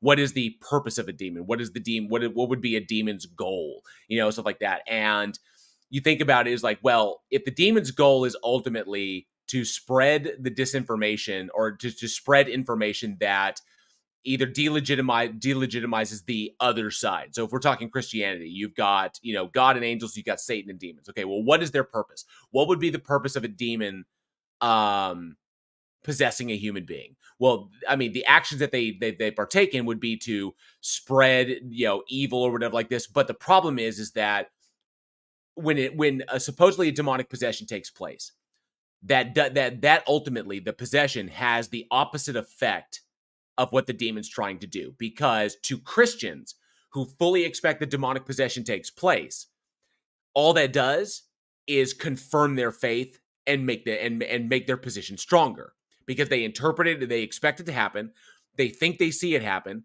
and then it just entrenches them even farther, because it's confirming what they already believe. Mm-hmm. So ultimately, the act of demonic possession, in order to take people away from the faith, or to harm the faith, is self-defeating, because the act confirms what they're already believing and what they expect. So it confirms their faith. So it's antithetical. The reality would be if a demon possessed a human being and then utilized its vast knowledge of human experience and philosophy and science and all this other stuff to pose the best and most stringent arguments that are backed by evidence against God, against the God concept. The problem is, if the God concept is ultimately what is true, the demon would also know that, and it would know that any line of reasoning would lead to the God. Because the demon knows it's true. The demon doesn't believe that God exists. The demon knows God exists. So ultimately, the demon is lying. And if there is a lie or a deception there, that can eventually be sussed out through methodology. So ultimately, a demon possessing somebody just to use appropriate argumentation or to point out logical fallacies, that thing knows it will ultimately fail because it all leads to God anyway, which ultimately makes it self-defeating. So the concept of demonic possession is in itself absolutely ridiculous because it's doing exactly what the other side wants them to do. So it would actually behoove Satan to not have demons possess anyone, because then that would say that what the Christians are expecting to happen never actually happens, which reduces the credibility of their claim. Mm-hmm. So if Christianity were true and logically consistent, then no one would ever be possessed by a demon. Ever, because Satan and the demons by extension themselves would know that possessing people only gives more credibility to the thing they're fighting against. Mm-hmm. Yeah. I don't know exactly what they were thinking when they were doing that, but I don't think it was to make me disbelieve. I think it was to like put some bad energy on me. And or yeah, like they think that they think or they believe that you think this is a possibility, and they're literally just, for lack of a better term or lack of a better phrase, they're just fucking with you. Because I was gonna go. Yeah. It is the internet. There's always just the role of troll. They're just they're just fucking with you. It's like, here's a guy who believes a thing, and we're going to use that because we have knowledge of that thing, and we're going to literally fuck with you because you believe that, because you've been convinced this thing is true. And so there's just that. They know that demons don't exist. They know that energy, like the energy that things it just does not exist. They know that the reality of you're only affected by that which you allow to affect you. And that if you're prone to certain ideas, then you will find some things offensive by correlation. So they're just going to poke at those things to watch you squirm, knowing full well that none of it is real. And I've run into a lot of atheists that would do that as well. They'll poke at Christians and they'll be like, think of the relationship between the Satanic Temple and Christianity today. Mm-hmm. The Satanic Temple does not believe that Satan exists. Yeah. Okay. They don't believe that any of that has any merit. Okay. Essentially, they're humanists with dogma is what it is. Okay. But they will throw down hard on the tenets of Satanism because they know it freaks the Christians out and makes them squirm. That's pretty much it. You could say there are people who have called it a professional trolling, at a federally backed level, but only as an effort to reinforce our Constitution and the separation of church and state. That what goes for you also goes for us. So that the Christians can't argue for a thing and say it applies to them without it also applying to all the religions that they hate. That it doesn't work that way. So then they use that to their advantage. So because it's in our system, it's all or nothing. Nobody gets preferential treatment. It's all, unless you're crazy rich, but it's all or nothing. So yeah, there are people who will take advantage of that. Mm-hmm. Yeah, I had someone who was there try and explain that they were basically just trolling me, and that's what she said they told her. But it's just weird. Like they were like a very, very wise lady. Maybe. I don't know. It's just weird because, like I said, they sent me the little sigils that they use, and it's from like the Lesser Key of Solomon. It seemed like a super elaborate troll that just came out of nowhere. It was really spontaneous. Right. Like they didn't know that I believed until I started chanting on my mala. Because you believe that your mala has power. But Yeah. in reality, the only power it has is the power that you've given it. Mm-hmm. But they also said that like the more power I give it, the more that it manifests. So it's a question if it's like just this completely materialistic thing where I'm giving it power, so it just affects me in a psychosomatic way, or if there's actually something behind it. And you'd say, oh, it's just this completely naturalistic process where I'm just going out to seek to confirm it, and me confirming it just, even though it's not true, the idea gets stronger and stronger until I believe it more and more. And yeah, that would be the simpler answer, but I don't know. Just the stuff that I've seen, like at well, he's not a friend anymore, but he But I have was to ask supposedly. you, are you acting a little bit more devilish? I feel like my negative qualities have been increased in terms of like just I can't get shit done lately. I can't focus. I can't get anything done when like I'm on a time crunch to figure stuff out in my life. I don't want to promote drug use, but that may mean that demons can be defeated with Adderall. I'll give you my technique. Make a to-do list. That's how I keep my shit straight, because I have lots of stuff going on in my in my daily life. Like almost every day of my week is occupied by something that I have to do. So whether it's for my podcast or my personal channel or the stuff that or the whatever's going on or traveling that I do, like almost every single day, or the film productions that I'm on or whatever. Okay, I'm always busy. So plus I have to leave time for taking care of my dogs, taking care of the house, time for the gym, and and all kinds of stuff. So I'm busy all the time, and sometimes I get analysis paralysis myself. It's like, what do I do first? What do I do like this? Really simple. Here's your best weapon to fight off the demon. Make a to-do list. Just make a list of everything that needs to be done for that day, and just start tackling that thing one at a time. Once you build that behavior, once you build that habit, you make that habitual, make that to-do list, tackle it once at a time. Your problems become really, really, I would say your problems become much more manageable. You realize that they're not as big as you think they are, because now you have it listed out. That compartmentalizes it. This is the list of what must be done. Okay. Then from that list, you can prioritize. Say, this is the most important thing on the list. Take care of it. Done. Move on to the next. And then by the time you're done with the day, you've got virtually everything on your list, if not all of it done. Then you just repeat for the next day. Or you can do it for a week, or you can do it for a month, or whatever works for you.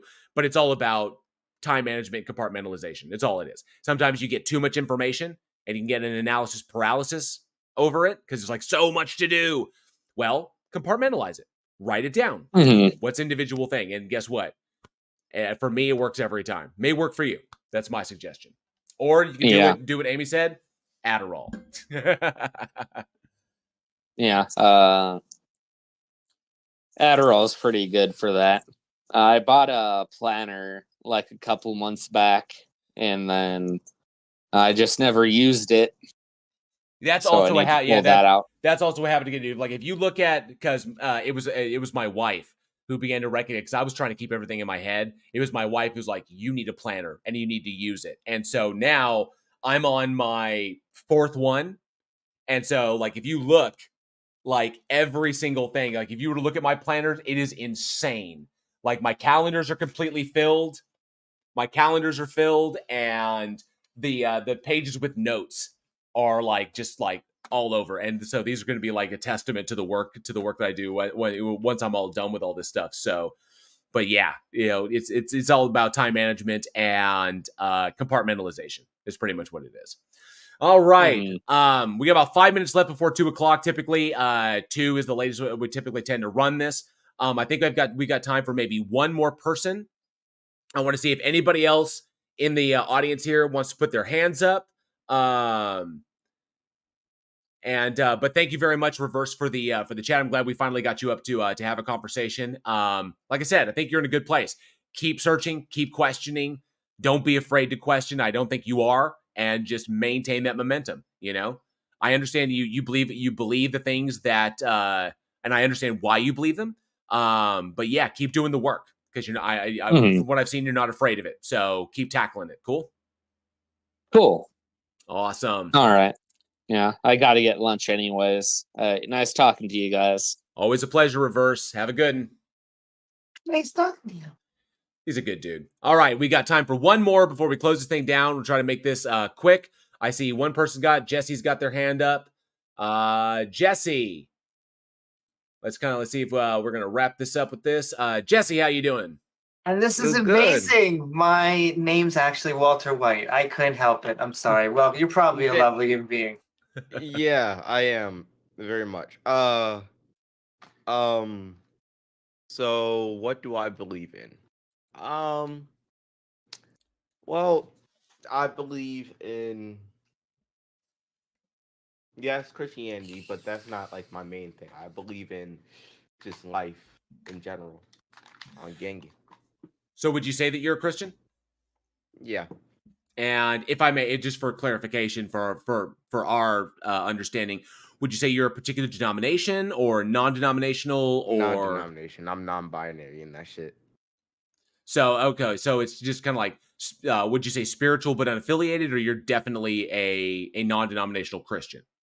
I'm definitely a non-denominational Christian. Okay, so that implies kind of like of like a view of the Bible and such. So I'm kind of curious. I'll just start out. I mean, we'll start out really simply. Like, if you're a Christian, non-denominational or otherwise, you believe that a God exists. So I'm curious, why do you believe that a God exists? What evidence do you have that states this thing exists?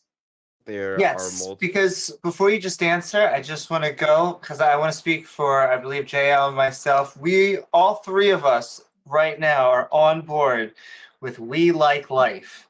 And so that one, I can definitely grant you. And then what he said, let's get to God. So, yeah, the Bible, but I don't want to say that because you're going to be like, oh, there's some parts of the Bible that you're going to see like, oh, that's unworthy. Well, no, I would just say that believing the Bible is true just presupposes that the God exists to make it true. So it ultimately all comes back to, why do you believe a God exists? That's where it boils down to. Multiple, because I had spiritual encounters with that shit. In the book? Like what? No. In real life, tell us more. Okay, you've had spiritual encounters. Yeah, yes, definitely tell us more. In multiple times, and it's not like, oh, it's not gonna be eye-opening. He does things in like little ways, and don't think about God as like this big ultimate power. Nah, he's just like a father figure type beat. Because one time I was so down on my luck, and I was just laying in my room, and it was time for me to go to bed, and then all of a sudden I started to talk to him, and then as I gradually went there, I started to be more happy, and I started laughing and having a whole conversation with him and shit. And you're gonna be like, oh, that's crazy. No, because you guys pray, but like, nah, it's like, it's like an invisible like best friend type shit. If I could just point out though, that I'm actually a little bit more upset with that type of father figure. I just want to say that if you were supposed to go to bed, maybe he should have promoted that more. But we continue on. No. I mean like I mean, like, it's kind of like that, but he's not like your human father figure. He lets He's you the do cool what you father want. figure. Yeah, he's a cool father figure. Okay. On God. Okay, so obviously when you're talking about like the idea of a father figure, this conceptualization of the Christian God. Okay, now there's two ways we can go about this. We can say, I can ask, why do you believe that this thing has this particular relationship with you and not the same relationship with more desperate people? Because people don't, because the people who are, well, okay, here's the thing. Right? If you don't believe in that shit or have faith in that shit, and you just believe like, oh, God they don't exist. God don't even answer my prayers. Nah. No, that's not a reason. I would not. That's not obviously that's not a reason to not believe in like this. But the idea is that you're proposing a concept of a God that is willing to have a personal relationship with you that you describe as having like a cool dad in your life. Yeah. Okay. So here's the thing. But what about the people that live on this earth that don't that have a conceptualization of God, but don't even have the wherewithal to like question these things and are living in more desperate scenarios than you do, but God never answers them or is not a cool dad for them. How do you know? How do you know that's true? Children that are abused to death. How do you? God has a plan. God literally has a plan, and so you're thinking about like, oh, the right now. But do you think that God never answers their prayers? No, because He has a plan for them. It's not going to be like in an instant. You're going to be like, oh, and you don't know if it's going to be a cool dad with them because they might feel that. They might feel okay that it's a cool dad with them. All right, but you recognize the implication of what you're stating there, right? No. The implication is that the horrifying suffering of some human beings is justified. It's not justified. Well, you just said that your God may have a plan. That your God has a plan, and by virtue of your God having a plan where that individual's horrific suffering is necessary, therefore it is justified. Necessary. Okay, it's not necessary. So why does it happen? It takes time because the earth is a horrible place. God, it's hard to explain, dog. Listen, JL. It's hard, bro. Yeah, I'm not gonna. It may be true that there are children in countries around the world that right now are not only starving, but have different diseases that will soon bring about their demise. However, we had a Sky Daddy that did let us stay up past bedtime. So no, that okay. No, I'm just sending love. There's problems with that, and it also that's one way we could go. Okay. That's one direction we could go. And the other direction is that, I mean, actually there's a number of directions we can go here. The other direction is that the implication of what you're asserting is that this life that we currently live in is ostensibly valueless because it's nothing more than a way station or even a doormat into this next experience. Not really. It does because if the God exists and people die, where do those people go when they die? They go to $10 on the happy place. So by the heaven or hell, right? I'm not good at this. Shit. Okay. I'm not good at debating. I give up. You won. I can't do this shit. I was feeling like pressure like the whole way through. And I couldn't do this shit. I was trying to be like, oh, I want to say some random shit, but nah, you're scary. I'm not gonna stop believing, but I'm gonna still be like. Well, it's not a matter of whether or not you stop believing. It's that whether or not you are willing to ask questions. That's the point. Is can you look at what you believe and what is entailed by what you believe, and follow those entailments to their logical conclusions? Okay? So not only what you believe, but the implications. Okay? What does this say about the larger picture? And if you'll notice, a lot of those happy little, smiley rainbow and puppy things that are at the very, very forefront that religion sells itself on. When you follow them to the logical conclusions, they turn out to be terrifying and horrific. It's not really goody good two shoes. It's not all that, really. Well, the idea that God has a plan, everything will work out, the bad things that happen to bad things happen to good people, but there will ultimately be justice, and I don't have to worry, and all I have to do is believe, and I don't have to do any work. That's not just it. That's not just it. It's not just like, oh, you had to believe. It's more to it, but I just don't know how to explain it well enough that I can say like, okay. Because I'm not no debater, bro. I can't do that shit. But there's more to it than just, oh, you gotta believe. It's more to it. And let me offer the olive branch, Jesse. I know I make a lot of jokes, and I know the comparison. I guess what I was trying to just illustrate is that you have such a warm, happy memory, which is fantastic. And we're not trying to take that away from you. We're just trying to show maybe a little bit of the problem of evil, which is you had a great experience. Well, why do so many bad experiences happen to good people? Especially when those people believe as much, if not harder, than you do. I don't think I don't know. It's hard to say. I'm not good with this shit. On God. That's okay. That's quite all right. We've posed some I think some good thoughts here, or some good thoughts and responses here. So definitely, as Aaron Reese in my live chat stated, debater or no, you should still be introspective and to follow and I would say, going all the way back to Socrates, follow the evidence where it leads. Don't be afraid to follow that. We have to follow the evidence. Or technically, Socrates said, follow the argument where it leads. Okay. But follow the evidence, where does it go? Regardless of how you feel about it. Because sometimes the evidence goes places that you may not like. Okay. But all you can do is keep asking questions and really start diving to start with what we thought here. Start with the implications of what you believe. What does that imply on a grander scale?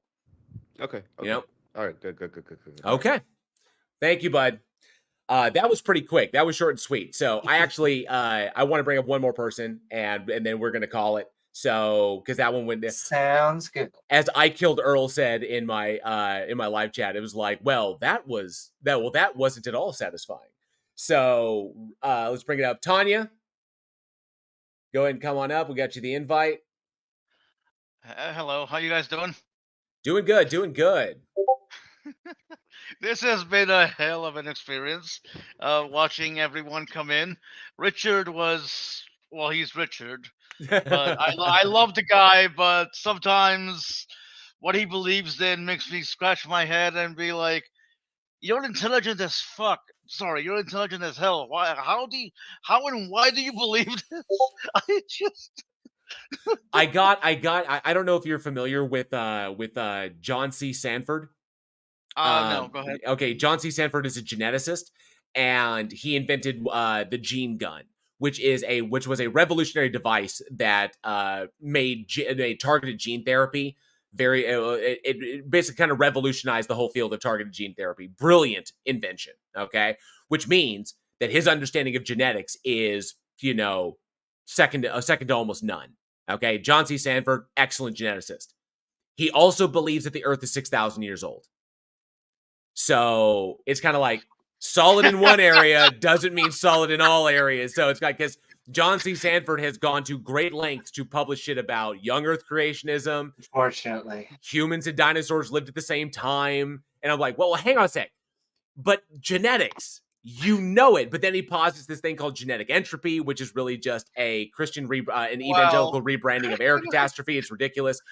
But I'm like, wow, but can I get this genetic gun? I need it to cure my albinism. Holy shit. It's so smart, but yet not. But then all of a sudden, it's kind of like, wow, Newton. Think about the things that Newton did. Look at all this amazing stuff. Newton, yeah, exactly. But but he also believed in God and all that. Well, don't forget, he drank mercury. He believed alchemy. He believed in alchemy. So it's kind of like, huh? What do we do? So astrology. And yeah, it's just kind of like, you look at the thing, he's like, wow, people strike gold. It doesn't. Oftentimes, someone will come along. It takes a lot of digging in the dirt to strike gold. Okay, but we can't just count the big hits as like, wow, you had this one big discovery, but you also believed that this thing over here, which is fucking insane. So, but yeah. I feel like maybe this is just me, but I feel like I'm like the only person who can't believe something unless it's logical to me. Like I know everybody believes something that makes sense to them. It may not make sense to other people. But for me, I feel like even if I do believe in something, I'm always questioning it to see whether it's actually logical. It actually makes sense. It's actually, you know what I mean. If it can help me understand this wondrous universe we live in, which I gotta tell you, I lived on this planet for like 39 years, and I may be an atheist, but I see nothing but beauty. There's the ugly side. Obviously, people kill each other. There's animals trying to survive out there, but there's beauty in that also, because if that never happened, we wouldn't be here. Conflict is needed for survival and propagation of all species. Now, if we if we if we didn't sorry, I have a stuttering problem. It gets kind of annoying. That's okay. You're good. You're good. Okay. I don't want to go too long. I know you guys want to go, eat, get something to drink, but if we didn't, if we didn't breed and kill and kill all the other hominids, I don't think we would be here right now. I mean, we probably would be here right now, but we wouldn't be in our current state. Now, is there a universe out there to where the edge falls, and and us can still live together and be how we are now, like quote unquote modern humans? I don't know. That's an interesting thought experiment. It's an interesting thought experiment. Yeah, it can get interesting. It can. All right, bud. You got anything else for us today? I could go in so many places, but if you guys want to leave, that's fine.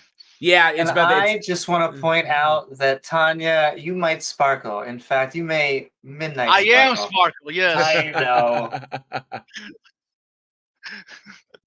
All right, we appreciate it. Thank you very much. But yeah, I just want to say you impressed me. From the way you've both of you have, actually, all three of you have. IX left, but yeah, sorry.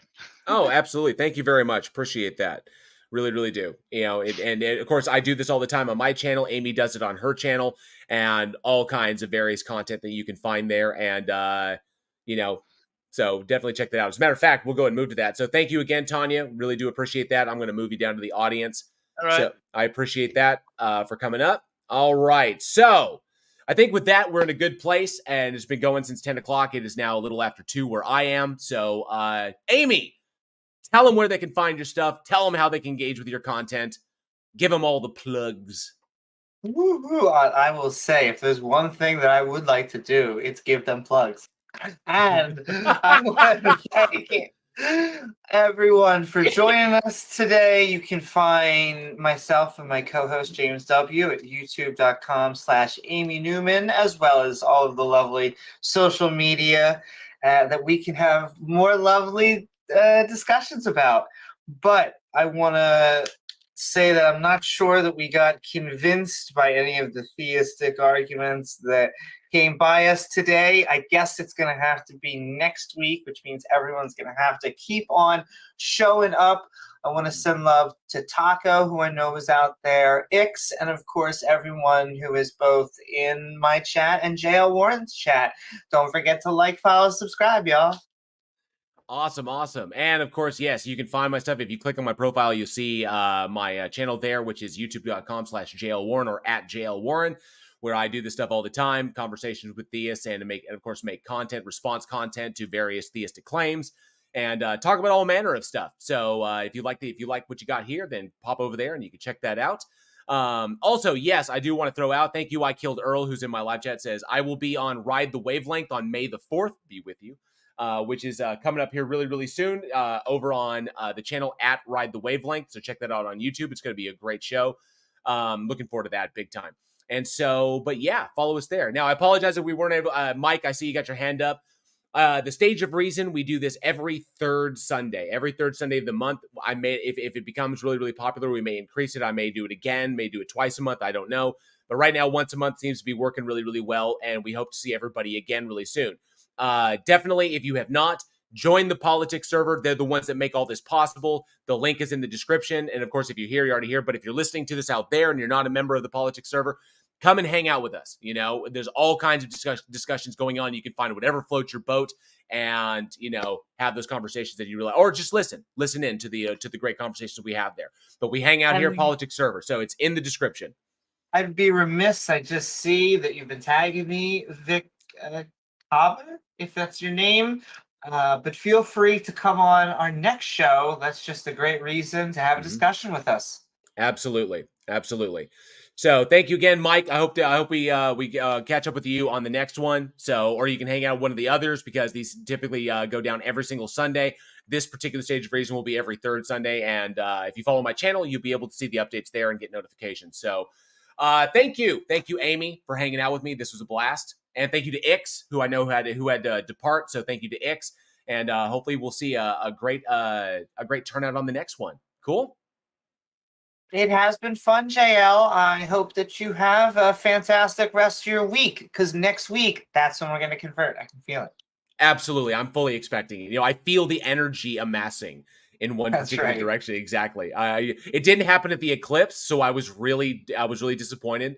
I was expecting, like, you know, the moon to pass over the sun and that great hole in the sky suddenly appear, and then all of a sudden, like, you know, Christ would come out, like, you know, on a horse, be like, aha! But it didn't happen. But we should have known, predictively, werewolves. Right, you know, it should have been at least some partial transformations. All right, y'all. Have a great one. Check us out at JL Warren. And of course, Amy Newman. Yours is at Amy Newman, right? Bye. Mwah. And we'll see you on the next one. Be safe. Be excellent to each other. And together we can bridge the divide.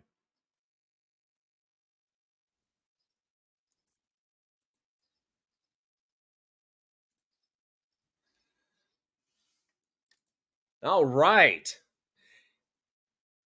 Yes, I Killed Earl. The link for the Discord is down in the description. The dedicated link is down in the description, so you can join from there. It's a permanent link, so you can check that out.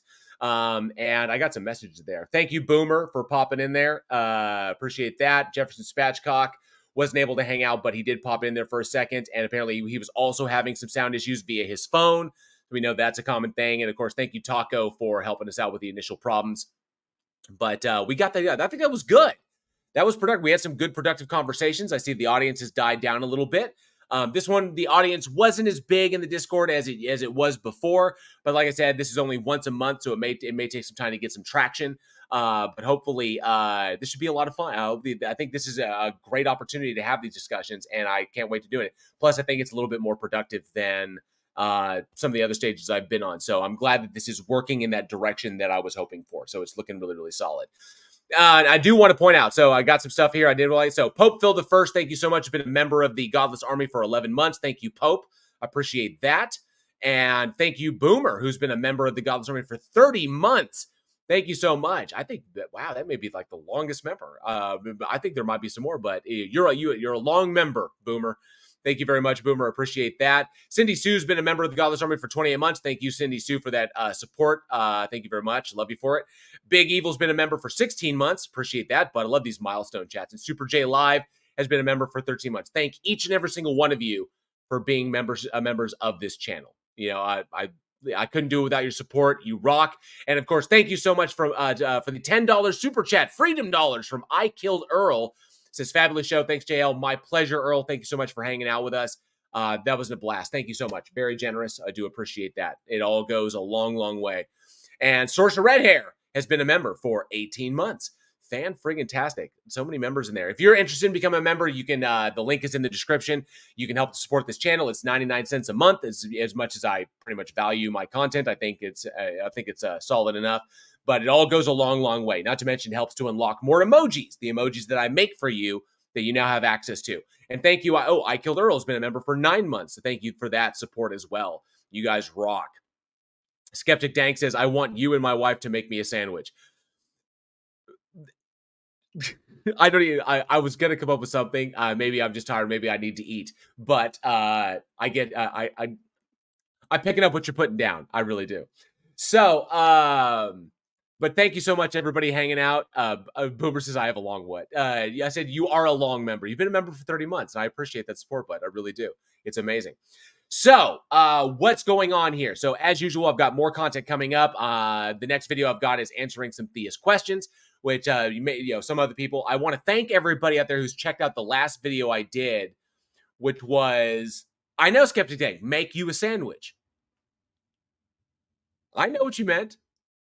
So, but I want to thank everybody for checking out the last video. Y'all have made it incredibly successful, like really successful. I wasn't expecting the kind of like the outpouring on that one. It just kind of like blew up bigger than my usual. But it's good to see that my analytics are trending upwards. So that's really fantastic. Thank you all for checking out that video. The one I did with Dimitri, responding to Dimitri. And then, of course, another one, next one's coming up on Thursday where I'm answering questions from a theist. It's an interesting little video. But I think I think y'all will dig it. And of course, every single Wednesday, 7 p.m. Central Time, over at Week in Horror, we have the Week in Horror podcast where me and my filmmaker friends talk about horror films. So if you like scary movies, be sure to check that out. Links to everything is in the description if you want to support us there. And of course, you can check out my Teespring where I have some really funny stuff, or I have some funny, Bridge the Divide gear that really helps to support the channel as well. So I think this has been an absolute blast. I want to thank every single person for coming out and for hanging out. I know it's been a long stream. It's a little over 4 hours, like almost 5 hours straight here because I started at 9:30. So let me make sure that I get this right. And yep, okay, got that. Good to go.